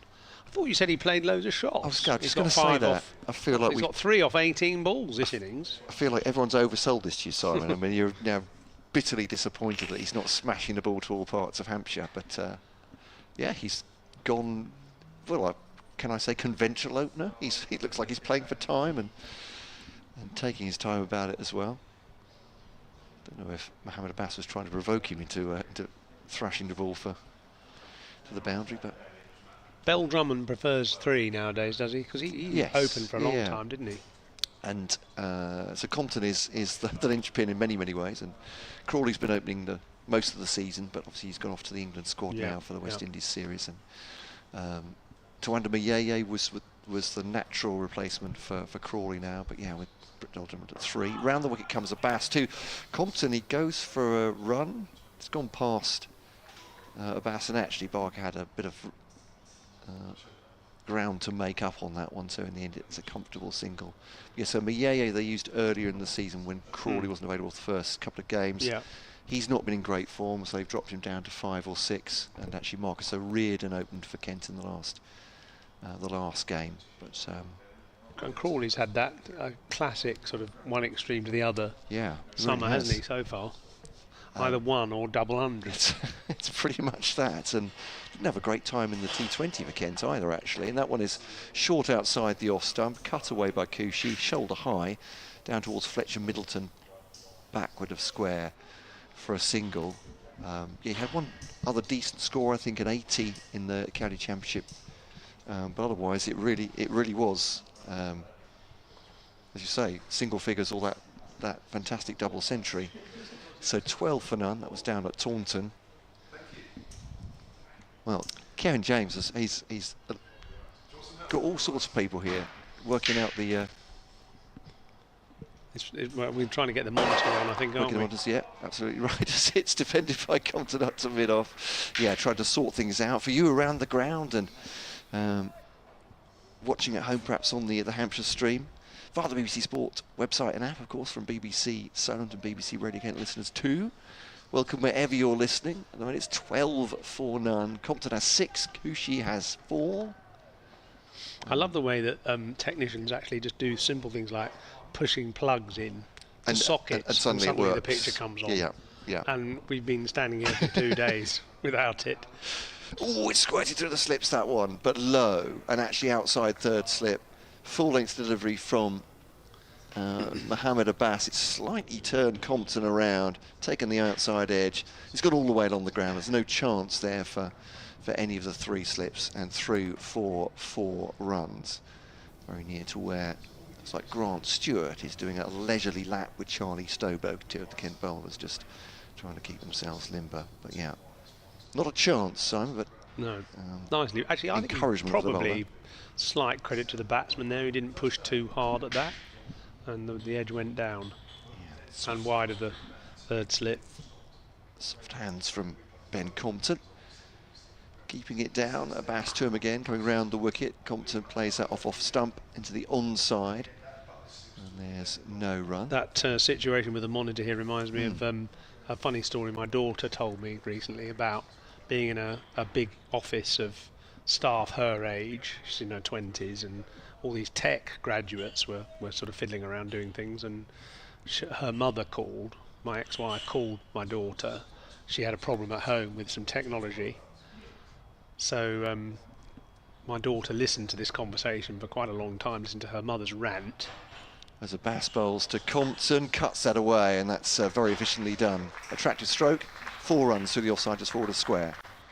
Yeah, nice shot actually. A bit wide, unusually wide and short from Mohammed Abbas, put away very efficiently by Ben Compton. Quite an old-fashioned sort of cut actually, where he actually got both feet across and his back foot almost outside the off stump and crashed it through covers for 4. So my daughter's listening to my ex-wife, her mother's rant about the technology, and everyone by this stage is listening to the conversation. And after her mother had finished, my daughter just said, "Mum, try the back button." And everyone in the office fell about laughing, because there's never such a thing as a simple solution that an adult of our generation misses. Press the back button is always a good option. So it's Barker to bowl the 6th over of the innings, I think. He bowls outside the off stump to Kushi, who shoulders arms so far. So he's scored 4 from 20 balls. And first innings he was on about 40. Yeah, Compton's got 14 from 18, so he's bossing the strike rate at the moment between the two of them. Not as advertised. 20 for none is the Kent score in their second innings, following on 343 all out in their first innings. So a lead of 162 for Hampshire. And they've been forced to follow on. Unusually, really. That's taken a thick edge as Cushy covers up and tries to defend that one on about Midland leg. And it goes out on the offside. It's a relative rarity in modern cricket. Yeah. Forcing the follow on. I see Jimmy Anderson finish with 7. And the last man was run out. So he was denied an 8-fer, which would have been the first for him in first class cricket. Knott's bowled out for about 120, I think it was. So he'll have to do that in his final test then, presumably, will he? That's, I guess, well, unless it's the second innings of this match, but I doubt if he'll get much time for that, really. Defended up to mid-on by Cushy as Barker bowls one on the stumps, just back of a length. So it's funny, isn't it? You'd think Jimmy would have done a 9-fer. Yes, in his career, yeah. At least, but the 7 for 19 is his CB, actually. So he didn't even get his CB today, 7 for 35. All great bowlers get their CB, 7 for 35. Is that right? Who could you be talking about? Here comes Parker, bowls again, pulled into the air, and it's a top edge, and it's taken easily by Mohammed Abbas down at fine leg. So he really flattered to deceive in this innings for Feroz Cushy. And sadly for Kent, the entertainment value has gone with the departure of him. He was rather becalmed generally in comparison to the first innings, and a good bouncer from Keith Barker, getting quite high on Cushy. He couldn't resist it, got the top edge and actually picked out the man, didn't he? I mean, Mohammed Abbas didn't have to move there. So Kent lose their first wicket in their second innings, 20 for 1. Couldn't have gone better for Hampshire, that, could they? As you say, got just the 4 runs, and that trap absolutely baited, set, and hook, line, and sinker. I'm mixing up my traps with my fishing there, I suppose, but 20 for 1, he's gone. Barker 1 for 9, got 4 in the first innings as well. He's bowled pretty well. And double teapot for Ben Compton, who waits for his batting partner. It will be Daniel Bell-Drummond coming in at 3. And though Cushy was attractive in the first innings, wasn't really what was required in this second innings. Well, I mean, I don't think it was a bit of a brainless shot, actually, because he had a fine leg on the boundary and he also had a deep square leg. So the trap was set and he didn't have any... I mean, there's nothing wrong with playing the pull shot if you can keep it down, but... Or, I suppose, back yourself to hit it over the boundary, but the boundary here is a decent-ish size, and 2 men on the hook early on. Doesn't make a lot of sense, really. Well, especially when he got the bouncer pretty high, didn't he? So he couldn't really control the shot. Yeah, couldn't control himself. Had to go for it. Feroz Cushy. Oh, anyway, disappointing. So out comes Daniel Bell-Drummond to join Ben Compton. He does indeed. I think after this over, George Adams will come and join Simon Hughes. I'll make way, but yeah, Daniel Bell-Drummond making his way. He's had a decent sum with the bat so far. Captaincy doesn't seem to have affected him at all in that direction. A very calm figure. Parker's now round the wicket to the right-handed Bell-Drummond. Took his wicket of Cushy over the wicket. He bowls outside off stump. Drummond leaves that one alone. It came back a bit, actually. Ben Brown took it down the leg side in the end, but he started it just a bit too wide outside off. 2 centuries and 4 50s this season for Daniel Bell-Drummond, which is up with Jack Leaning. Well, his highest run scorer, 660 this summer so far. Barker again round the wicket, left arm round, bowls, and a good delivery defended by Bell-Drummond. Kent have had a lot of injuries before you go quickly. Yeah, absolutely. Kent have had a lot of injuries. I mean, was that brought about by the intensity of the championship? 7 games in 8 weeks? Some and some. I mean, Wes Agar's injury was falling in the field on his shoulder. They've had injuries to batters as well. Jack Leaning breaking that bone in his hand kept him out for a few games. Joe Denley's got a bad knee injury. So, but yeah, among the bowlers it has been wear and tear. Certainly they've tried to rotate them a bit, but there has been, I'm not sure if it's the intensity. They've actually bought some more bowling cover in this season. But yeah, it's not done them any favours, I suppose, but it's been, I would say, half and half in respect of the injury problems they've had, which have been quite prodigious. Sorry, I've interrupted you there as you were about to lead. Mohamed Abbas bowls, and it's defended into the offside by Ben Compton. I'm actually now commentating on Georgia Adams' over, so you better take over, Georgia. One ball gone of this over. Hello. Hi. 20-1 is the Kent score. Abbas into his 4th over. He runs in from the pavilion end, and that's kept out by Compton, who hits it back past Abbas. Keith Parker. I didn't see you practicing at lunch, did I, over there? Because I saw what looked like some Vipers practicing on the nursery ground. A few, looked like they were doing a running session. You didn't slip off for a quick net then? I said to Kevin, he's done me a favour really by... Oh, you missed out on the training, have you? Looks like I've missed out on a tough running a session. bleep test. I'll take that. As Abbas is in once more, and Compton works that to Keith Barker at mid-on. No run. You're not a fan of that sort of thing then? Do you know what? I actually don't mind it. I'm a bit weird. I don't mind the running so much. I do struggle with more of the gym work. Right. I'm not a big gym junkie, so to speak, and into lifting weights, but I do it. I get my head down and I get it done. I think we're not quite as fortunate as I know a lot of the men during the season actually don't do a huge amount because they rely on games to keep them ticking over. Bassett in once more, and that's left alone by Compton, just missing off stump there. So you haven't noticed a particular advantage in, kind of a bit more muscularity in batting? Yeah, I do feel as females we actually what we can't get away with is probably doing less. I think I notice that if I do have a period of time where I don't go to the gym as often or I prioritise cricket, I do notice a lot of deterioration in from a muscular kind of sense. Abbas in again, and that's left alone by Compton. Width there.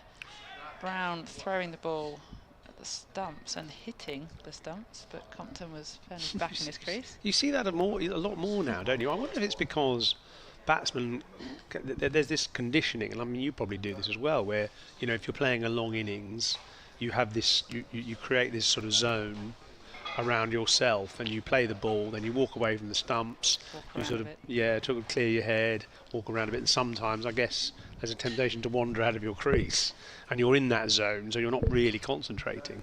I think Johnny Bairstow's started a trend, hasn't he? So Abbas in once more, and that's kept out by Compton as he played that into the offside, and it's the end of... I was actually being told by Simon Hinks was telling me that Classic, the match referee, was telling me that apparently it's about something when I was in the Caribbean. I didn't notice this, but in a match recently, McManus, the wicketkeeper for Northants, rolled one at the stumps, and the batter was in his ground. The bails came off, fell in front of the batter. He was not out. It was given not out correctly. So the batter walked out to pick up the bails to put them back on, and the wicketkeeper grabbed the stump and with the ball in his hand ripped it out and appealed. I did see footage of this. It looked quite bemusing, really, watching it. I'm not sure what was going through his head there. I don't know if he there was was thinking about getting a wicket, I think. It looked quite obvious it sounds a bit the batter blatant. was just going to pick up the bail. I think the batter turned around in quite a confused manner. I can't remember who was at the crease at the time. So this is Keith Barker, who bowls, and Bell Drummond is forward, defending. I mean, it's just sad when players are that desperate to get a wicket. That's just deceitful, really. It's a shame when, a batter's just trying to be helpful. I mean, you could always... I know many people will say, well, he should stay in his ground. Of course he should stay in his ground, but you're human, aren't you? And you see the bails have fallen off. You want to keep the game going. Yeah, and help. The umpire's at square leg.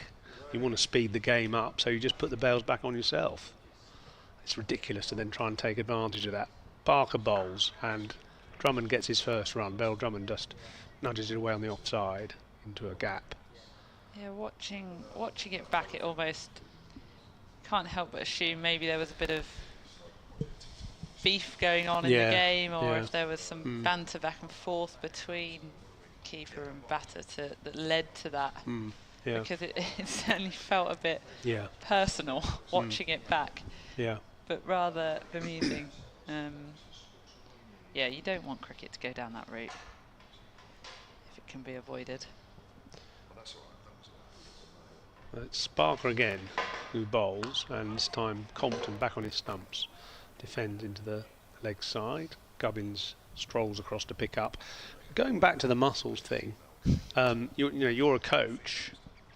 I mean, there's been quite a lot of videos of someone like New Zealand's Glenn Phillips, the middle order batsman, lifting loads of weights, doing loads of deadlifts and things like that in the gym to give himself strength to power. Yeah, he is a very strong guy. He's also incredibly fast, actually, across the ground.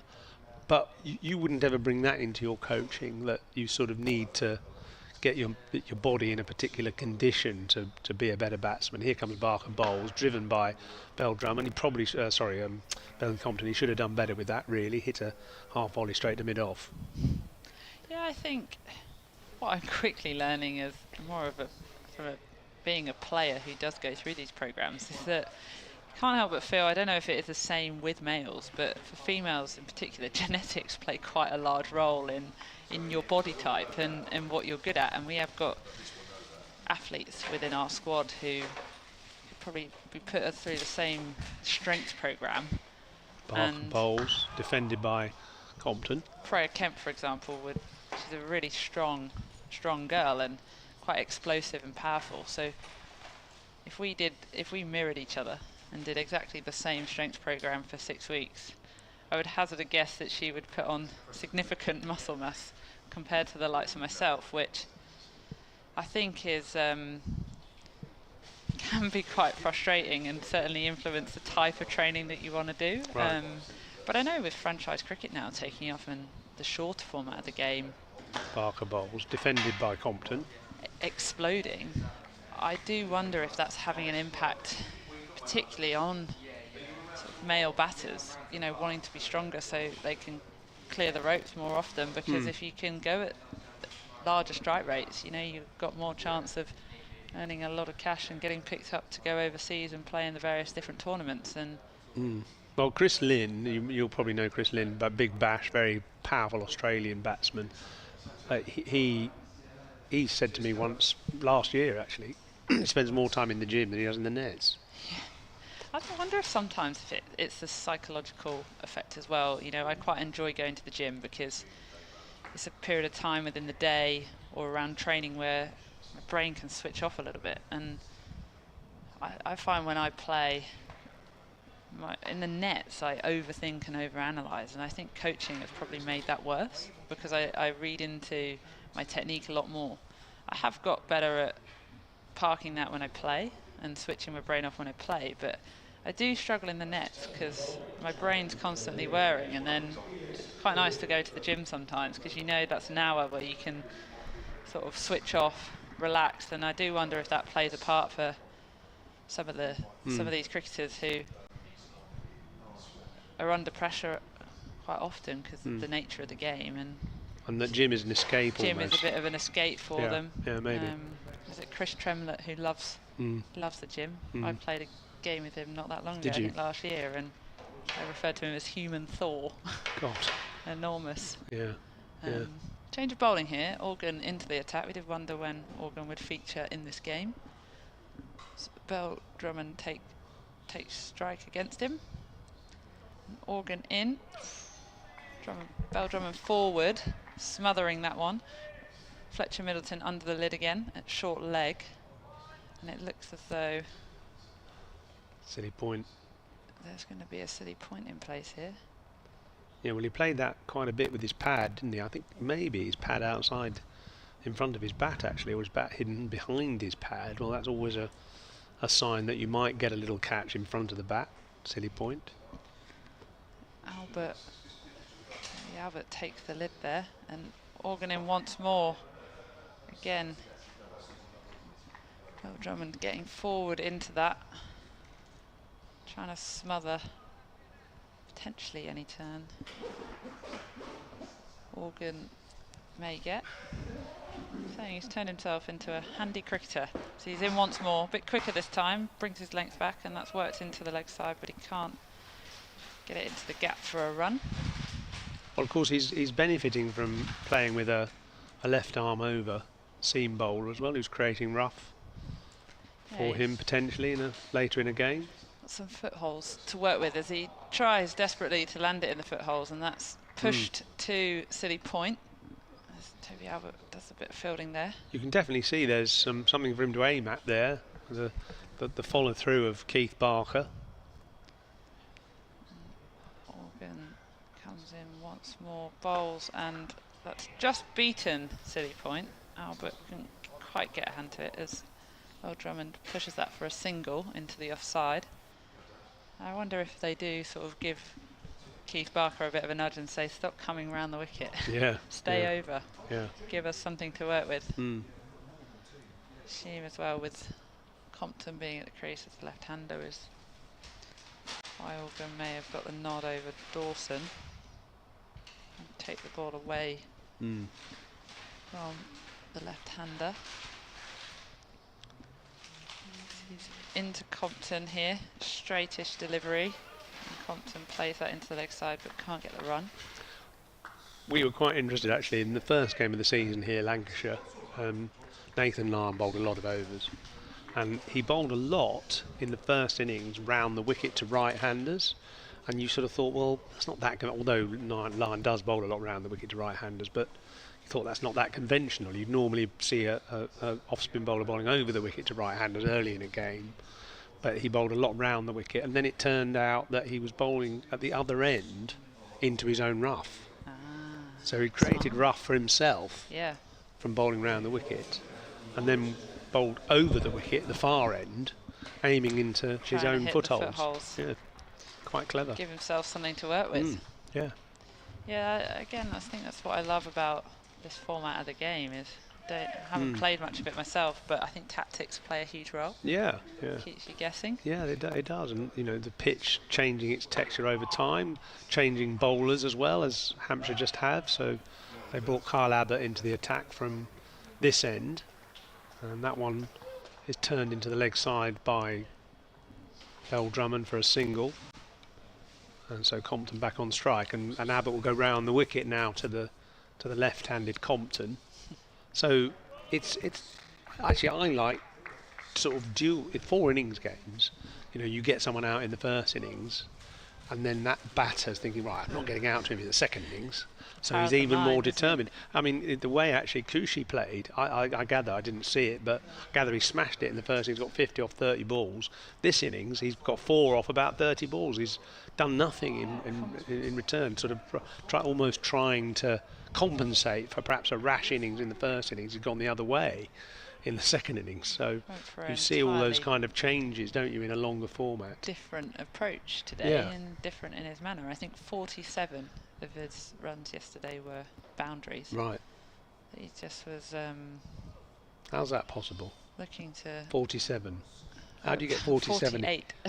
48, okay. I think were boundaries. Yeah. And I think he 53. Yeah, you got 53, that's right. This one from Abbott round the wicket. It's defended a slight start of an LBW appeal, but it hit the middle of Compton's bat, so he stifled it. Yeah, it sounds right. And he probably will be thinking now, sitting in the dressing room, I should have played like that this innings, rather than waiting until I got a head-high bouncer to play a shot. Well, it was entertaining to watch, and I'm not quite sure what the thought process was behind it. It was almost like he certainly looked to go after Mo Abbas if he was trying to counteract any swing that he may get by Abbott bowls, defended by Ben Compton up to mid-on. Well, sometimes you've got to bat a bowler in the opposition who you sort of fear, or you're not apprehensive of, but I suppose you respect at least. This is the whole kind of Bazball phenomenon idea, isn't it? It's not about playing kamikaze innings, it's about domination, putting the pressure back on the bowler. So I suppose Kushi was acting that out in the first innings. Yeah, and your mindset is constantly challenged. Yeah. Well, that kept low from Abbott and came snaked in. Actually, Compton did quite well to keep that out. That's an optimistic sign for Hampshire there, that the newish ball snaked lowish into the stumps, and Compton had to be very watchful to keep that out. Yes, definitely kept low there. I've seen the odd ball stay low from this end. It's something to happen really to make a result out of this, I suppose. The tail end of Kent didn't have much problem staying in. Here's Abbott again bowls. That one didn't really carry through very high to the keeper. Took it above his ankles, but it wasn't threatening the stumps. End of the over. 23 for 1 Kent in their second innings. 343 in their first, following on Hampshire having made 505 for 8.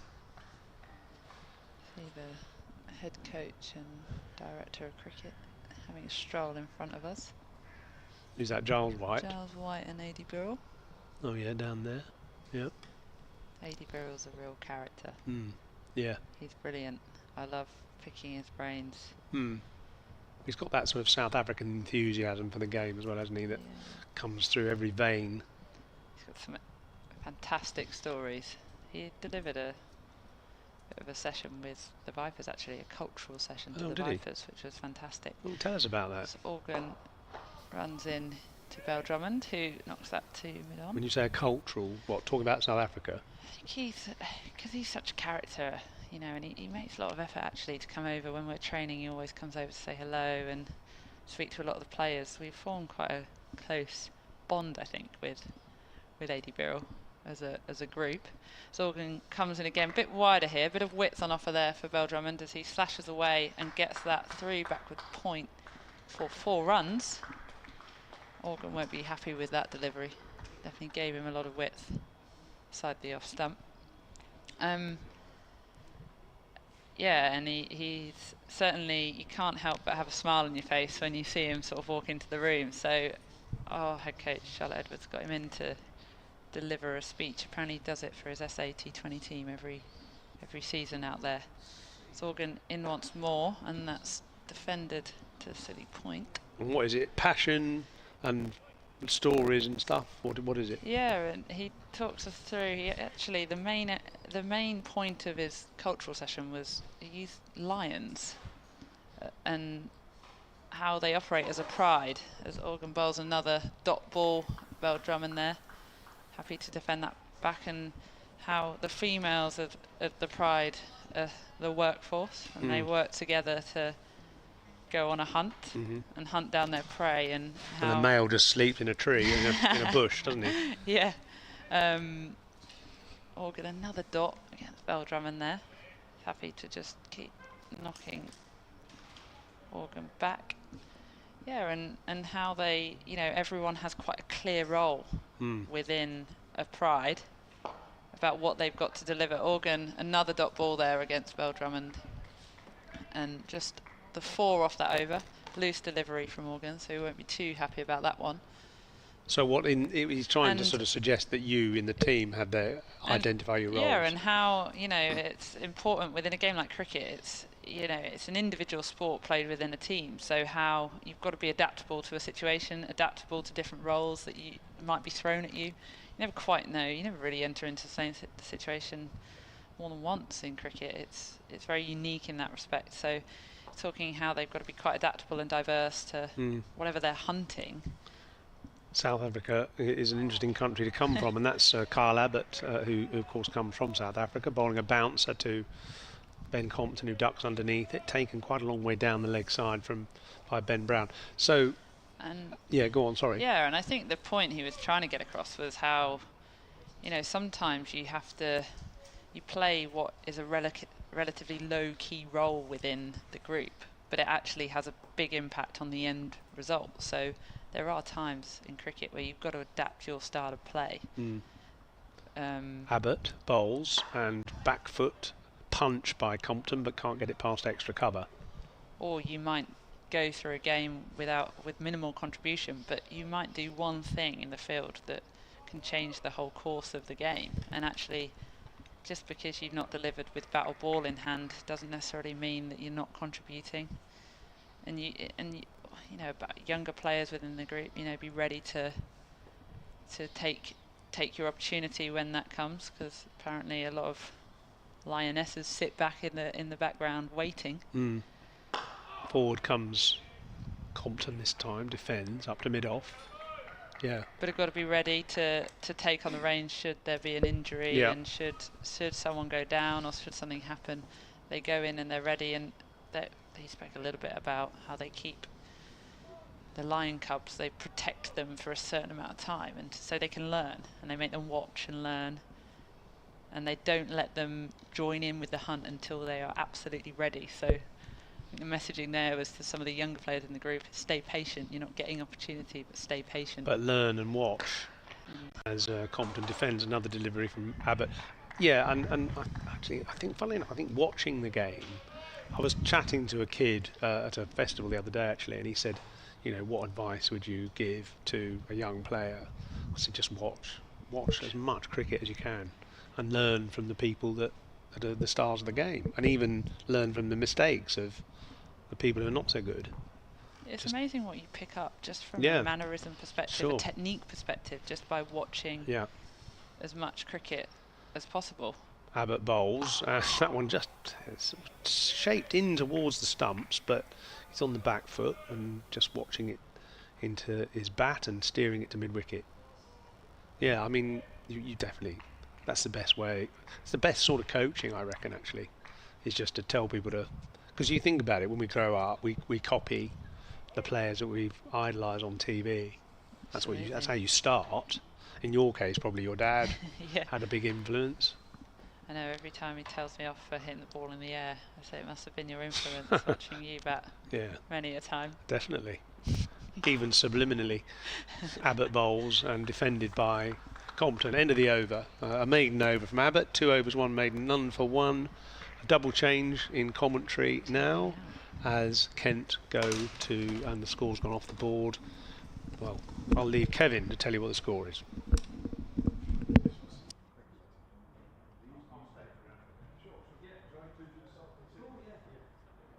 Thank you, Simon. Thank you, Georgia. Me and Dave are doing the marathon session here, all the way up till tea, which is at the top of the hour. Simon Hughes is sticking around for later on as well, so we've got more of him. Dave Allen is going to take his leave at the break. Yeah, I've got to go home for my afternoon kit now. He has. Felix Organ then bowling to Daniel Bell-Drummond. He's got the short leg in. Bell-Drummond is pushing forward. Doesn't seem to be a lot happening out of that rough, which Felix Organ is aiming for, which is just outside or Bell-Drummond's off stump. You can see it if you're watching the live picture feed. In fact, it looks like Ben Brown's just covering it a fraction, but it's just there. Not really misbehaved out of that as yet, as Organ bowls again. Keeps a little though, well played by Bell-Drummond. He cuts it away out to deep point. Joe Weatherly is on the field as a substitute fielder. We couldn't spot Keith Barker, could we? He's not out there at the moment. I was going to say, we think it's the man who's created the rough who's gone off for a... Well, I don't know. I hope it's nothing too significant or serious, because going to need him to bowl through this second innings. He's for sure. Organ bowls. A bit of puff of dust as it's turned into the ground. Well fielded by Fletcher Middleton at short leg. Good reflexes from him. So Organ's into his third over, none for 7. Yes, that one wicket taker Keith Barker throws Cushy out for 4, hooking Abbas down at fine leg. Bell-Drummond drives into the ground, straight back to Organ, who thought about throwing and then remembered what happened last night with Mo Abbas, and it was Bell-Drummond, and he thought, no, perhaps I won't throw the ball back, just in case it hits Bell-Drummond and I also get a level 2 offence. And let's come back a fraction. Bell-Drummond just pushing it out square on the offside.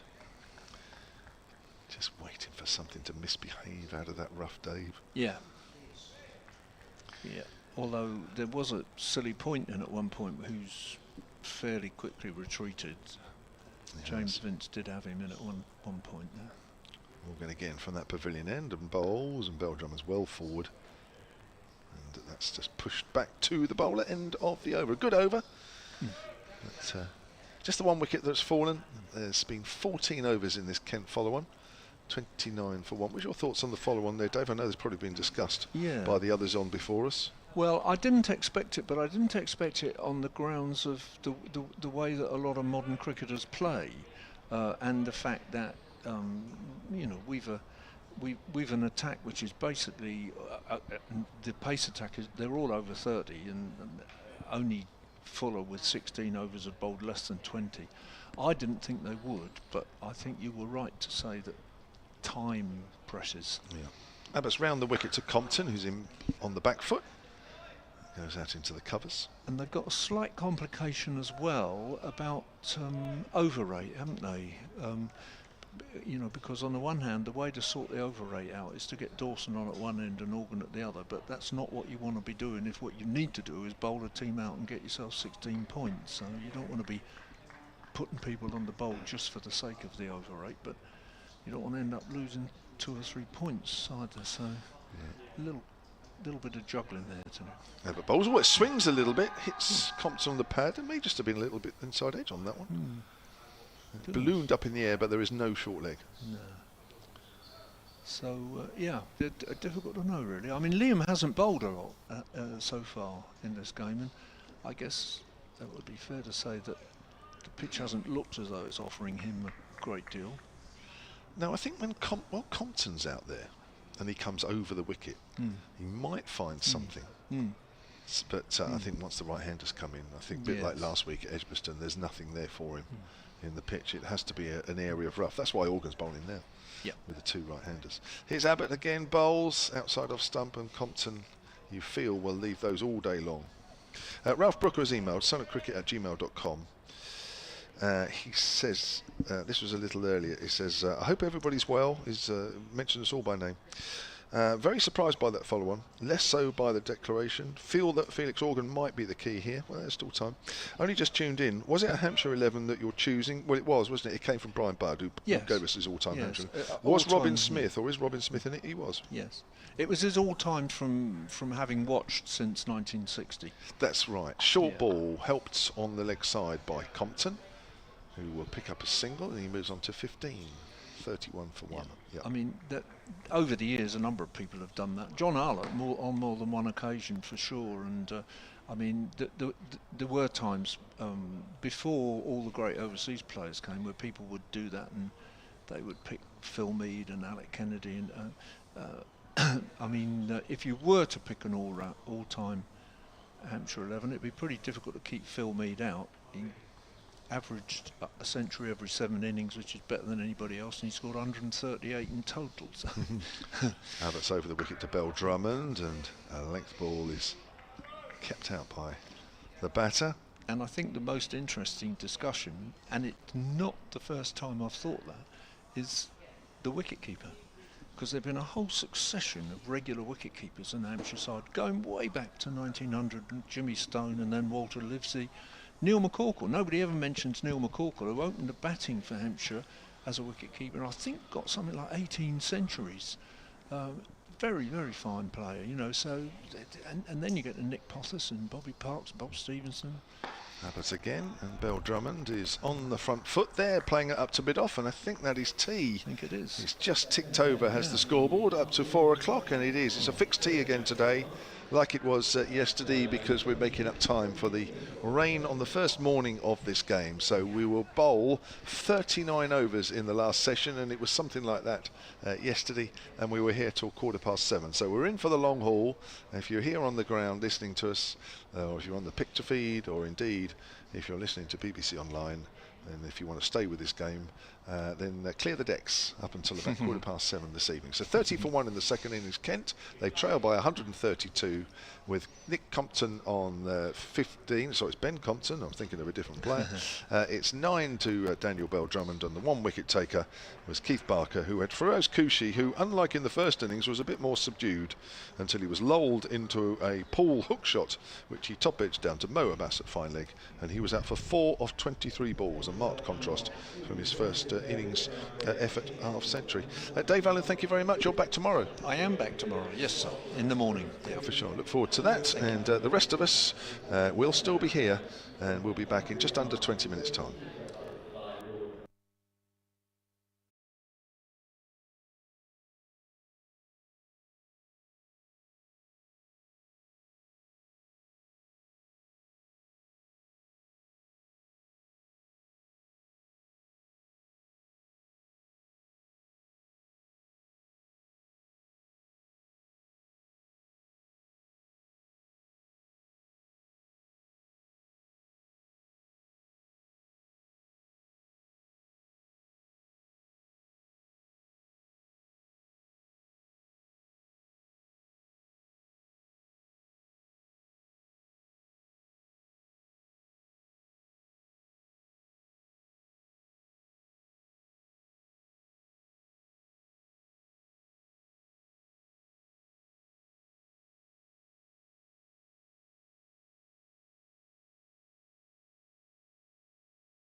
Well, welcome back to the Utilita Bowl.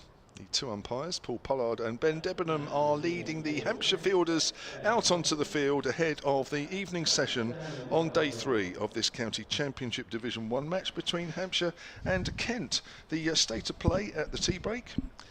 Kent are 30 for 1 following on. That's off 15 overs. They currently trail in the game by 132, having been bowled out earlier for 343. Ben Compton will pick up at 15 not out, and Daniel Bell-Drummond, the captain, will pick up on 9 not out. So a lot of work for Kent to do here, and there is I think another 38 overs in the day. It's just disappeared off the screen, but it's around about there. The commentary team for this evening is just -1, but we've still got 4. Georgia Adams, the Southern Vipers captain, is around. Simon Hughes, the analyst, is still here. You'll hear from him shortly. But it's me, Kevin James, and from BBC Kent is Matt Cole. So never fear, listeners. If you don't particularly take to one commentator, there'll be another one along in a minute. That's right. So yeah. Yes. Unfortunately, we're not on for too long, so we can whisk somebody off if they're not going down particularly well. Alternatively, if there's one you really like, they'll be back soon. So there we go. Yes. I've tried to sell it both ways. Well, you've done very well. It's Felix Organ from the pavilion end of the ground. So off spin, round the wicket to the left-handed Ben Compton. Foot marks, do you think, there from the right arm seamers? Perhaps just doesn't look... Well, actually, Ben Brown is rather masky, but maybe a little bit of rough outside the left-hander's off stump. It's a short leg in, there's a slip. A lot of close fielders as well. There's a man at backward square and backward point. They're mirroring each other, not too far away from where Ben Compton's standing now, and he just defends that one. Straight back at the bowler, and there's no run. So those two fielders behind the wicket as well as the slip. And there's a boundary rider on the offside. Cover, mid-off, mid-on, deep mid-wicket. And that just about counts for everybody, I think. It does indeed. As Organ bowls to Compton, past Fletcher Middleton, who dives for that one at short leg, but doesn't get onto it. A quick single taken, no more than a little nudge from Ben Compton, who just stretches the thighs out. As if he's doing a Long John Silver impression, just grabbing the foot with the hand, stretching it behind him. Here's Organ to Bell-Drummond, the right-hander. Similar feel for him though. Just mirroring. Liam Dawson is jumping up and down and whirling his arms, so it may well be spin at both ends. The over rate is a little bit down for Hampshire. Quick delivery from Organ, quick and flat to Danny Bell-Drummond, defends that. Then bats it back at the bowler, and there's no run. It's about as bright, and I would say about as warm as it's been for the 3 days so far. So, agreed. Looks like good batting conditions, certainly. As Bell-Drummond comes down the pitch and clips that off his toes, square of the wicket. I think he was going a little bit further forward than that, but closing the face, the angle he's got out towards James Fuller on the leg side boundary, and he'll take a single. Did it make a great deal of difference to you, the atmospheric conditions? Certainly, sort of, whether it's grey or bright when you're batting, does it make a lot of difference? Well, if I'm honest, no, not really. I mean, obviously some batting conditions are more pleasant to bat in than others, but in terms of, I think you're too busy concentrating on the bowler, really. You know, not even really thinking about the surroundings. I don't know. That's certainly the way I felt. I was a bit zoned in, really. No, fair enough. Yeah. Well, as you should be, really. Yeah, well, that's... I suppose still concentrating on the sunshine, but true. As round the wicket comes Organ, on the full, Compton takes that one, and just a clip with the roll of the wrists out towards deep mid-wicket, but gently along the ground. Fielded, comes back in, single taken, so 33 for 1. No great alarms or surprises for the batters in that over. And will it be Liam Dawson? It will be Liam Dawson from this end. So back-to-back spin twins, the left armour and the right armour. Yeah, and I think that's very much to do with the fact that Compton is out there, so Dawson does have some rough to bowl into. I think the minute there's two right-handers, I'll be surprised, but then maybe the fact that Hampshire have been out there now for quite a while with both innings, that it might be that the quicker bowlers are going to have a bit of a rest. There's an ironic cheer, the fact that Liam Dawson's coming. I don't know if it's they thought he should have been on earlier, or whether it's just because he is a very popular man down here, which he is. They've got two very fine spinners, haven't they? So if they're giving their seamers a rest, it's not that they're not diluting the quality. Well, you'd hope not. 33 for 1 then, so it's Dawson over the wicket to Compton, and that's turned a fraction out of the rough. Compton played it well, played it late, played it off the pitch, played it down into the leg side. Got an email here from Nicholas Rogers, solentcricket@gmail.com. You can get involved, as you have been doing. Come to that, because Dawson gets to his over quite quickly. Bowls, and that doesn't turn quite so much, plays that into the ground, fielded at short leg. Says, you were talking about a greatest Hampshire 11, but there was no mention of Kevin Peterson. Was that because he isn't, or he wasn't with Hampshire long enough? Shane Warne was only with Hampshire for a few seasons and was included. Well, it really was out of one email from Brian Budd, which is pushed out on the onside, kept a little low on Compton, because he sent in his all-time Hampshire 11, having watched Hampshire at Portsmouth since about whatever it was, 70s, 60s, something like that. So it came out of that. He sent in his Hampshire 11, the best Hampshire 11 that he'd seen over all those decades. Forward is Compton, well forward there, getting very close to the pitch of the ball. And we just sort of, me and Dave haven't talked around that really, but you're right, no mention of Kevin Peterson, not even from myself and David.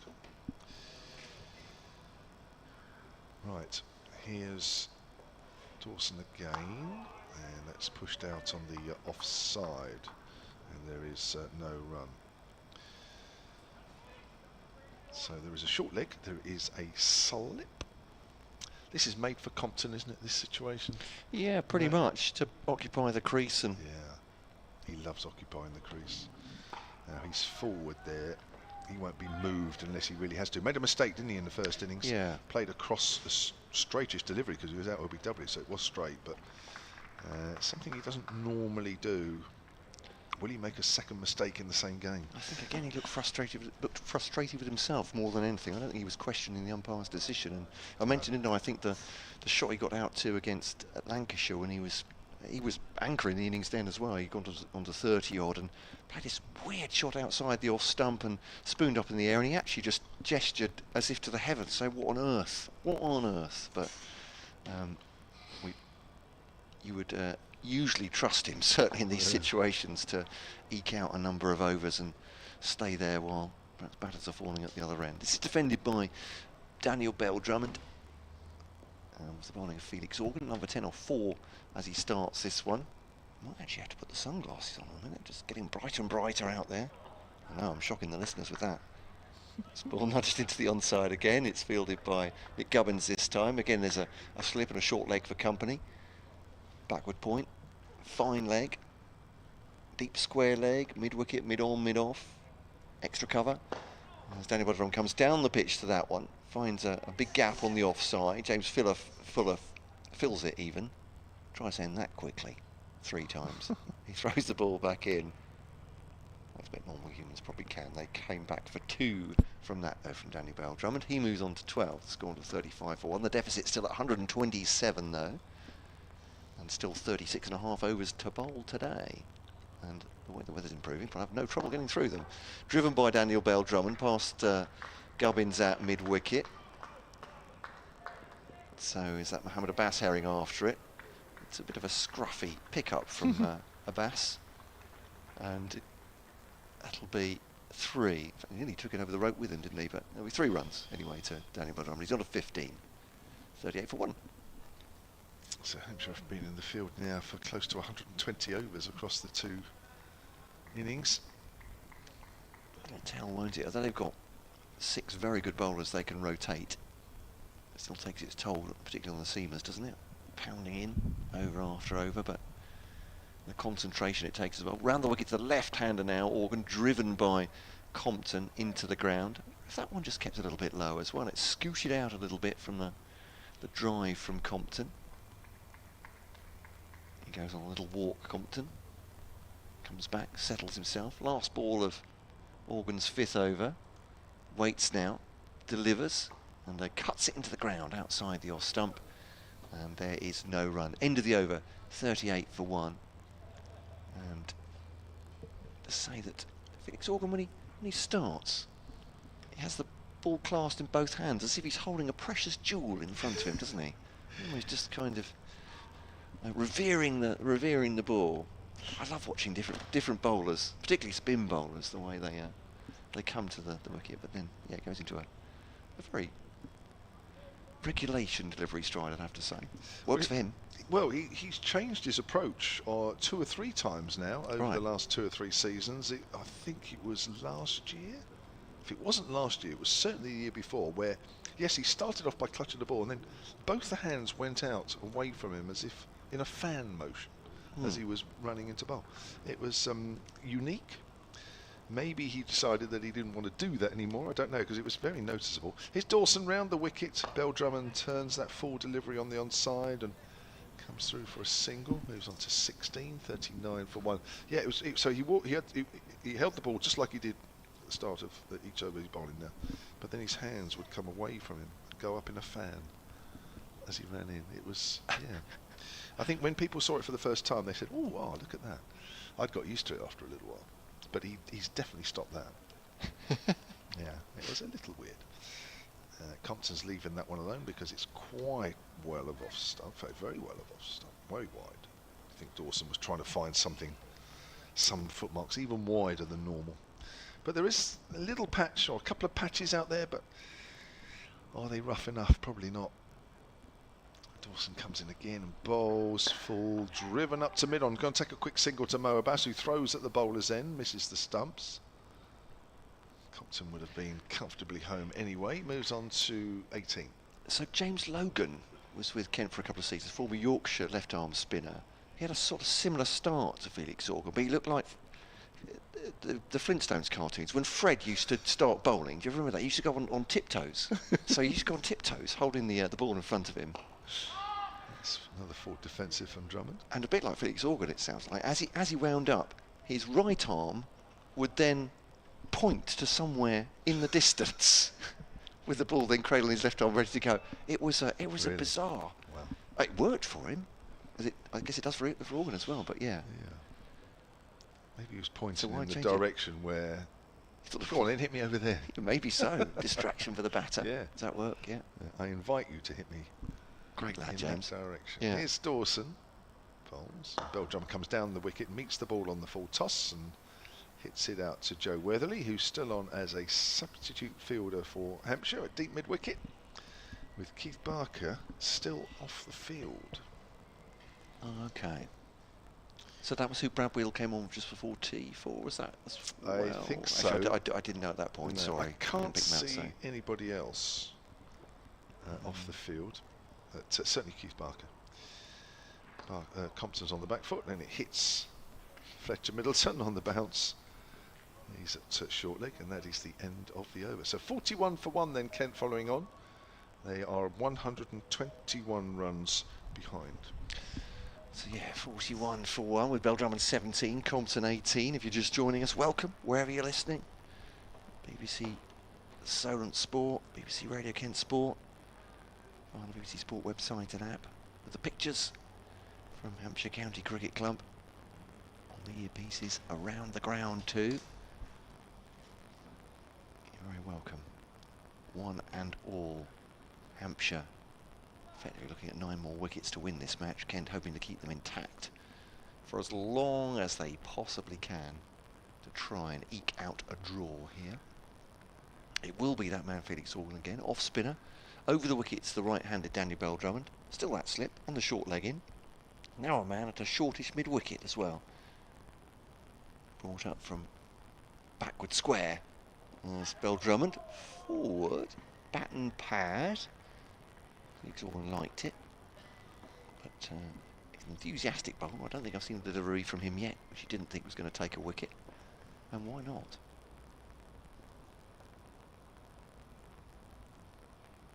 Now bowls to Bell Drummond on the drive. That's a great stop by the man at the short mid-wicket. That's Nick Gubbins reaching down with his right hand. He looks all around him as if to say, where on earth is that ball gone? He's not fooling anyone, it's in his right hand. Great diving stop to his right. Not hit full-blooded by Daniel Bell Drummond, but it was a decent shot nonetheless. And a dot ball, 41 for 1 Kent still. Organ to Bell Drummond. Clips it straight at the man, Fletcher Middleton. in the helmet at short leg. Bright sunshine now. Best weather we've had. People might even take the coats off this afternoon. I'm joking. It's mild. Going towards warm now. Daniel Bell Drummond tries to clip that through mid-wicket, but there's 3 men there in close order on the leg side. That reaches the furthest out of them. That might be Toby Albert at an orthodox mid-wicket. Organ to Bell Drummond, defends that on a slight walk forward. So 5 dot balls so far, 41 for 1 Kent. A bit of a hush descends on the ground. Hampshire supporters are waiting for another breakthrough. And just nudges it upwards to Daniel Bell Drummond, but never really going to get in the arc of Fletcher Middleton at short leg. And bounces safe, and the end of the over. Maiden over for Organ. He's number 15 off 6 with Matt Coleman, Kevin James, at the moment Simon Hughes and George Adams with us today for the rest of this 3rd day, making up the lost overs, which we'll do today. 34 remaining. So a couple of hours at least on this so far. Maybe up to 7 o'clock, as we did last night. So we'll get ourselves into this commentary. Could get very tense indeed. Here's Dawson to Compton on the back foot, drives that away. James Fuller is in the action. They'll come back for a comfortable 2. There's Dawson, carry on Dawes, I think that was, from a Hampshire supporter rather. It's 119 the deficit here, and Kent have been under the pump almost. Well, from lunch on day 1. Took 2 early wickets, which looked to give them advantage, but since then Hampshire have bossed this game. Defended this one by Ben Compton into the offside. And there is no run. Dawson just holds a moment. Actually, Keith Barker is reappearing. That's good news for Hampshire supporters, but not quite over the rope yet. Dawson bowls to Compton. Into the offside again. No great aggression on the ground.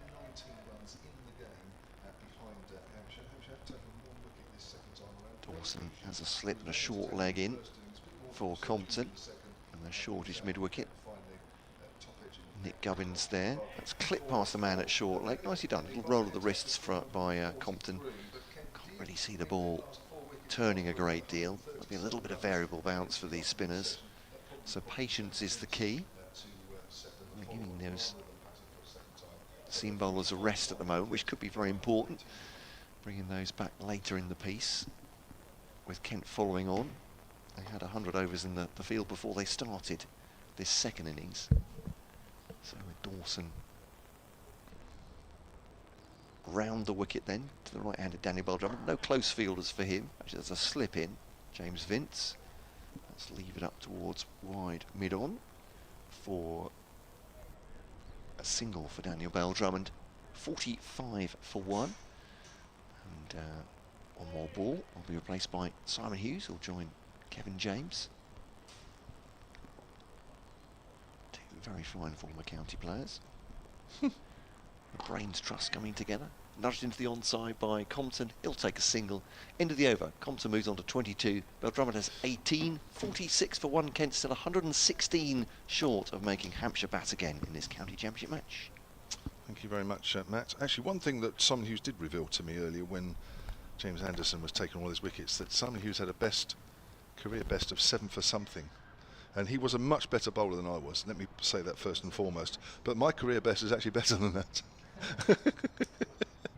Well, and you took 4 in 4. And I took 4 in 4, but we don't talk about that. But 8 for 49. 8 for 49 was mine. 8 for 49. Yeah. Wow, that's good. Yeah, so, Who against? It was against... Don't tell me you can't remember, because I got it so many times. Well, actually, No. I mean, you know, when I plough through all those wickets and try and... Yeah, it was Somerset. Basingstoke, yeah. Right. But no, but listen, I say, you were a much better bowler than I was. So. But yeah, but you were a much better batter than I was. Well, So you could do both. Yeah. So 46 for 1 then, Kent following on. It's Felix Organ around the wicket, bowling to Ben Compton. I don't think there's anything in the wicket for him on the angle he's going to be bowling, and Compton rocks back, turns that behind square. Good bit of fielding from Keith from Kyle Abbott, and there is no run. Nothing really there for the spinners. Yours at the moment, is there? No, disappointing, isn't it? It's tough. You know, they've tried the rough and it really hasn't responded much. It's just too slow, isn't it? Yeah. Batsmen can adjust. Another heavy roller on between the innings hasn't helped. Compton cuts that one hard to extra cover. I mean, he had to wait a long time for that ball, didn't he? And eventually he was sort of so early on it, he couldn't hit it square enough. Yeah, it's a bit like this is a situation that Hampshire faced at Edgbaston last week, where they were trying to bowl Warwickshire out for a second time. The wicket just went slow and dead. And it's similar here as Compton pushes forward back to the bowler. And you really feel that Compton probably won't make the same mistake a second time, playing across the straight one. He's not really that type of player. He's quite dour in his batting, but he's quite happy to just let the bowlers come in, and he doesn't get phased. Just taking his time there, just readjusting his glove.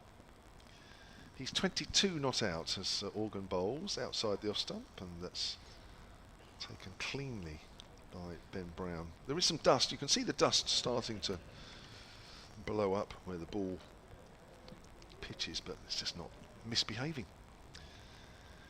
Organ again bowls, cut away by Compton. I think also outside the off stump where he's cutting, one does bounce a fraction more than the other. A couple keep low. It's almost difficult, isn't it, to always bend the legs and get low to actually hit through the ball. And spinners want bounce, don't they? They want extra bounce, not less bounce, ideally. They do. A bit of bounce and a bit of pace. And it would be all their own way. He's got hold of that one, although it was more of a back foot square drive than a cut. He'll keep the strike, Will Compton, and he moves on to 23, and it's 47 for 1. Kent trail by 115. Now, I was down in these parts on Sunday, actually. One of the reasons I didn't come to the first day of this game, actually. I was in competition with my sister at the Chalk Valley History Festival. Okay. My sister Bettany Hughes, the well-known history presenter, has produced a new book called The 7 Ancient Wonders of the World, and she was promoting that, doing a talk, and ironically I was doing a talk with another man from this parish, David Gower, in the next tent. We sold out before her. Here comes Dawson, and it's steered into the offside, and it's fielded by Keith Barker, who's back on the field. But her tent was much bigger than ours, and she did eventually sell hers out. And the queue for signing her book was embarrassingly long compared to mine. Mine had about 4 people in it. Here's Dawson, who bowls, and Ben Compton defends. Her queue was about 200 people long, wanting signatures on her new book. And I said to her afterwards, well, you won the battle of the queues, Dawson bowls. Oh, it could be LBW. Is he outside the line? He was back and across there, Compton. Hit on the pads by that one from Dawson, which was quicker and turned. But I think probably Compton, being left-handed, just managed to get his front pad outside the line and was given not out. That turned, though. That turned, and that was encouraging, and it was quite a quick delivery as well. And it just defeated Compton as much for pace as it did for spin. Dawson bowls again. This time Compton's more sedately forward, defending that one. It was a bit wider that time. It gave him the opportunity to get outside the line and defend it on the front foot. 47 for 1, Kent. The trouble is Dawson having to throw it out there fairly wide, isn't it, to get it? Yeah. Dawson bowls again, and this time Compton turns to mid-on. But this is a good over from Dawson. He's got the length right, I think, this over. A couple of times in the earlier he's been a bit short or a bit full, but this time he's got it about right. He's just taking his time, holding the next one. Bowls, and that's again nicely pitched just outside off, enough just outside off to draw the batsman forward, but no real spin. So defended safely by Compton. End of the over, maiden over for Dawson. 4 overs, 2 maidens, none for 8. And I mean, I said to my sister Bethany afterwards, you did win the battle of the queues, because your queue's about 8 times longer than mine, but that's mainly because you talked to everyone for about 10 minutes. So they had to wait ages, whereas I just kind of sign and thank you very much and lovely to see you and goodbye. But I admittedly only had about 5 people in my queue, and she had about 200. Oh wow. Yeah. Okay. Anyway, it was good fun. Yeah. Chalk Valley History Festival. It's a lovely, lovely festival, actually. Organ Bowls, Belldrummer's on the back foot, steers that out towards point. Is that Chalk Valley, is that Dorset? Yeah. Yeah. It's just sort of 10 miles from Salisbury. Beautiful spot in a beautiful valley, and they've got Second World War Spitfires and tanks and people doing Morris dancing. And Frank Gardner, the BBC security expert, was there doing a talk, and some really interesting people, actually. So is it more Dorset or Wiltshire? You mentioned Salisbury there. I think it's Dorset. Dorset it is, yeah. So it's below Salisbury. It's driven back to Organ by. It feels like Dorset. Yeah, it's probably on the border or something. I'll look it up, actually. Well, someone will tell us, I'm sure. Yeah, well, I'll look it up. Chalk Valley. I've heard of it. I'm not quite sure. Chalk with an E on the end. Let's look at this ball from Organ, who bowls, and it's clipped into the leg side by the right-handed Belldrummer, straight to mid-wicket. Look at that. It's the first thing that came up. Chalk Valley History Festival. Well, it's just gone, that's why. It's sort of it's trending at the moment. Mainly because my sister's been there, nothing to do with me. Is all going to get involved, and there's a half appeal there, but the bat and pad were close together, and the batter was down the pitch. So it's southwest of Salisbury. Yeah. I'm going to take a hazard guess. It might be more Wiltshire. Okay. Might be. Anyway. It's quite a good cricketing area. Here's Organ again, bowls, and Belldrummer defends back up the pitch. There's a lot of sort of village cricket going on around there as well, actually, which is quite interesting. Some lovely little grounds. It's beautiful around there. Absolutely stunning. Yeah, well, I was going to say, I mean, I'm looking at it, and it must be on the border. Yeah, because maybe it's half in, half out or something. Driven up to long on by Belldrummer and gets a single. Keith Barker has to make a quick adjustment towards mid-on to pick up, and keeps it to a single. 48 for 1, Kent, at the end of that over from Felix Organ, who has figures of 8 overs, none for 17. So cautious progress by Kent here. Belldrummer on 19 from 47 balls. Ben Compton 23 from 75 balls. They're digging in the second wicket pair. Yeah, Ben Compton isn't normally the best to watch entertainment-wise. He does a good job and has done a good job for Kent, but yeah, if he was appearing at the Chalk Festival, I'm not sure he would be buying tickets. David Gow was in good form, actually. Was he? Yeah, he's all right, entertaining. Yeah. Well, we were talking about, you do this over, and we'll talk about what we were talking about. For sure. Dawson then, who's around the wicket to Belldrummer, who's just seen something behind Dawson's arm and just pulls out of his stance. We were actually debating what was it was supposed to be a talk about the past and future of Test cricket, so it was a wide-ranging subject. Yeah. Dawson just takes his time this time, almost as if he was offended by Belldrummer pulling out of his stance earlier. Oh, and he's bowled him! He's played forward and he's gone through his defences and he's hit the stumps. And that is the second wicket down. Belldrummer goes for 19, a second failure in the game for the Kent captain.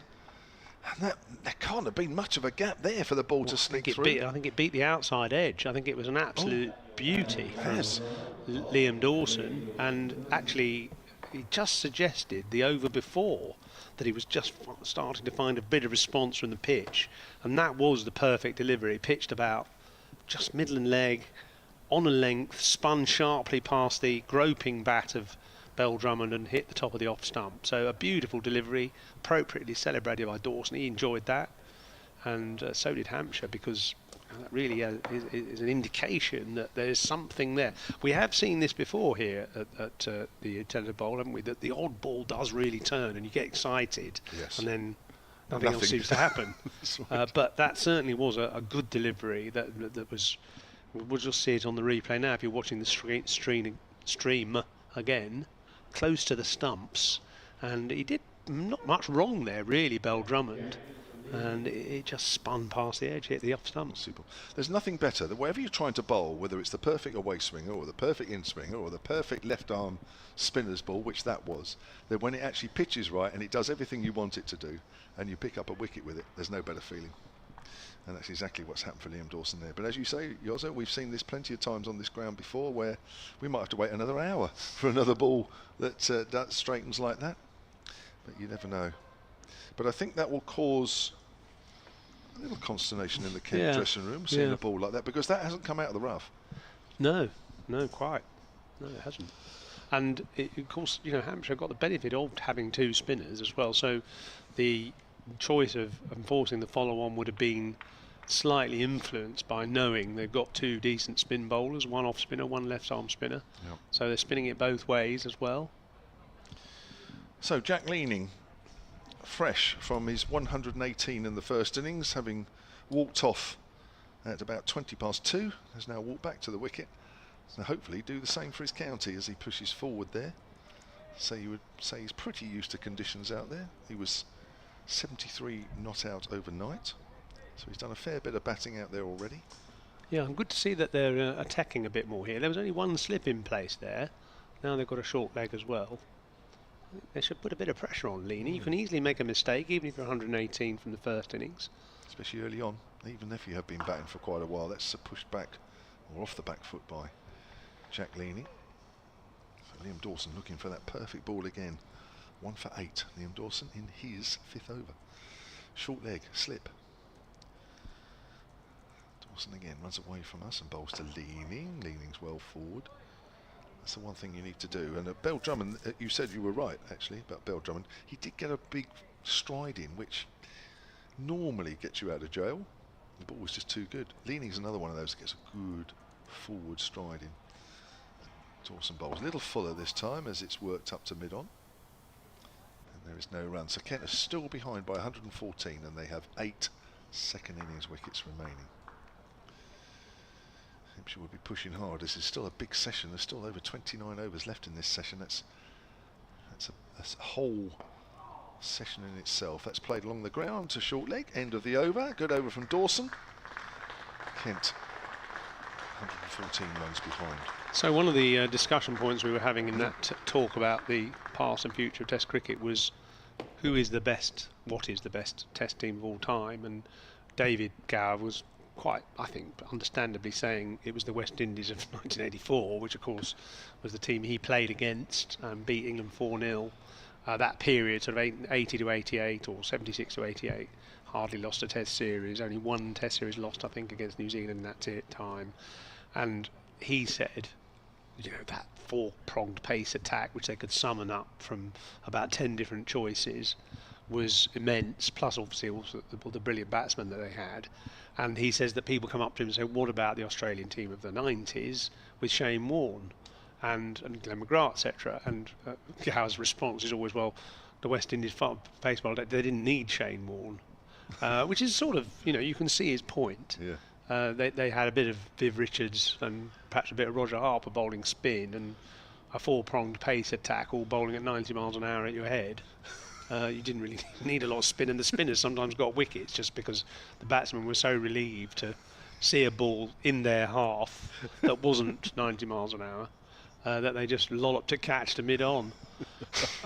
And yeah, anyway, it was a debating point. I mean, I think, and again, it's partly because of the studying it a bit more closely. I think that Australian team of the 90s was, I think if they played the West Indies team of the 80s, they might have beaten them because of Shane Warne's ingenuity, and obviously the Australian team was sort of ruthless as well. Whereas the West Indians sometimes, even though they were an incredible team, sometimes they lost a bit of concentration and lost a Test match at the end of a series, got bowled out by Philip Tufnell or something, and kind of gave a few easy soft wickets away after they'd already hammered England 4-0.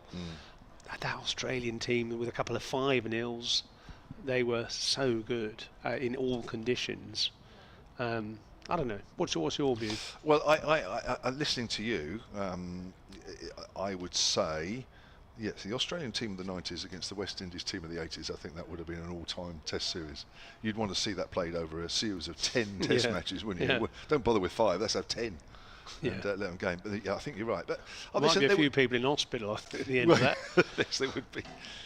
But it's always difficult, isn't it? Because when you're talking of different eras, and teams play in different ways. Somebody comes up with a theory and says, "Well, we'll play like that then," and and either it moves things on or seemingly moves things on for a little while, and then they realise that actually we won't play like that. We'll play like this. But the Australians definitely moved the game on, didn't they? Yeah. In terms of the scoring rate. They did. Felix Organ, I think it's me. I can't remember. Is it you or me? It doesn't matter. No, go on, it's you.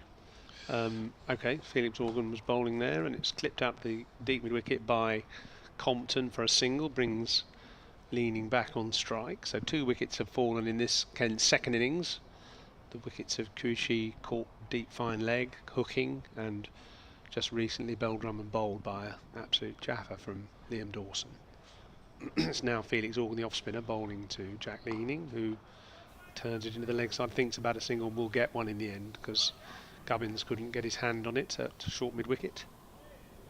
49 for 2. I mean, you would have played against. You obviously played against the West Indies, 80s West Indies. Did you play much against the Aussies in the 90s? Hampshire matches against the Australian tourists? I missed them once, fortunately. Right. I think I was injured when Shane Warne played against Hampshire. Right. And who was the other off spinner at the time who was pretty decent? Tim May. Yes. Cut by, this time by Ben Compton out to deep point for a single. Actually, he was a good bowler. He was. He spun it. He spun it a lot. He had big hands and he really ripped it. Yeah. He obviously didn't get the same publicity, really. Cause No. Shane Warne. Didn't he go on to become like a PCA PCA world representative or yes, something? he did. Yes. He was sort of like players representative. He did. Yes. Yeah. Quite good at it, I hear, as well. Or was. Yeah, he didn't play that much, obviously, because they always had Warne in the side and only played 4 bowlers. Big appeal there from Felix Organ as Leaning went for a sweep, a little paddle sweep. More of a plea, I think, than a confident appeal. And the umpire is unmoved. Sorry, Michael Lee, very quickly on the email, sunandcricket@gmail.com, confirms that Chalk Valley is in Wiltshire. Oh, Thank I you. was wrong then. Well, Apologies. only by about Apologies 200 yards. Apologies to all Wiltshire residents. Here comes Felix Organ again, and defended by Leaning this time. Well, no, I mean, you don't want your town or area registered in the wrong county, so that's very poor. I don't know, it just felt like Dorset somehow, but I always found when I go through Wiltshire it seems to always be raining, and it was a lovely day. Anyway, that's a gross generalisation. That one kept a bit low from Organ actually, and Leaning had to be quick to keep it out. So end of another over, 51 for 2, Kent. Simon Hughes is going to stay on. Georgia Adams, the Southern Vipers captain, is going to come alongside you. I just want to leave you with this comment. What they probably don't want in that area is people from London coming down and starting to say, well, it's this, it's raining, or actually you're in this county and you're not in that. You know, as if you... Yes, you know, fair enough. As if because you're London, you know it all. Yeah. There we go. That's a fair point. And many apologies to anyone who lives in Dorset or Wiltshire for accusing your county of being anything other than absolutely beautiful. I hope I've silenced any complainants now. Georgia, do you want to do this over? Shall I do this? I'll do this over. You do the next one then. So it's Dawson who bowls, and it's Bell Drummond. No, it's not. Bell Drummond's out. It's Ben Compton turning that one into the leg side for a single. So they're rotating the strike quite well here, actually. These two Kent batsmen, annoying for the bowler because they've got a left-hand, right-hand combination to deal with. Mind you, they're not making it hard for the batters. There's a deep mid-wicket and a deep cover, so plenty of singles on offer. Dawson bowls, and Leaning tries to steer it square of the wicket. Actually gets a thick edge, and it squirts out to Mohammed.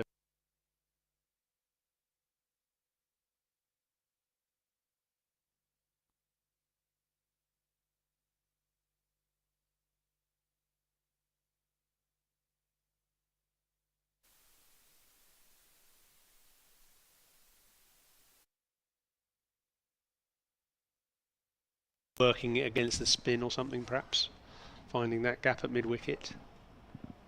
So it's Dawson from our end. He seems to prefer this Hilton Hotel end. That skews off an inside edge, well fielded by Middleton at short leg, who has a quick flick at the stumps. But the batsman's back. Most of his overs from this end. Felix Organ from the other, eyeing up those footholes, I think. Dawson round the wicket, leaning forward. Got Leaning with the bat, Fuller with the ball, you know, appropriate names for cricketers. Leaning very much does lean into the ball when he drives as well. You play on words. James Fuller tends to bowl quite a lot short of a length. Leaning defends this one, and that one just again goes off the inside edge. He was playing for the turn there. Of course, that's one thing that does happen as soon as the teams see one ball spin. They're a bit more wary, playing outside the line of ball sometimes that don't turn. So good work from Dawson there. 6 overs, 1 for 9. Organ has none for 20 from his 9. Picking up the over 8 now, the 2 spinners, although it does look as though we are having a change of bowling. It looks like it is James Fuller. Actually. Must have been listening to you. Once in on the action from the pavilion end. So he loosens up, getting ready to come back into the attack. A bit of pace. I know you were a opening batter. Do you bowl a bit? A little bit of very round arm off spin. I didn't bowl until 4 or 5 years ago.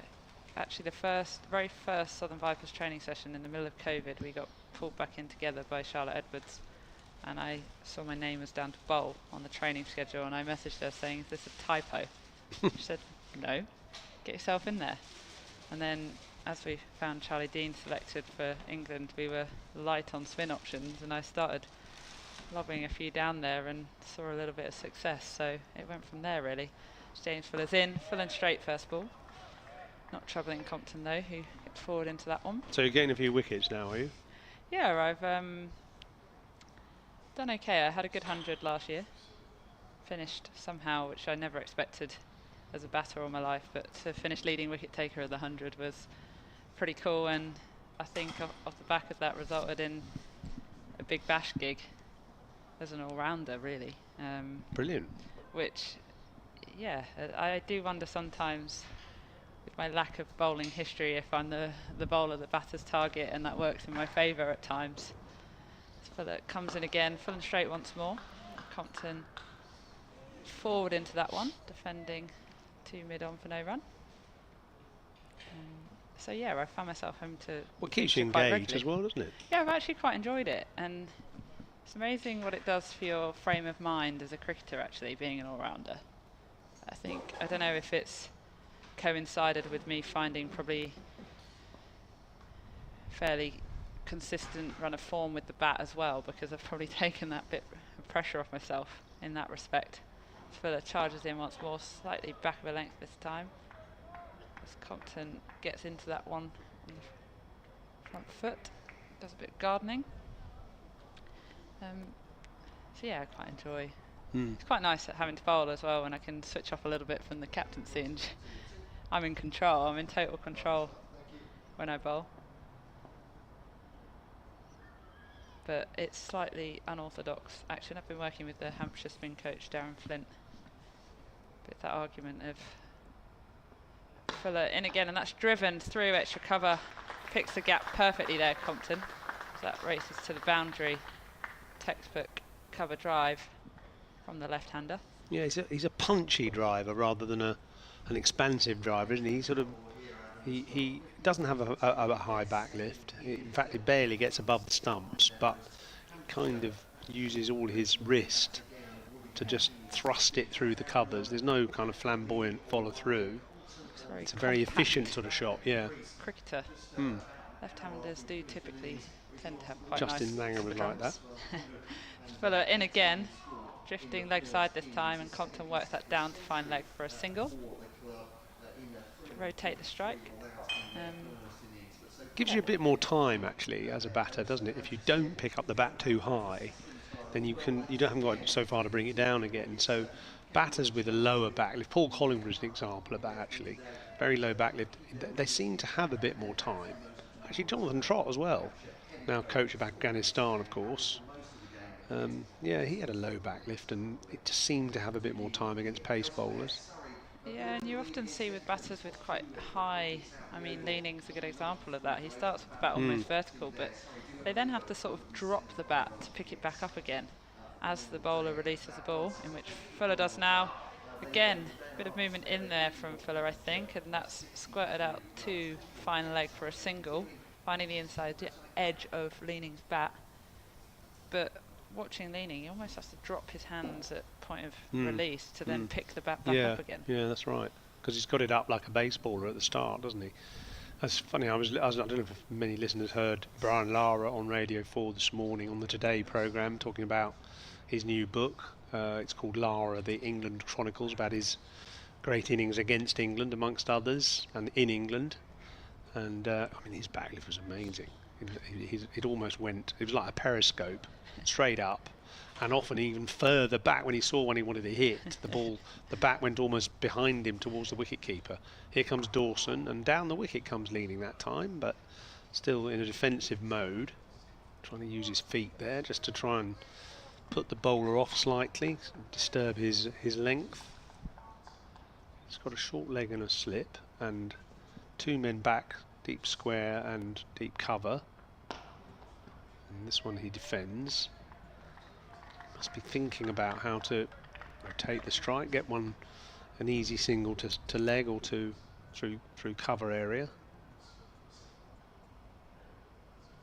Dawson with a very short walk to the wicket, bowls, and that one right on middle and leg, and just a little hint of spin, but Leaning is well forward, smothering it.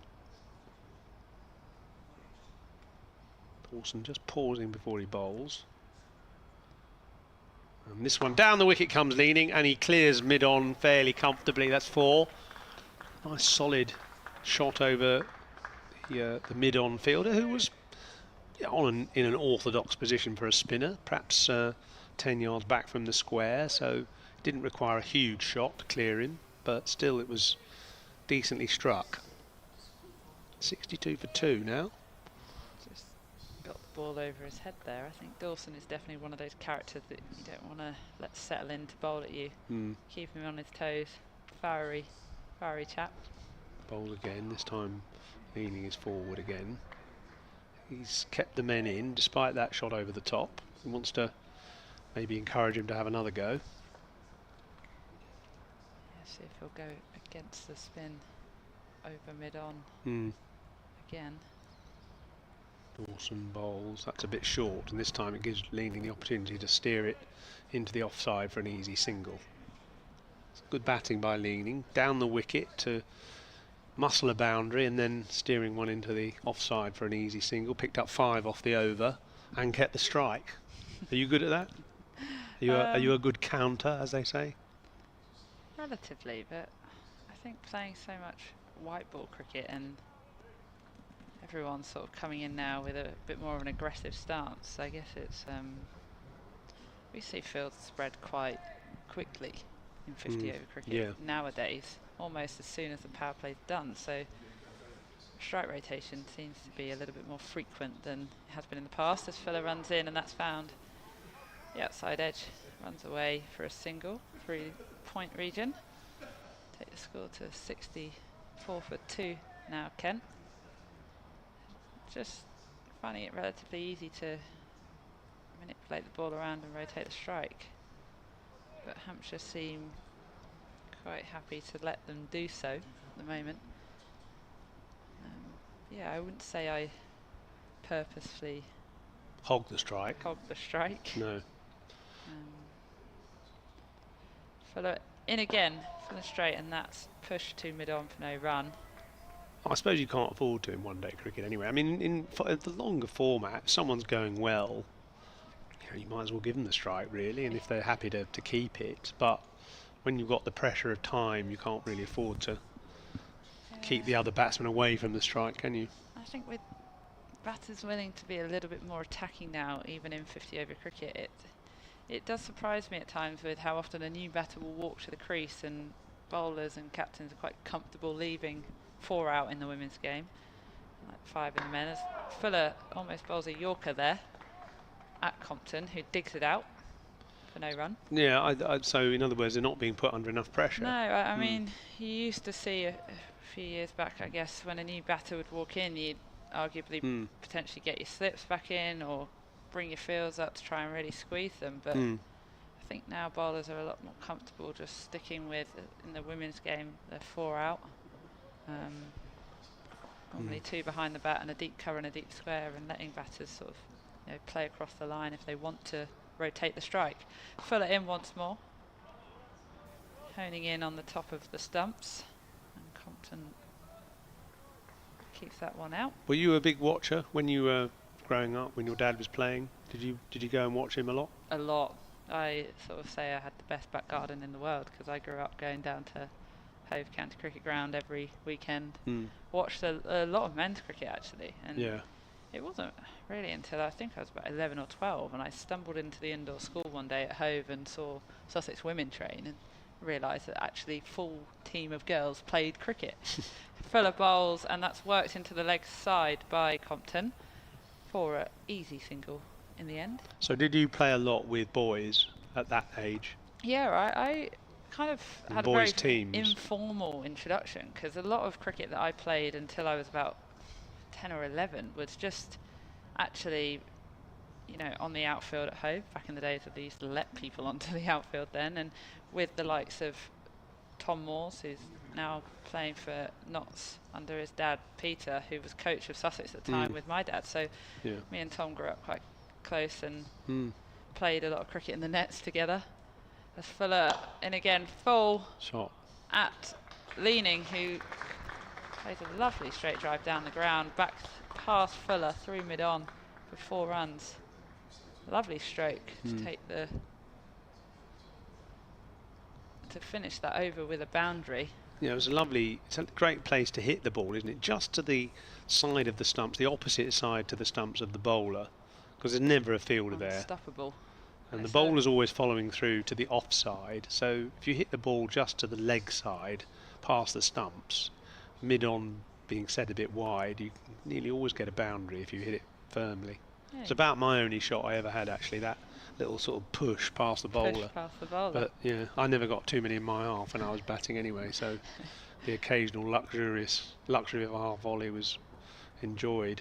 I think it's my favourite shot. Yeah, it's a nice shot. I've seen you play it actually. Dawson bowls, and this time Compton flicks it to deep square leg for an easy single, just a fraction short that time from Dawson.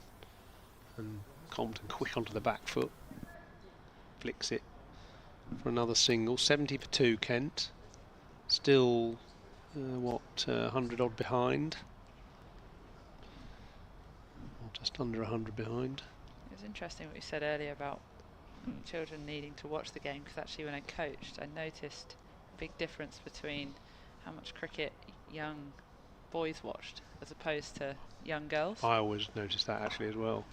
That's Dawson bowling, and it's defended by Leaning. I noticed that a lot with my daughter, that she always watched, and she used to come in the commentary box and point out stuff and learn very, very quickly. But the other Middlesex girls that she played with didn't watch the game much at all. Barely watched any cricket. Yeah, and you could just tell their lack of knowledge really. Here's Leaning, who clips that one to mid-wicket. There is no run. You could tell just from talking to them, they hadn't seen things that Nancy, my daughter, had, and it just helps you learn so much quicker. Dawson bowls, tossed up, slower, and Leaning was careful with that one, just pushing it out on the offside. Bearing his pace quite well here, Dawson. He used to influence a lot of sessions as well. I remember the lads would come in and say, "We saw Joss Butler play this shot, can we give it a go today?" Yeah, I can imagine. Girls are going, "What are they talking about?" Dawson bowls and Leaning defence. Yeah, I guess with more and more Instagram posts now, it's harder to avoid those key moments for either gender really, or any gender. Again, another delivery from Dawson is defended by Leaning and back up the pitch, end of the over. 70 for 2. And even with the introduction of all the live streams, I think it's great now, that because cricket's become so much more, any form of cricket's become so much more accessible to watch, which you can only hope means that people, young cricketers, do watch the game more, because I do think there's something to be said. I often get asked by teachers actually about, if it rains, what can we do? And I put them in front of some highlights of a World Cup game, or actually don't be afraid to just let them watch some cricket. Fuller in again to Compton, and that's punched off the back foot past point, and it's flying to the boundary. He just lent on that one, punched it away through the offside, and has picked up 4 runs. Fuller struggling to find his length here, finding the rhythm he found in the previous innings.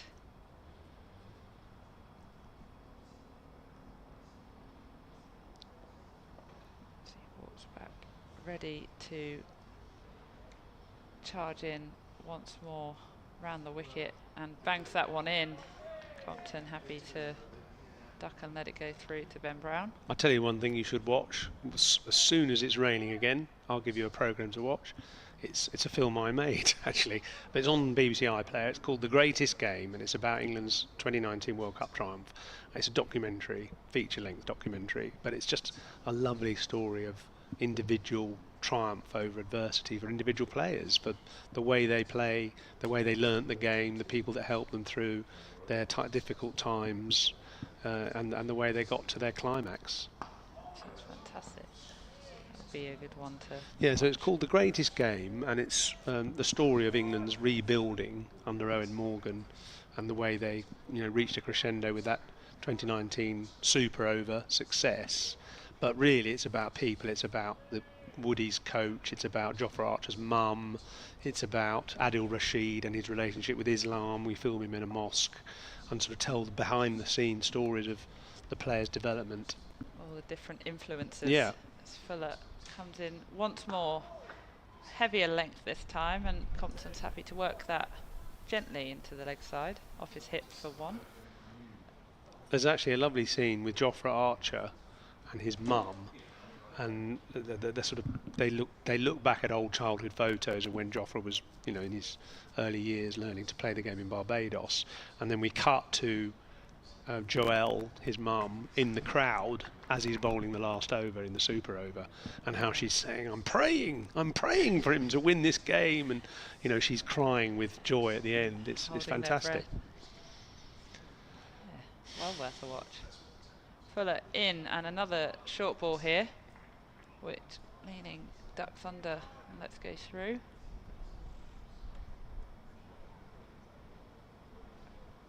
Fuller opting to bowl shorter, as it appears.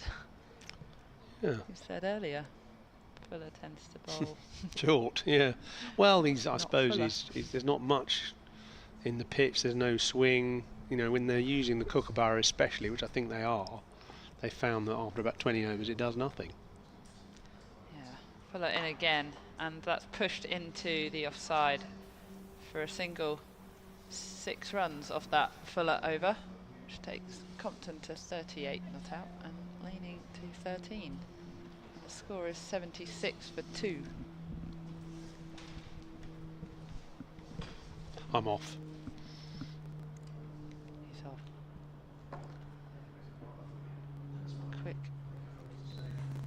commentary change up, not a double tap out this time. No, he's unsentimental, is Kevin James, isn't he? Simon Hughes there, the analyst, kicking him just out. Hooked. There we are. You're gone, mate. Your time is up. So 76 for 2, Kent here, in a lot of trouble. Deficit 86 now. But that second wicket of Daniel Bell-Drummond going at 48 for 2.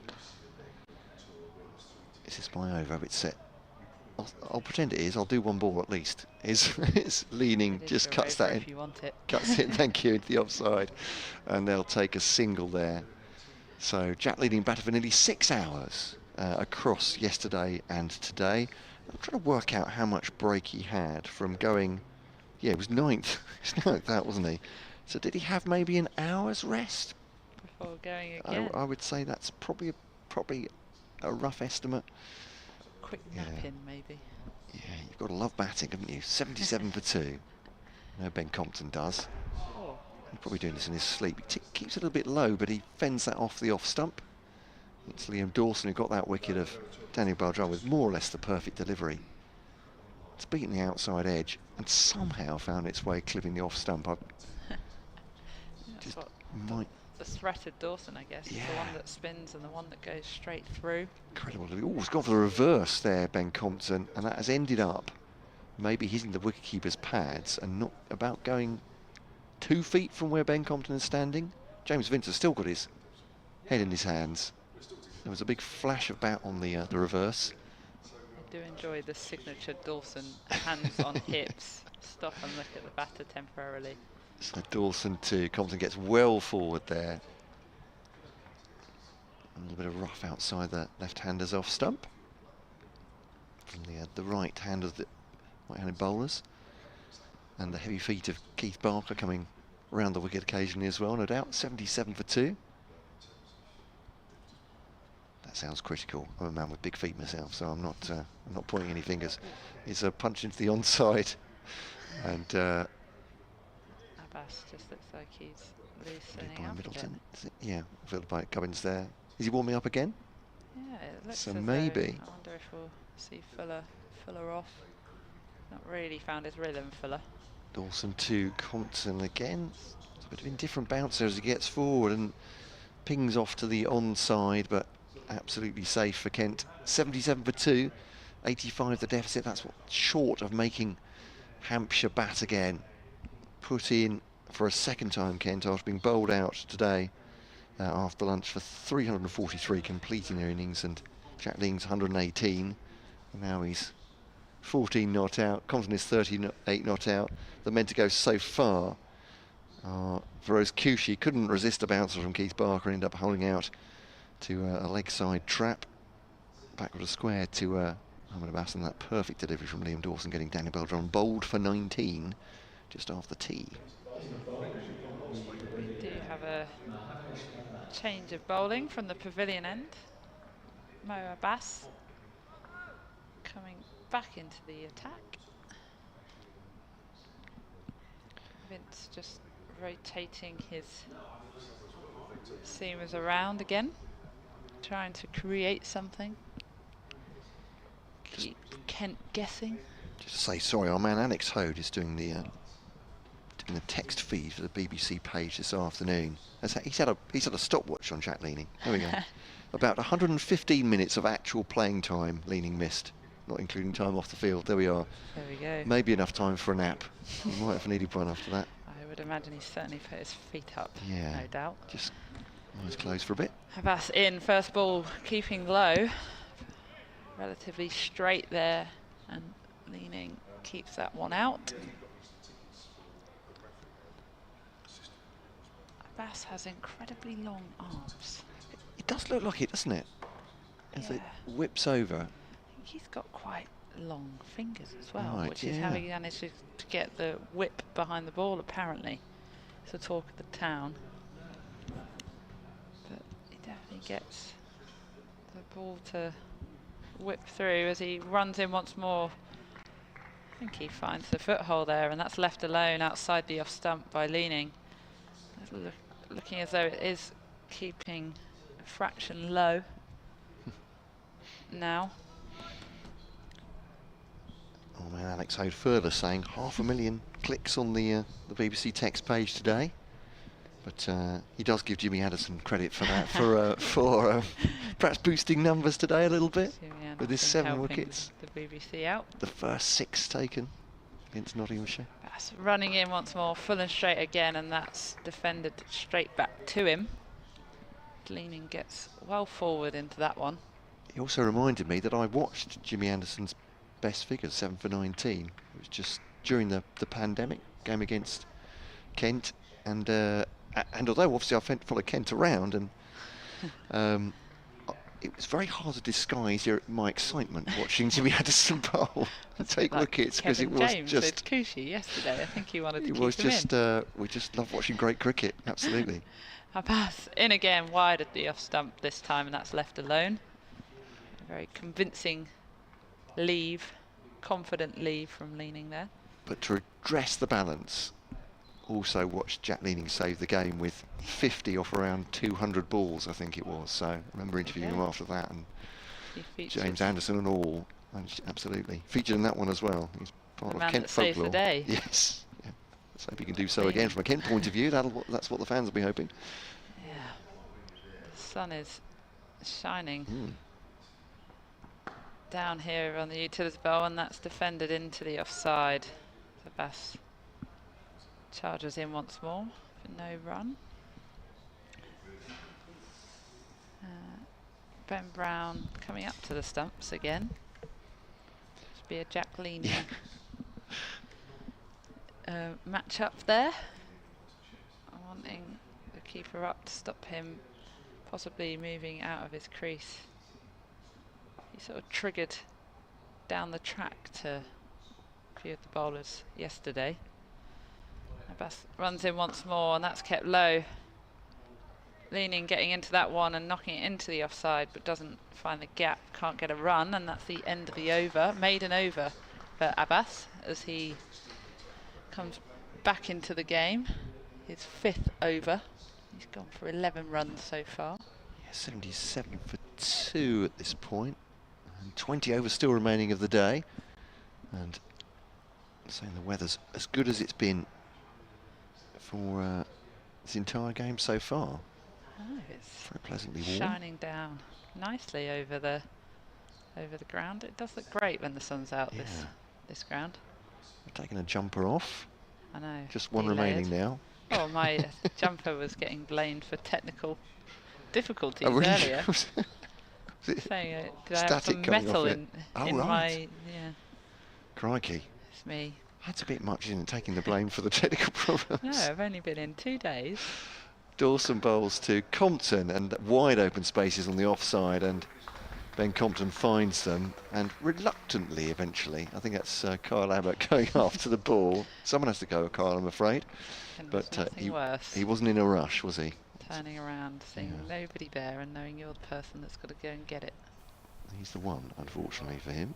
I definitely know we talk a lot about when we're in the field, if we put in a dive and you don't stop the ball, it's then having to get up and chase it down after. It's one of the worst. You just hope that you can stop it. This one's deflected away by Ben Compton into the offsides. Keith Barker at backward point, and there's no run. Taking on for 2. Looking at the field, you'd expect Dawson to probably want to bowl. Dawson to want to bowl slightly tighter to Compton. He's bowling outside off stump with only 2 fielders out there. It's a 7-2 field, with the spin. So, oh sorry, 6-3 it is. I didn't spot the slip there. Of course, James Vince is that slip. Short leg, 2 mid wickets, a backward square, mid on the leg side. So, pretty much packed. Boundary right, sorry, James Fuller is out there, deep square leg. Should Compton decide to go for an elaborate sweep? That's I don't think he will. That is a good ball. Bit of bat and pad there, coming forward into the offside, no run. That's the area, is it? I reckon that's the area that he'd be looking to bowl. Slightly straighter and extracting a little bit of turn there. Cramping Compton up. I imagine that's what Dawson wants to try and do. Dawson 2, Compton outside off stump. That one shoots through though. And James Vince head and hands again through the wicket keeper. Probably looking, I think the difficulty here is those footholes are slightly wider, so if he's trying to land it in the rough, he has got to bowl a bit of width outside off stump, I guess. Compton's got his pads outside the off stump for that one as well. He waits for this one on middle stump, and just one of those leg side fielders forward of square. Nick Gubbins is the man he's picked out, and that's no run. End of the over, 81 for 2. And so Liam Dawson holding down an end here. 10 overs, 3 maidens, 1 for 20, the wicket of Daniel Bell Drummond. Mohamed Abbas from the other end, 1 for 11 from his 5 so far. In the first innings, took 3 for 76. He's taken just 11 wickets so far this season, which is a low tally at this stage, isn't it? About halfway through the season for Mo Abbas, from what you've seen from him recent seasons. Yeah, he's struggled slightly more this season. I believe he missed a game through illness as well. So he runs in once again to Leaning, who knocks that into the offside. Yeah, I definitely remember seeing him miss a championship game earlier on in the season due to illness, which may impact his figures very slightly, but yeah, he's not quite had the same season that he's had in previous years for Hampshire. So he turns and runs in once more from the pavilion end, full and straight, keeping quite low, leaning happy to get well forward into the ball and smother it.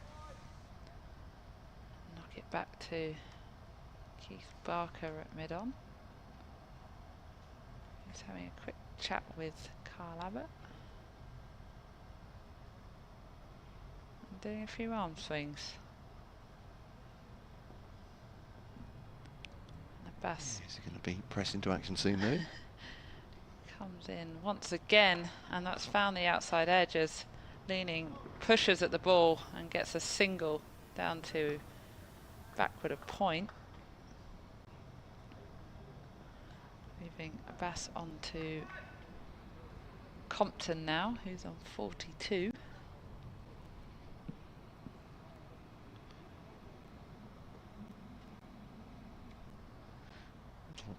Conversation is there with James Vince, just changing the field here now. James Fuller's been brought in from the point boundary, or it is for Compton. The field changing over anyway, but yeah, it's a Dawson and Vince swapped round in the cordon. yeah. Thought for a moment he was going to go back in between the wicketkeeper and but no, he's at a wide-ish third slip. Third slip. Abbas in once more, straightens up, bowls nicely there, but Compton manages to clip it to deep square leg for a single. I think Kent rotating the strike quite nicely at the moment, actually. Building a partnership, these two. Look at where they are so far. 35 between the two. They've been together about 10 overs. So run rate overall's pretty low, but you'd expect that from Kent, I think, wouldn't you, with the task in front of them. As Yeah. Kushi didn't look like he was going to attack either until he got out, so No. boosting that. There's a few changes to the field here as the backward point moves finer, more into a third. Second slip comes out into a catching mid-on, very tight. Abbas in, that's defended away by leaning. Just the one slip now, James Vince of course, who, considering that Ben Brown is up to the stumps, is still relatively wide at first slip. You often see first slip getting a little finer when the keeper goes up to the stumps, and he did have one earlier diving to his left that went between him and Ben Brown when Ben was up to the stumps. Yeah, same batter as well, wasn't it? I think that was Jack leaning. So Abbas in once more, and he's picked the gap well there, leaning. He's clipped it off his hips. He'll come back for two. It's found the pocket of the ground through backwards square. And Hampshire's starting to look a little tired, I think. You can understand them being tired in the field, can't you? Few weary looking players on the field, but the sun is shining for them. Nicest conditions we've seen all day, I think. Feels almost like proper cricket weather, doesn't it? Somewhere close Almost anyway. like we're in Yeah, we're in summer. summer. No, come on. Too much to ask for. It's the 2nd of July. You can't expect it to be that warm now. But 85 for 2. And yeah, Keith Barker's going to take over from Liam Dawson at the hotel end. It's going to come around the wicket first to bowl to the left-handed Ben Compton. We've had a few... Sorry, he's going to come over the wicket, isn't he? To Compton. Beg your pardon. He ran the other side on his warm-up. That's what fooled me. And now he's changed again. Yeah, just keeping you guessing. Yeah, absolutely. Let's hope Ben Compton knows which way he's going, at least. Yeah, we had a particularly cold April. Yeah. From memory. I remember being fortunate enough to be away in Australia for I was the going to say winter, you weren't fielding at so that time. it did hit me slightly harder, I think, the cold weather, coming back in for that. Barker to Compton, full defensive, no run out to mid, off, just a single slip in for Barker. We signed this year as our overseas player called Charlie Knott from Queensland, plays for Brisbane Heat in the Big Bash, Queensland Fire, and I remember we had a game at Wormsley and it was, I think it was literally 4 degrees that day. And she looked at me and as if to say, is this normal? What have I got myself into? It's like, I am so sorry. Barker to Compton. Crisp drive from Compton up to mid-on, but it's stopped and there's no run. 85 for 2. Reassured her that it wasn't normally that cold at that time of year. I know it's we normally see the April showers, but yeah, it was particularly cold. Getting so warm here that Kevin James has broken out the emergency executive plug cover. As Barker bowls to Compton, Georgia is laughing, I think, because she can actually see what this is. So it's a T-shirt with Kevin's catchphrase on it. There we go. Other commentary teams are also available, or are available rather. So where you plucked that T-shirt from? And looks like a fanzine, is that right, or a supporters club magazine? There we are. A glorious week. Yeah, there we are. Hampshire in Portsmouth. Yeah, there we go. It's doing a great job there. Not only great reading matter, but also protecting the plugs and boxes from the heat. Better put it back. And so that's the offside, by the way. Sorry, I should say it's a dot ball. There's some cricket in the middle as well. It's all sorts happening. And there's something crashing behind us. No, we're all right. Kevin's just checking the rotor. Kevin, the rules jack of all of trades, iron, as I've learnt in the last 2 days.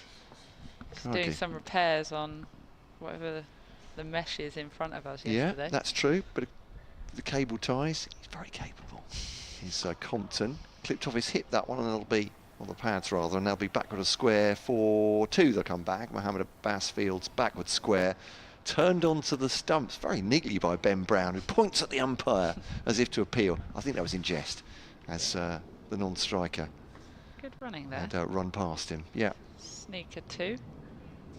Well, the striker that was. Sorry, that was Ben Compton getting through, as you say, for a very efficient 2. There's no slip in.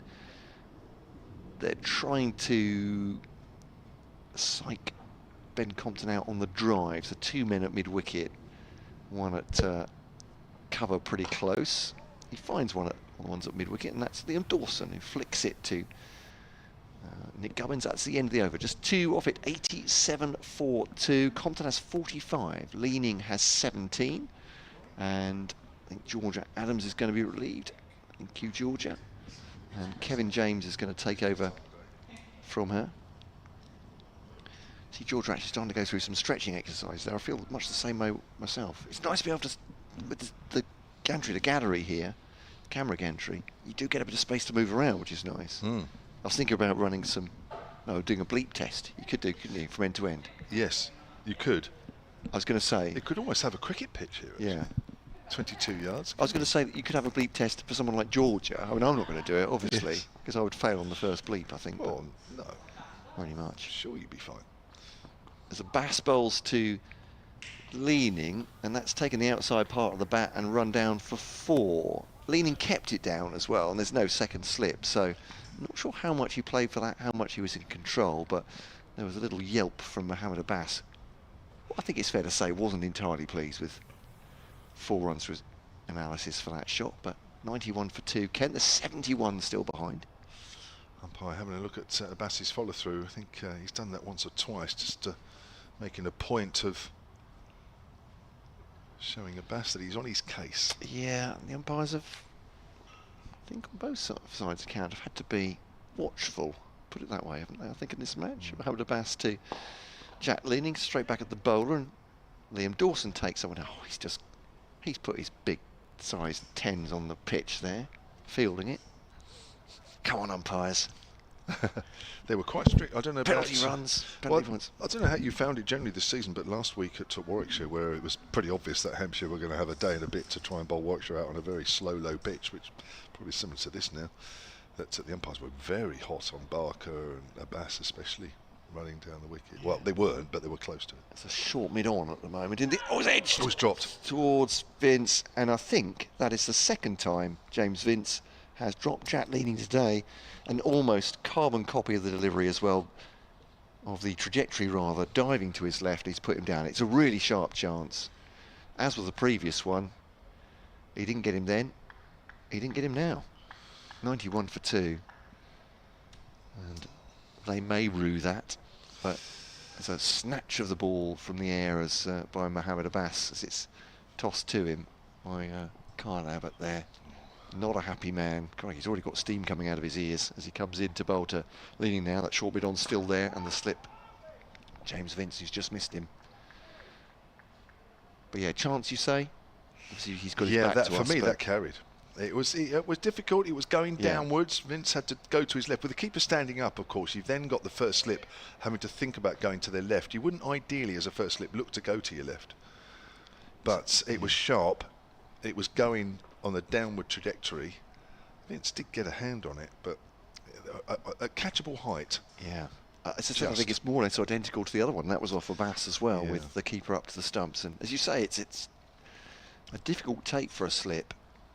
Looking at the relative positions of him and the wicketkeeper standing up, and it's worked into the offside by Leaning. He'll take himself a single, and I'm sure Mohammed Abbas will have some helpful advice for Jack Leaning as he goes to the far end.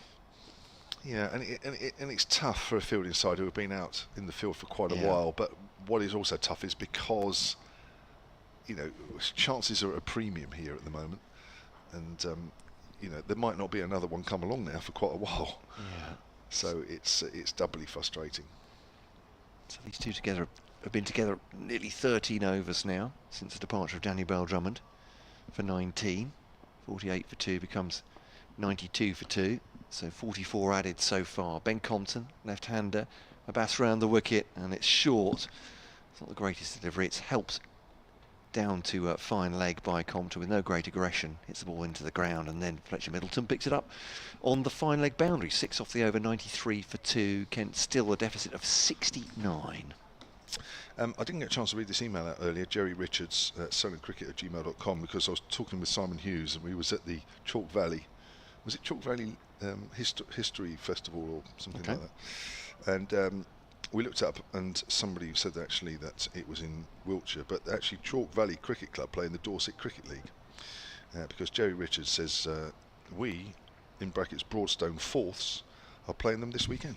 And they're a good bunch of lads. So you should know. But I think it could be one of those where the actual area is in a certain county, but they play in another county's league. I'm sure that does happen.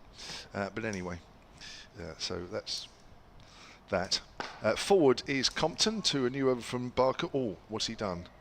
He's limping, Barker, and that ball didn't hit him on the foot. So what has he done? What has he done? Liam Dawson walks over to him. Concerned. Let's go and see if we can see a replay of this. But is it Achilles?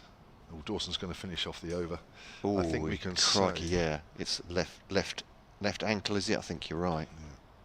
It's just limping away. Yeah, Barker's off, and that might be the end of his game. He's a sorry sight. Just on his follow through, wasn't it? Just watch the replay. He just can't put weight properly on his left foot, as you say. James Vince is going to complete the over. Well, that's a blow. Yeah. It's a blow for any player in that situation, but a blow for Hampshire. I'm just looking because Barker doesn't play white ball cricket. So Hampshire's next championship game after this one, and probably like most counties, isn't until 3rd week of August. Yeah. So if it is pretty bad, he's got nigh on 6 weeks. Yeah, I saw our colleague Adrian Harms after their win, Sussex's win against Northamptonshire, saying it's strange to think at this time of the summer, 50 days until the next championship game. But hopefully that'll give him enough time to recover. Yeah, that's right. Yeah, you would hope 6 weeks. Sympathetic round of applause for Keith Barker, who leaves the field. So, yeah, 6 weeks he's got to get that back, because he's made a big difference since he's been back in the Hampshire 11. That's Dawson, and it's pushed out on the offside by Dawson. And there is no run. So Ben Compton is 46 not out. Jack Leaning is 22 not out. Frustrating Hampshire here, as we probably knew they would. Is that a reverse sweep? I think it is. Compton will get 4 runs, and that will bring up his half century. But he knows Dawson is going to bowl in outside off stump, trying to hit the rough. So it's a fairly safe shot. Half century for Ben Compton. That's come off 114 balls with 7 fours. It was a reverse sweep. Just watching the replay. I just looked up actually, because I was just looking at something as Dawson came in. Sorry, was it my over? Have I? No, I think it was mine. But I'll finish off, and you can do the next one. Thank you.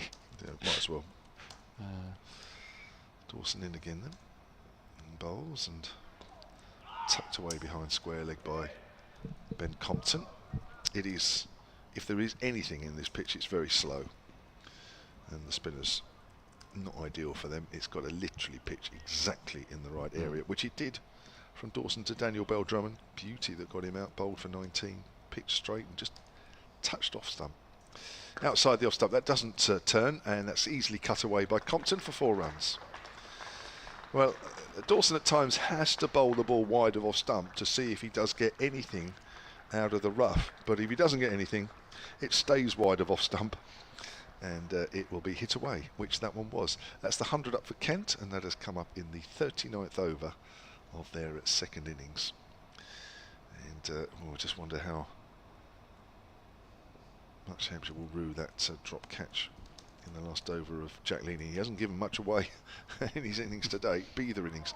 That's a little closer to Ben Compton, and he cuts it away down to 3rd. It won't quite go all the way to the rope at the far end of the ground, but they will pick up 3.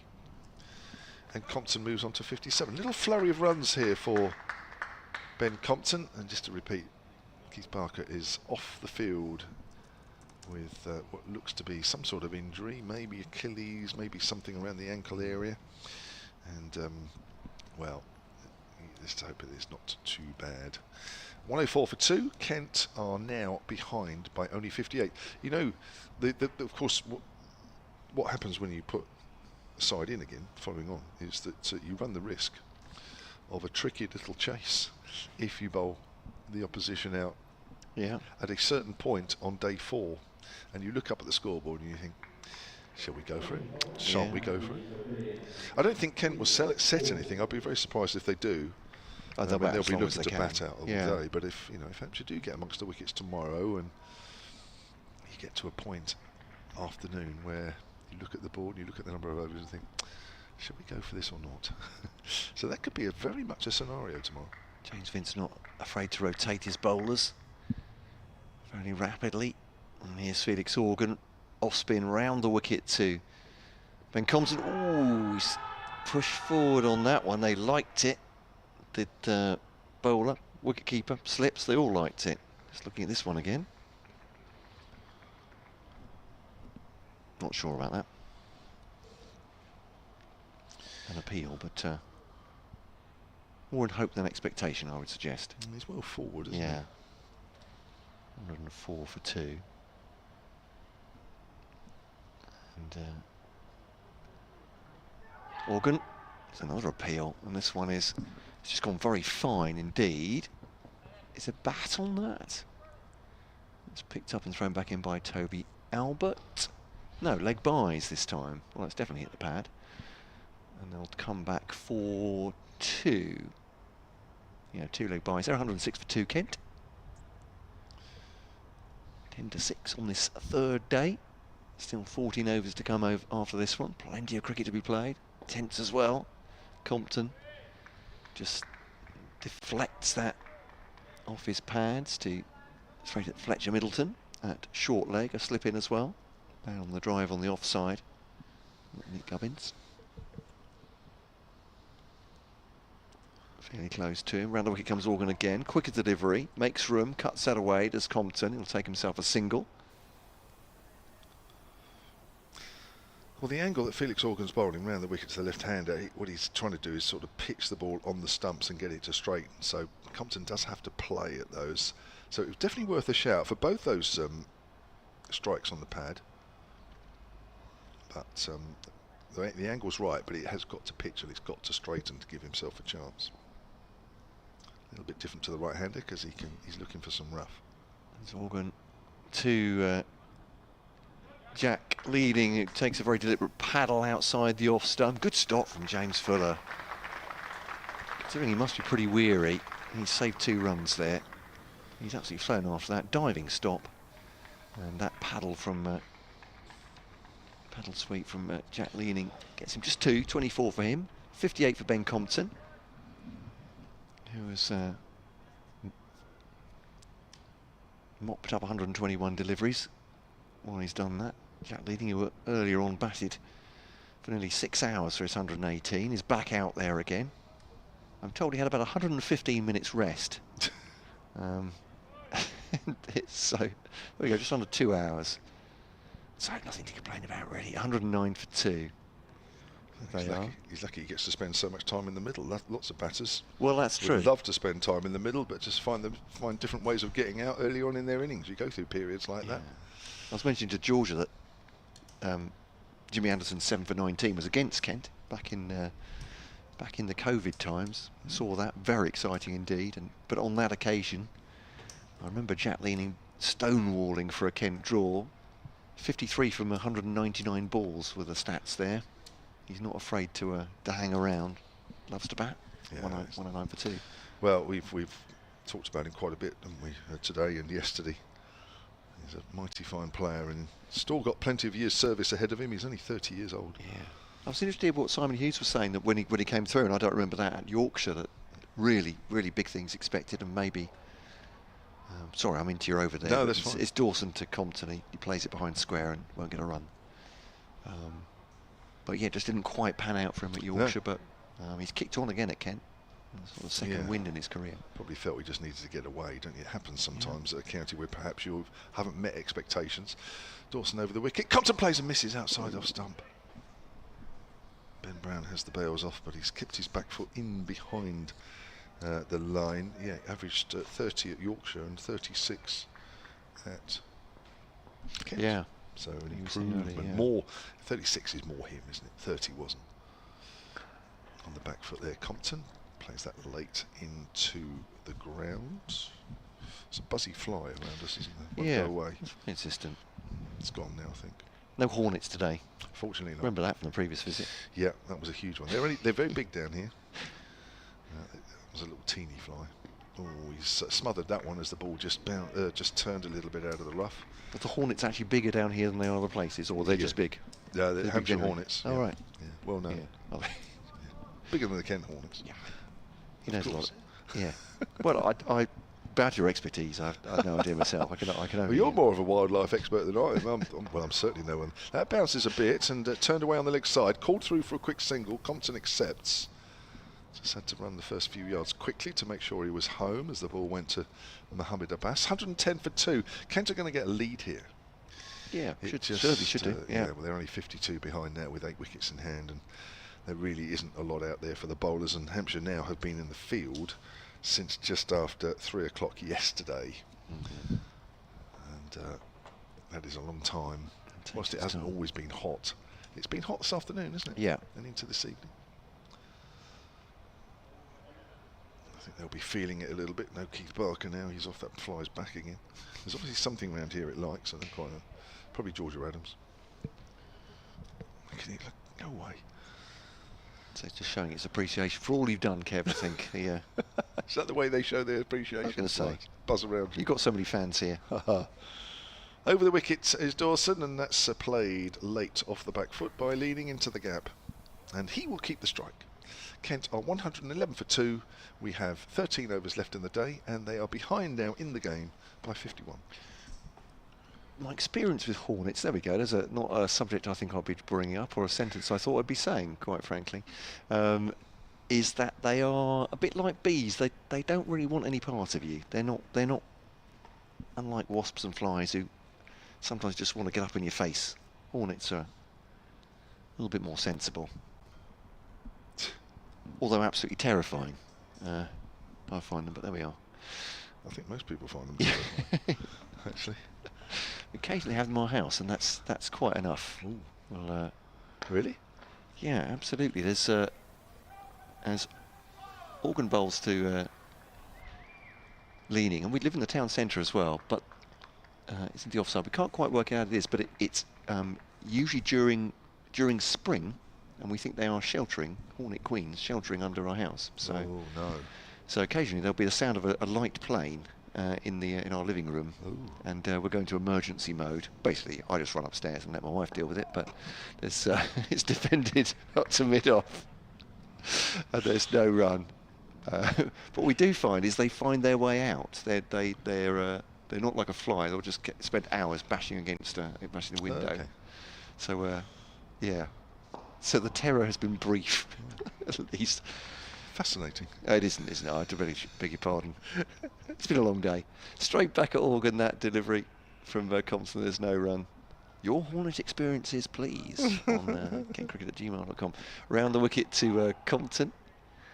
Into the offside. 59 he has so far. 26 for leaning.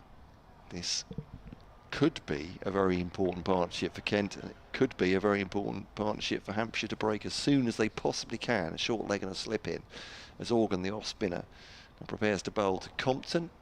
Well forward there, straight back at the bowl, and there's no run. The over rate still says -3. He must have come down a bit, surely. They've got quite a lot of spin in this innings so far, but 112 for 2. Last ball of the 42nd over of this innings. Compton again, just dead bats there. There's a shout. James Vince, it's the best delivery he's ever seen in his life. He can't believe that Compton survived. That's the body language, but it is the end of the over. 112 for 2. And for the moment, these two stay firm. They came together at 48 for 2 with the departure of Daniel Bell Drummond just after tea.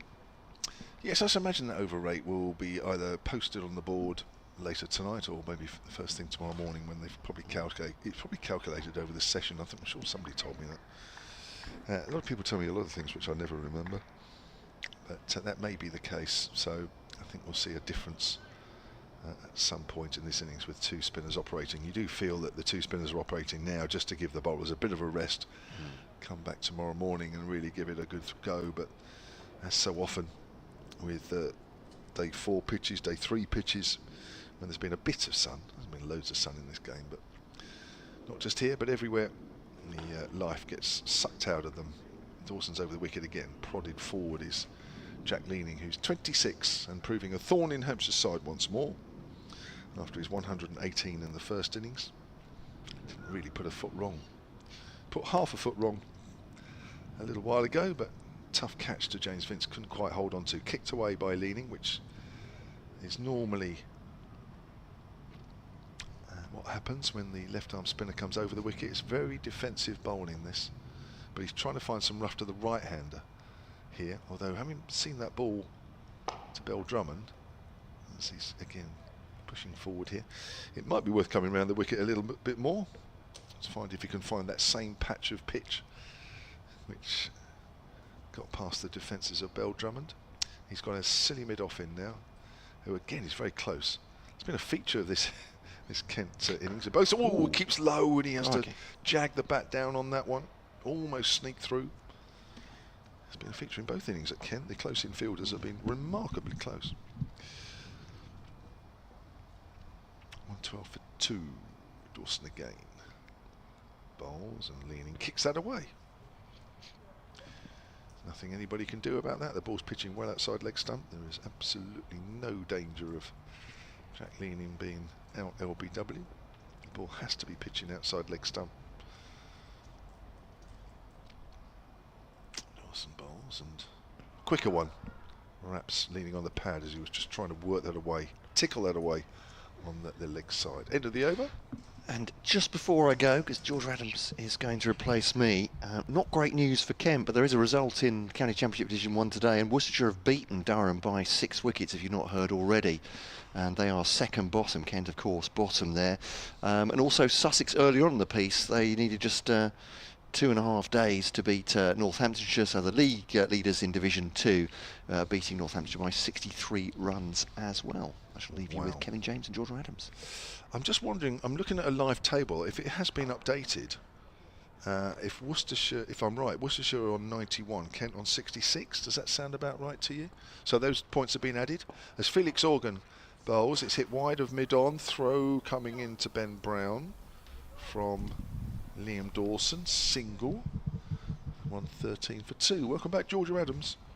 Hello. That's updated, that, sorry, just come. So Worcestershire now are 86, 25 points ahead of Kent. So that's basically a full bonus point win away now from Kent. Yes, that's not good. But of course, it's not about Kent catching Worcestershire, it's about Kent catching Lancashire. And there's 27 points now that Kent are in trouble. That's pushed away on the onside by Jack Leaning, who's on to 27. Are you sick of watching Jack Leaning bat yet, Georgia? Seen a lot of him bat. No, I'm inside out now. Lies his bat lift a lot. Yeah. What did you make of that chance to James Vince? It was a sharp one, wasn't it? Yeah, it was a sharp one. You wonder... On the back foot there, Compton hammers that away backward a point, and that'll be 4. Compton moves on to 64 now and 118 for 2, and the deficit now is down to 44. Yeah, you do wonder if at this stage in the day, a big day in the field for Hampshire, how much of an impact that plays on the slip cordon as well. Yeah. From a concentration point of view, but things just don't quite seem to have gone the slip cordon's way this match so far. No, it hasn't. They caught quite well in the last game against Warwickshire. Forward is Compton, but as you know, AD Birrell is very big on making sure that the slips catch everything that comes their way. They do a lot of practicing at that. But you field in the slips quite a bit, don't you? Yeah, I love fielding in the slips. First slip can be a bit of a tricky position, can't it? Compton is forward again. I find it difficult in the women's game because, again, we play so much white ball cricket. The white balls don't tend to swing too much anymore. They definitely don't swing for long either. So I feel like out of the game at times. Hiding. That's pushed out on the offside. No run. End of the over. 118 for 2. There are 10 overs left. Actually, was quite interested to see how many. I'd love to know how many chances go through second slip in women's cricket as opposed to first.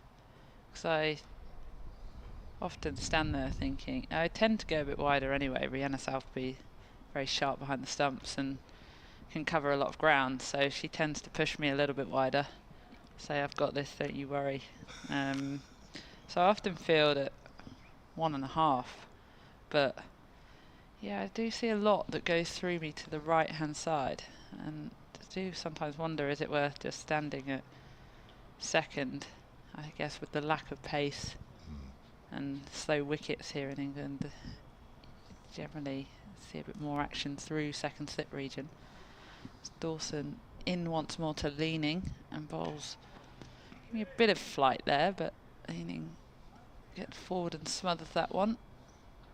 Big forward defence. Dawson will be desperate to add another wicket to his tally, I'd imagine. He puts in once more, definitely going fuller, and they've snuck a quick single there. A very wayward throw from, I can't see who that is in cover, but quick single from Leaning as he pushes it into cover and gets off strike, leaving Dawson on to Compton now, who's on 64. I think it might have been Gubbins, was it? Gubbins, a slightly wayward throw. Dawson again looking to hit those footholes, I think, but that's pushed into the leg side for no run by Compton.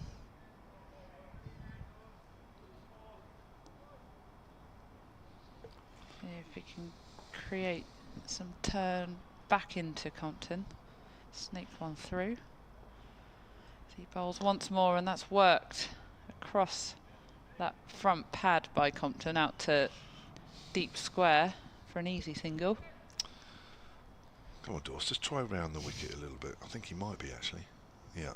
Here we go. Try and produce that ball that he bowled Bell Drummond. If you can get another one to beat the bat as he's in once more, again bowling a much tighter line. He does appear more threatening from around the wicket. Yeah, he's more likely to take a wicket, isn't he, doing that? At this stage of the game, you want to give yourself the best chance, I'd imagine. So he comes in for the final delivery, a bit slower, and that's driven to deep cover for an easy single. Takes the score to 121 for 2. 41 runs behind Hampshire now. Kent.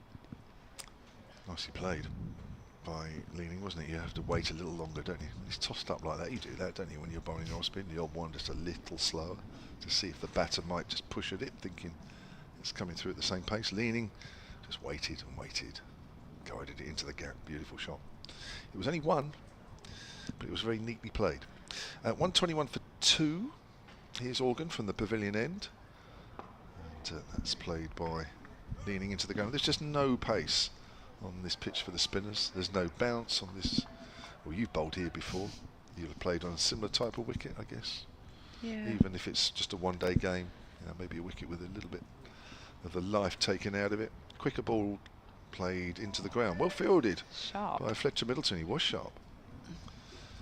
As we're coming toward the end of the day and the end of your stint, because you're not with us tomorrow, the Vipers are back in action at Chesterfield on Friday against the Blaze, who won the Charlotte Edwards Cup last weekend. Took the trophy off you. Will that be in the back of your minds when you turn up to that game, even though it's a different competition? Yeah, it's always a bit of battle when we take on the Blaze. I think there's a bit of Organ bowls forward leaning. rivalry there. Battle of the Orange. I Yes, think, you look the same, you two. when they had a rebrand and they opted to pretty much rebrand as the Southern Vipers, caused a bit of a stir, I think, which has created a rivalry. Yeah, so we'll get a gain and forward, thick outside edge this time from Leaning as it goes out to backward at point. But since their rebrand and move to Trent Bridge, they've been really the team to beat. Haven't they? Well, Derbyshire are playing Yorkshire there. I say at the moment there's already a result there at Chesterfield. It's pushed away on the onside. End of the over, 121 for 2. Kent trail by 41. Yorkshire have won that game by an innings and 204. Interesting. Yeah, Yorkshire made 4-5-1 for 9 declared. Clearly they didn't have too many problems batting. Derbyshire were bowled out for 76 and bowled out for 171. Well, Dave mentioned earlier actually that potentially one of the ends was a little spicier than the other at Chesterfield, but be interested to see if what wicket we're on when we head that way. That'll be the same wicket. Got a day Could left well in it, maybe. Yeah, I would imagine so. Dawson resumes business from the hotel end, in once more to Compton, who works that delivery to deep square for a single, whips it away. And of course you've gone top of the league on Rachel Hayhoe table, which is a position that the Vipers are used to being in. We enjoy being top of the league. Yeah. It's been a little tougher. It's not in been the last easy of couple of late. seasons, isn't it? Dawson in again, and that's pushed by Leaning into the gap through the covers. It was well forward into that delivery. Yeah, we've been challenged, but I guess that's how it should be, and testament to, I guess, the regional setup doing what it was designed to do, growing the women's game and creating some talent for the future. As Dawson drifts a bit wider with that delivery and it finds the outside edge of Compton, but there is someone there to do the fielding at backward point. Doesn't get a run. Dawson comes in again looking to hit the footholes, and Compton works that into the leg side to deep square for an easy single. Playing with the spin. Yeah, it's just too much time for the batters, isn't it, when the ball pitches, even if it does produce a bit of dust. There's not enough happening. Yes, there will be live commentary of that game on Friday on the BBC Sport website and app, also on your smart speaker. Just ask it to play BBC Sounds, play Southern Vipers, play the Blaze against the Southern Vipers, which is a new thing in the last few weeks. And I believe we will also be on the picture feed as well. So yeah, there live commentary of that. Following us around. Yeah. Dawson in, and Leaning goes to pad that away. I'm not sure if it misses everything there, but they don't get a run. Didn't play a shot. Short fine leg runs down to pick the ball up as Ben Brown couldn't get his gloves to it. Dawson stays over the wicket to Leaning. Looking to fire it in. That's a much better delivery. Straighter, fuller.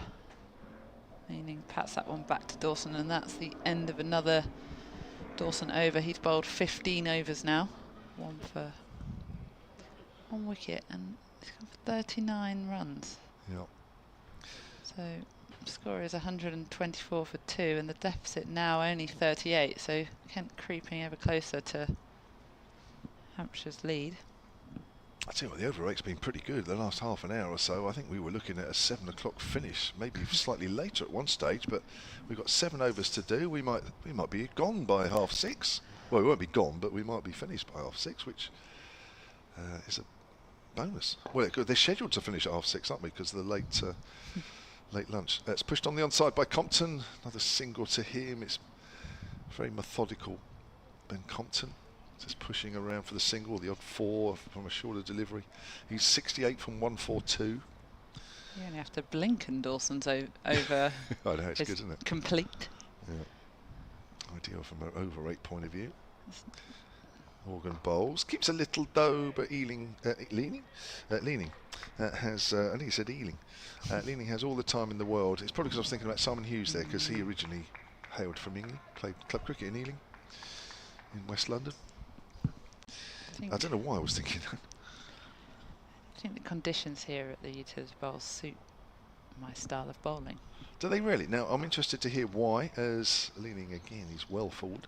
I think with being a bit more round arm, I tend to keep it quite low, so say I try to hit a length that hits the top of the stumps, but it does generally tend to skid through a bit more, and I think the pitch helps me out a little bit. Well, that's good. Leaning pushes out on the offside. That's interesting, isn't it? Because, yeah, you're right. Your arm is a little lower than most, but I mean, it's served you well, isn't it? I mean, that's not a problem, is it? Because it's it's been an interesting one with working with a spin coach, Darren Flint, because and Anya Shrubsole, who was our bowling coach last year, as well as playing T20 cricket. And it's a forward defensive. Sort of not trying to get my arm too much higher, because it's unique, and I've actually seen a fair amount of success with it being the way it is, but actually just more working on skill of variations and changing up pace. Which I guess is not easy to do, is it? Because it's all got to be accurate as well. I thought about a single as it went out on the offside. Organ very quickly moved across into the covers to prevent them taking a run, and with 6 overs left, 125 for 2 are Kent, with Compton on 68 and Leaning on 30. Yeah, I'm just wondering what challenges that is. I mean, have you sometimes had to fight coaches to sort of say, look, hang on a minute, this works for me, my arm's slightly lower, but you actually want me to bowl in a classical way with my arm very much, you know, what is it, horizontal, perpendicular, whatever it is, whatever it's called, you know what I mean, very high, brushing your ear sort of thing. Yeah, Anya was actually quite passionate about me not looking to get my arm any higher. She said, please don't lose something that, yes, it might not look so orthodox, but it's been very effective, and you don't want to keep producing Charlie Deans that all do the same thing. Actually, especially with our dynamic down here at the Vipers, with Lindsay Smith, left arm spinner, Charlie Dean, a proper off spinner who can generate quite a lot of turn, and has got some good variations too.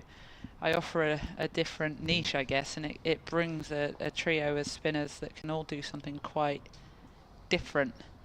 Change of bowling here, and Abbott's back into the attack.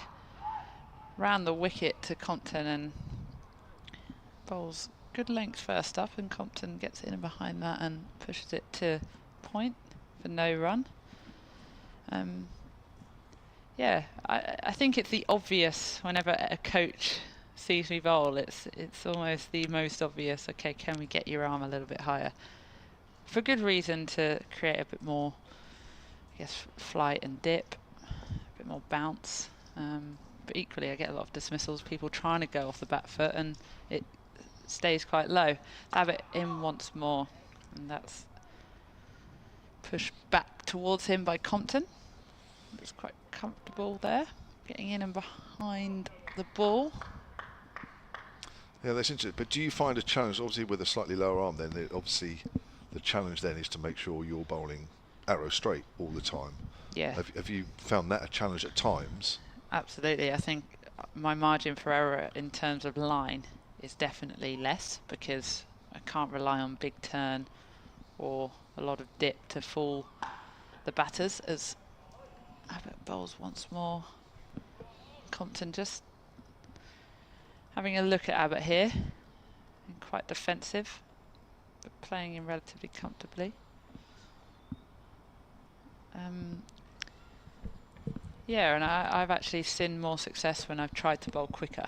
So I've worked quite hard in the last 2 or 3 years at getting my pace up, bowling a bit quicker, especially in T20 cricket and the 100. I think when I try and go too slow and flight it, I tend to get pumped back over my head a lot. So Abbott in once more, and that's pushed back past him. Another dot. Compton coming down, do a bit of gardening. Abbott walking back to his mark relatively slowly here. He's looking to find his rhythm and get into the game. Sneak a wicket before the end of play would be nice. 77 these two have put on, unbroken for the 3rd wicket. Partnership creeps up here as Abbott in once more, and looks as though a bit of shape there came in to Compton, who again plays it relatively comfortably towards extra cover. No run. This is also a wicket now that if you don't want to play a shot, very difficult to get a batter out, isn't it? Very difficult.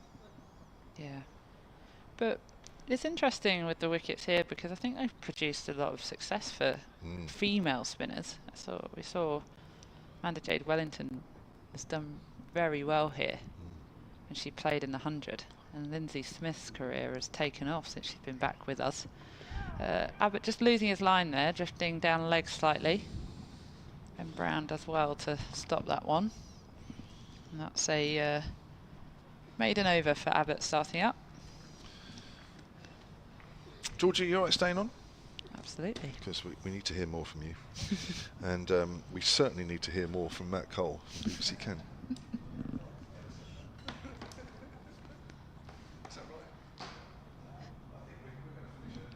Score 125 for 2 here. Kent happy just knocking the ball around, taking their singles, picking the gaps.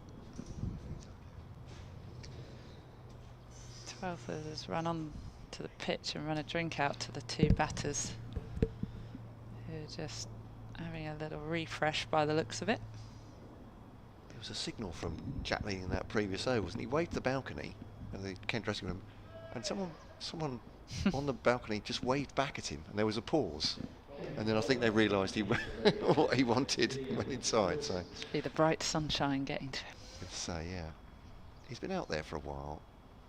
6 hours before for his 118 over the Dawson, today. Yeah. Change of ends. Yeah, interesting. So he bowls a lot from the hotel end, coming from the pavilion now. He will bowl to Jack Leaning, squeezes forward. They love that. Liam Dawson, impassioned appeal to the umpire. The umpire, stoically, steadfast, says that's not out. Ooh. Watching at first glance on the replay, that looked close. Understand why Liam Dawson was hands on hips, keen on it. Yeah, hands on head for a Ben Brown, and needless to say, Captain James Vince as well. Looked close. As Leaning gets forward this time, just outside off stump, and plays it into the offside. Vince at slip.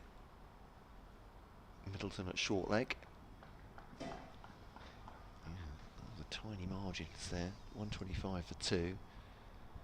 Dawson gives that air. Oh, it looked like it turned a little bit as well, but he just put a dead bat on that. It certainly ended up at his feet. Jack Leaning. Leaning played very early on that one, it seemed. It looks like he was playing for some spin. Replay that deliberate. Yep. As Dawson bowls it again. Quicker this time. Straight back at the bowler from Jack Leaning. It's that time of day that Winston's back out. Yeah, The main man. There he goes. Yeah, indeed. Wagging his tail over there. Groundskeeping spaniel. Not sure what his exact role is, but good humour, I think probably. It's a dead bat from Jack Leaning. And a ball to come, and then we've got 4 overs left here of the evening on day 3 of Hampshire against Kent. It's been a more absorbing cricket. Hampshire hoping for a win. If they get another wicket, they could break this partnership before the end of the day. They'll feel the job's close to done, you might think. Pushing to the offside by Leaning, end of the over. Easier said than done. This pitch is not giving very much to the bowlers right now. Maiden from Dawson, 16 overs, 5 maidens, 1 for 39. And yeah, Winston making a late appearance for his fans, kept them waiting. I think that's the important thing, isn't it? Waiting. Yeah. Yeah, he's a bit of a crowd pleaser, Winston. When we have training, we train over on the nursery ground, so we have to walk under the groundsman's, or through the groundsman's tunnel. And I know a few of the girls often nip their heads around the corner to say hello to Winston on the way through. I'm not surprised. He's got a very fast-moving tail, as Winston. He's just saying he's pleased to see everybody. He's going around. There's 3 or 4 on the bench there. All the attention as he jumps up to their lap. And in comes Abbott again, and that's pushed to mid-off for no run. People who aren't dog people, that includes some cat people, as we said, understand it. I don't know how you could resist just that joy. He looks, I can see his tail wagging quite profusely from here, so he's a very happy chap. He's been, maybe it's sort of after 6 o'clock he's allowed out. He can put in an appearance for the day. Not many people left in the ground as Abbott tries a short ball this time, and Compton lets that one through. No, I'm joking apart. I understand there are some people who are not particularly keen on animals, and particularly not dogs, getting up close and personal. And like, give him a personal space. Understand that. And there's some cat lovers who don't like dogs so much the same. And I like the way that cats are keeping to themselves at a distance. Keep themselves to themselves, cats, don't they? Yeah, my dog definitely doesn't know what personal space is. I don't know if it's a bulldog thing or if it's just him, but yeah, he certainly runs into people all the time. As Abbott charges in once more, and that's left alone by Compton outside off stump. Happy to be defensive, Kent, at this stage in the day, and get through hopefully to tomorrow, I'd imagine. I was out running the other day, a bit of cross country through some woods near our house, and there's a man came around a corner on a small path, 1-person path. I shall conclude this in a second. It's not that exciting an anecdote, actually. Giving you a teaser, but suspense. Abbott in straight at this time, a fraction of shape into Compton, and he works that into the leg side for no run. So I've more or less come around a corner, and we bumped into each other, him and a very large Rottweiler, who reacted with a bit of surprise and then was straining at the leash to get at me. And I was thinking, you know, I like dogs, but a bit worried. And he said, honestly, he said, through gritted teeth, trying to hold her back, say, honestly, she just wants to introduce herself. So basically, with that, she lurched forward and licked basically the length of my arm from hand to elbow. Overly friendly. Abbott in again, tighter line this time. But yeah, I like dogs, and I was perturbed by that. I have to say, an unknown Rottweiler lurching at you on the end of a lead. Yeah, but yeah, I get quite often with having an English bulldog. He's the softest dog I around. suppose they've got a reputation, and But maybe people they think, don't look particularly No. friendly, I guess, and they don't have tails, which, well, a lot don't have tails, which I don't think helps as well, because you can't really see if they're wagging their tails or not. I know other dogs don't like that about them, but there we go. Abbott in again, and Fuller this time at leg stump, and that's worked 2 wide mid-on for no run. Another maiden over here for the Hampshire bowling unit. And that was 5. Did Dawson bowl a 5 ball over at some point? Because that He did, yes, when Keith Barker came off. So he limped off with an Achilles injury, and he completed that finished over. for. Yeah. So Abbott's 5 overs, 3 maidens, none for 2 in this second innings.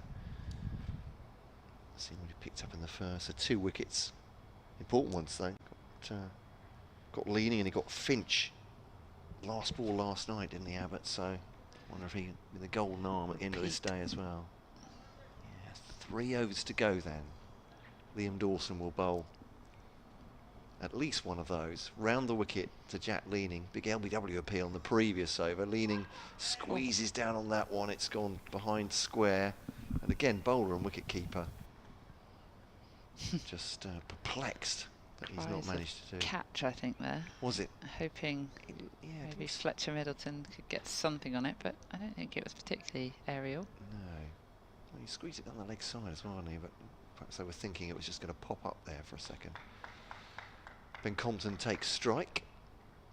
Left armour to left-hander then. Just settles himself now. Short leg slip in for him as well. And Dawson outside the off stump, and Compton's just ready to get outside with his pads outside the off stump and pad that away, but it goes straight through the wicket keeper. I just love the trademark Dawson hands on hips stare at the keeper. He'd made a fine fast bowler, I think, wouldn't he? Born to be a fast bowler with his nature. Bat and pad just pops up into the offside, but Ben Brown runs after it, giving the glares. That, yeah. I mean, that's a bit of a stereotype, isn't there? Plenty of spin bowlers who are... Oh yeah, our fieriest characters are spinners, I think, in our team. Dawson comes in. Quicker delivery to Compton. Does hurry in, but he blocks it off his off stump, and there's no run. Thinking of someone like Shane Warne, you wouldn't think that, you know, wasn't exactly passive, was he? He was bowling 126 for 2. Shane Warne having many a battle with my old man on the pitch when he was captain of Hampshire, and my dad captain Sussex. Over the wicket to Compton, pushed into the offside, and there's no run. I remember, I don't know the full extent of what had gone on in the day's play, but I remember running up to my dad after the day had finished, begging him to get Shane Warne's autograph. He only told me in recent years. He said, "Do you know how hard that was to walk up?" Oh. That's nudged into the offside by Compton. They take a quick single. He'll take the strike with 2 overs to go. 127 for 2 at the end of that over, and they're 35 behind Kent, short of making Hampshire bat again. But he did it. He did it. Oh, there we go. He did it. He was very good like that. He was very good like that, and probably had to do it many a time after a battle on the pitch, I'd imagine. And I've innocently gone in and said, "Could you get their autograph for me?" But yeah, I'm told that he was pretty good once he was over the white line, though. Shane Warne, as a and I think that's one thing that I actually quite enjoy about how the men go about their cricket is they can have these battles on the field, and they can get up in each other's grill, and they walk off the pitch, smiles on faces, shake hands, and it's done. And I don't think we're quite there yet in the female game. Really? It's not quite as fiery, I'd say, on the field. But I think when things do get a bit spicy, I think we definitely tend to hold a bit more of a grudge than the blokes do. See, I don't mind a grudge. I like that in sport, but it's a personal thing. But into Compton here with the field spread, and he traps him on the pad, but he'll quickly get off strike. It's a leg by coming though, isn't it? It That's the looks a umpire's leg by. indicating. As that, look, Tiny bit of swing into Compton there, I think, and that clips him on the pad or the thigh pad into the leg side and gets off strike to bring Leaning on against Abbott. See, I can like a grudge because I'm a supporter, but maybe it doesn't sit so well with in the dressing room. But I'm sure it entertains the fans. Yeah. But I won't ask you to name names. So oh, I only discovered when my dad decided to write his book that apparently he had someone up by the throat in the Lord's long room once. Abbott runs in, bowls at Leaning, who gets forward and defends that to mid-off. Did he name names on that occasion, or is that? Can't remember who it was. But on his own team or opposition? No, opposition. Oh, crikey. There we go. I never see that side to him. I was going to say, I thought he was such a pleasant I was quite man. surprised when I read the book. I was quite grumpy at him too, because he put a few dodgy family photos in there, which I strictly told him not to do, and he did anyway. Abbott in again to Leaning, and push that one fuller and a bit straighter in at leg stump, but Leaning drives it straight to mid-on, can't find the gap. You can almost feel Kyle Abbott trying to just summon the energy for these last 3 deliveries. It's been a tough day and a bit in the field for them, isn't it? Yeah. Well, I say tough, they've taken wickets, but they've had to work for them. It's like they've been running through Kent here. Yeah, they've had to work particularly hard in the second innings. Quick turnaround and go again. Abbott charges in once more and again loses his line, pushes that, I think, going down leg there as he traps Leaning on the pads, but flies off the pad to fine leg. Looking at the angle, I think it was doing too much going down. It's just a minute movement from, I think it's umpire Debenham at this end, but I think he was just putting maybe a coin in his whatever it is, the pebble in the right pocket. Puff of the cheeks from Kevin James. Close-ish. A few close calls on the pads in the last 2 or 3 overs. Not as close as the Dawson one, I'd suggest. There we go, but Very interested in that one though. yeah, absolutely. It's going to come around the wicket to Ben Compton then. The field changes over. They're taking their time. End of a sunny day, or a sunny finish to the day at least. Some jumpers and scarves when we arrived this morning. Prepare for all Yeah, absolutely. climates in one day in England. So Abbott bowls shorter, but that doesn't get up, and it's pulled away by Compton, who does well actually to adjust to the low bounce of a shortish delivery there from Abbott. Controls it down to fine leg for a single. I think if you're anywhere around cricket from April to September, you pretty much have to prepare for anything, don't you? Yeah. Winter coat. Get all the jumpers in your bag. Yeah.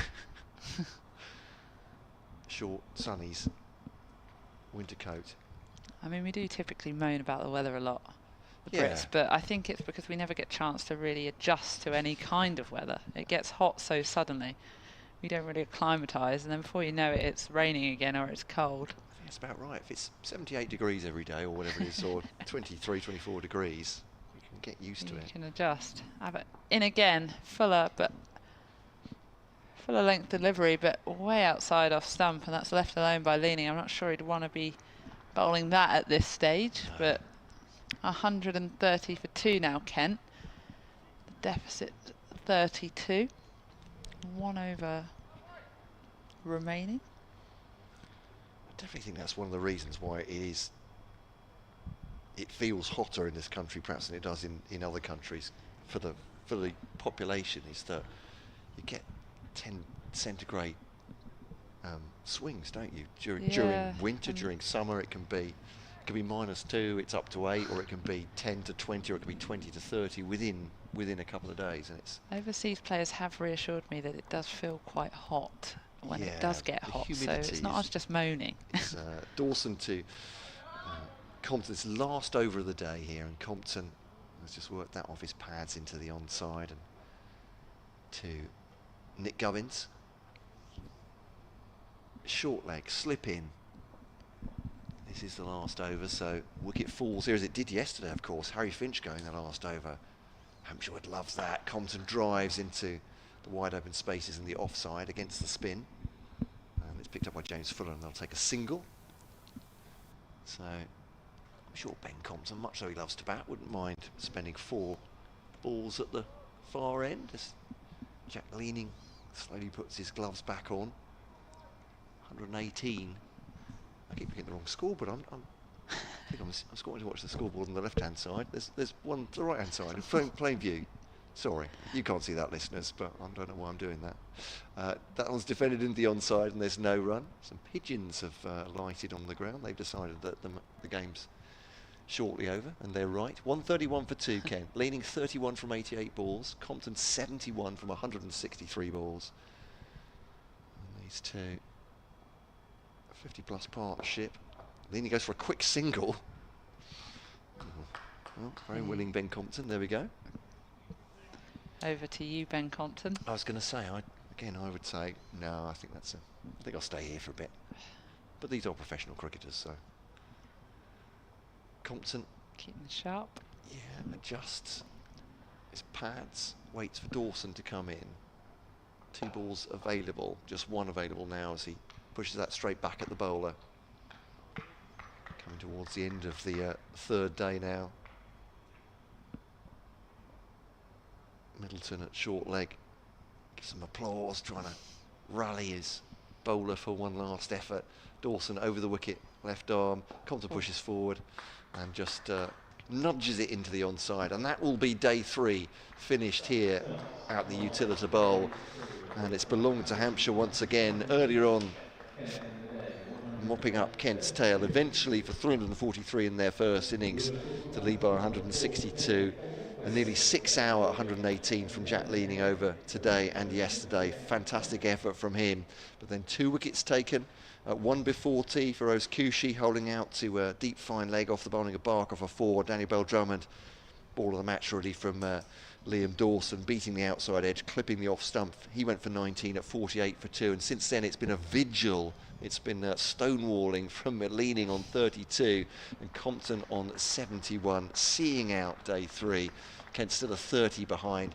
Hampshire all sorts of favourites. Georgia tomorrow to wrap up this win, but Kent need to find extra stubbornness, I suppose, to bat it out for a draw. Yeah, Leaning appearing to be the thorn in Hampshire's side with how we've played the last 2 days.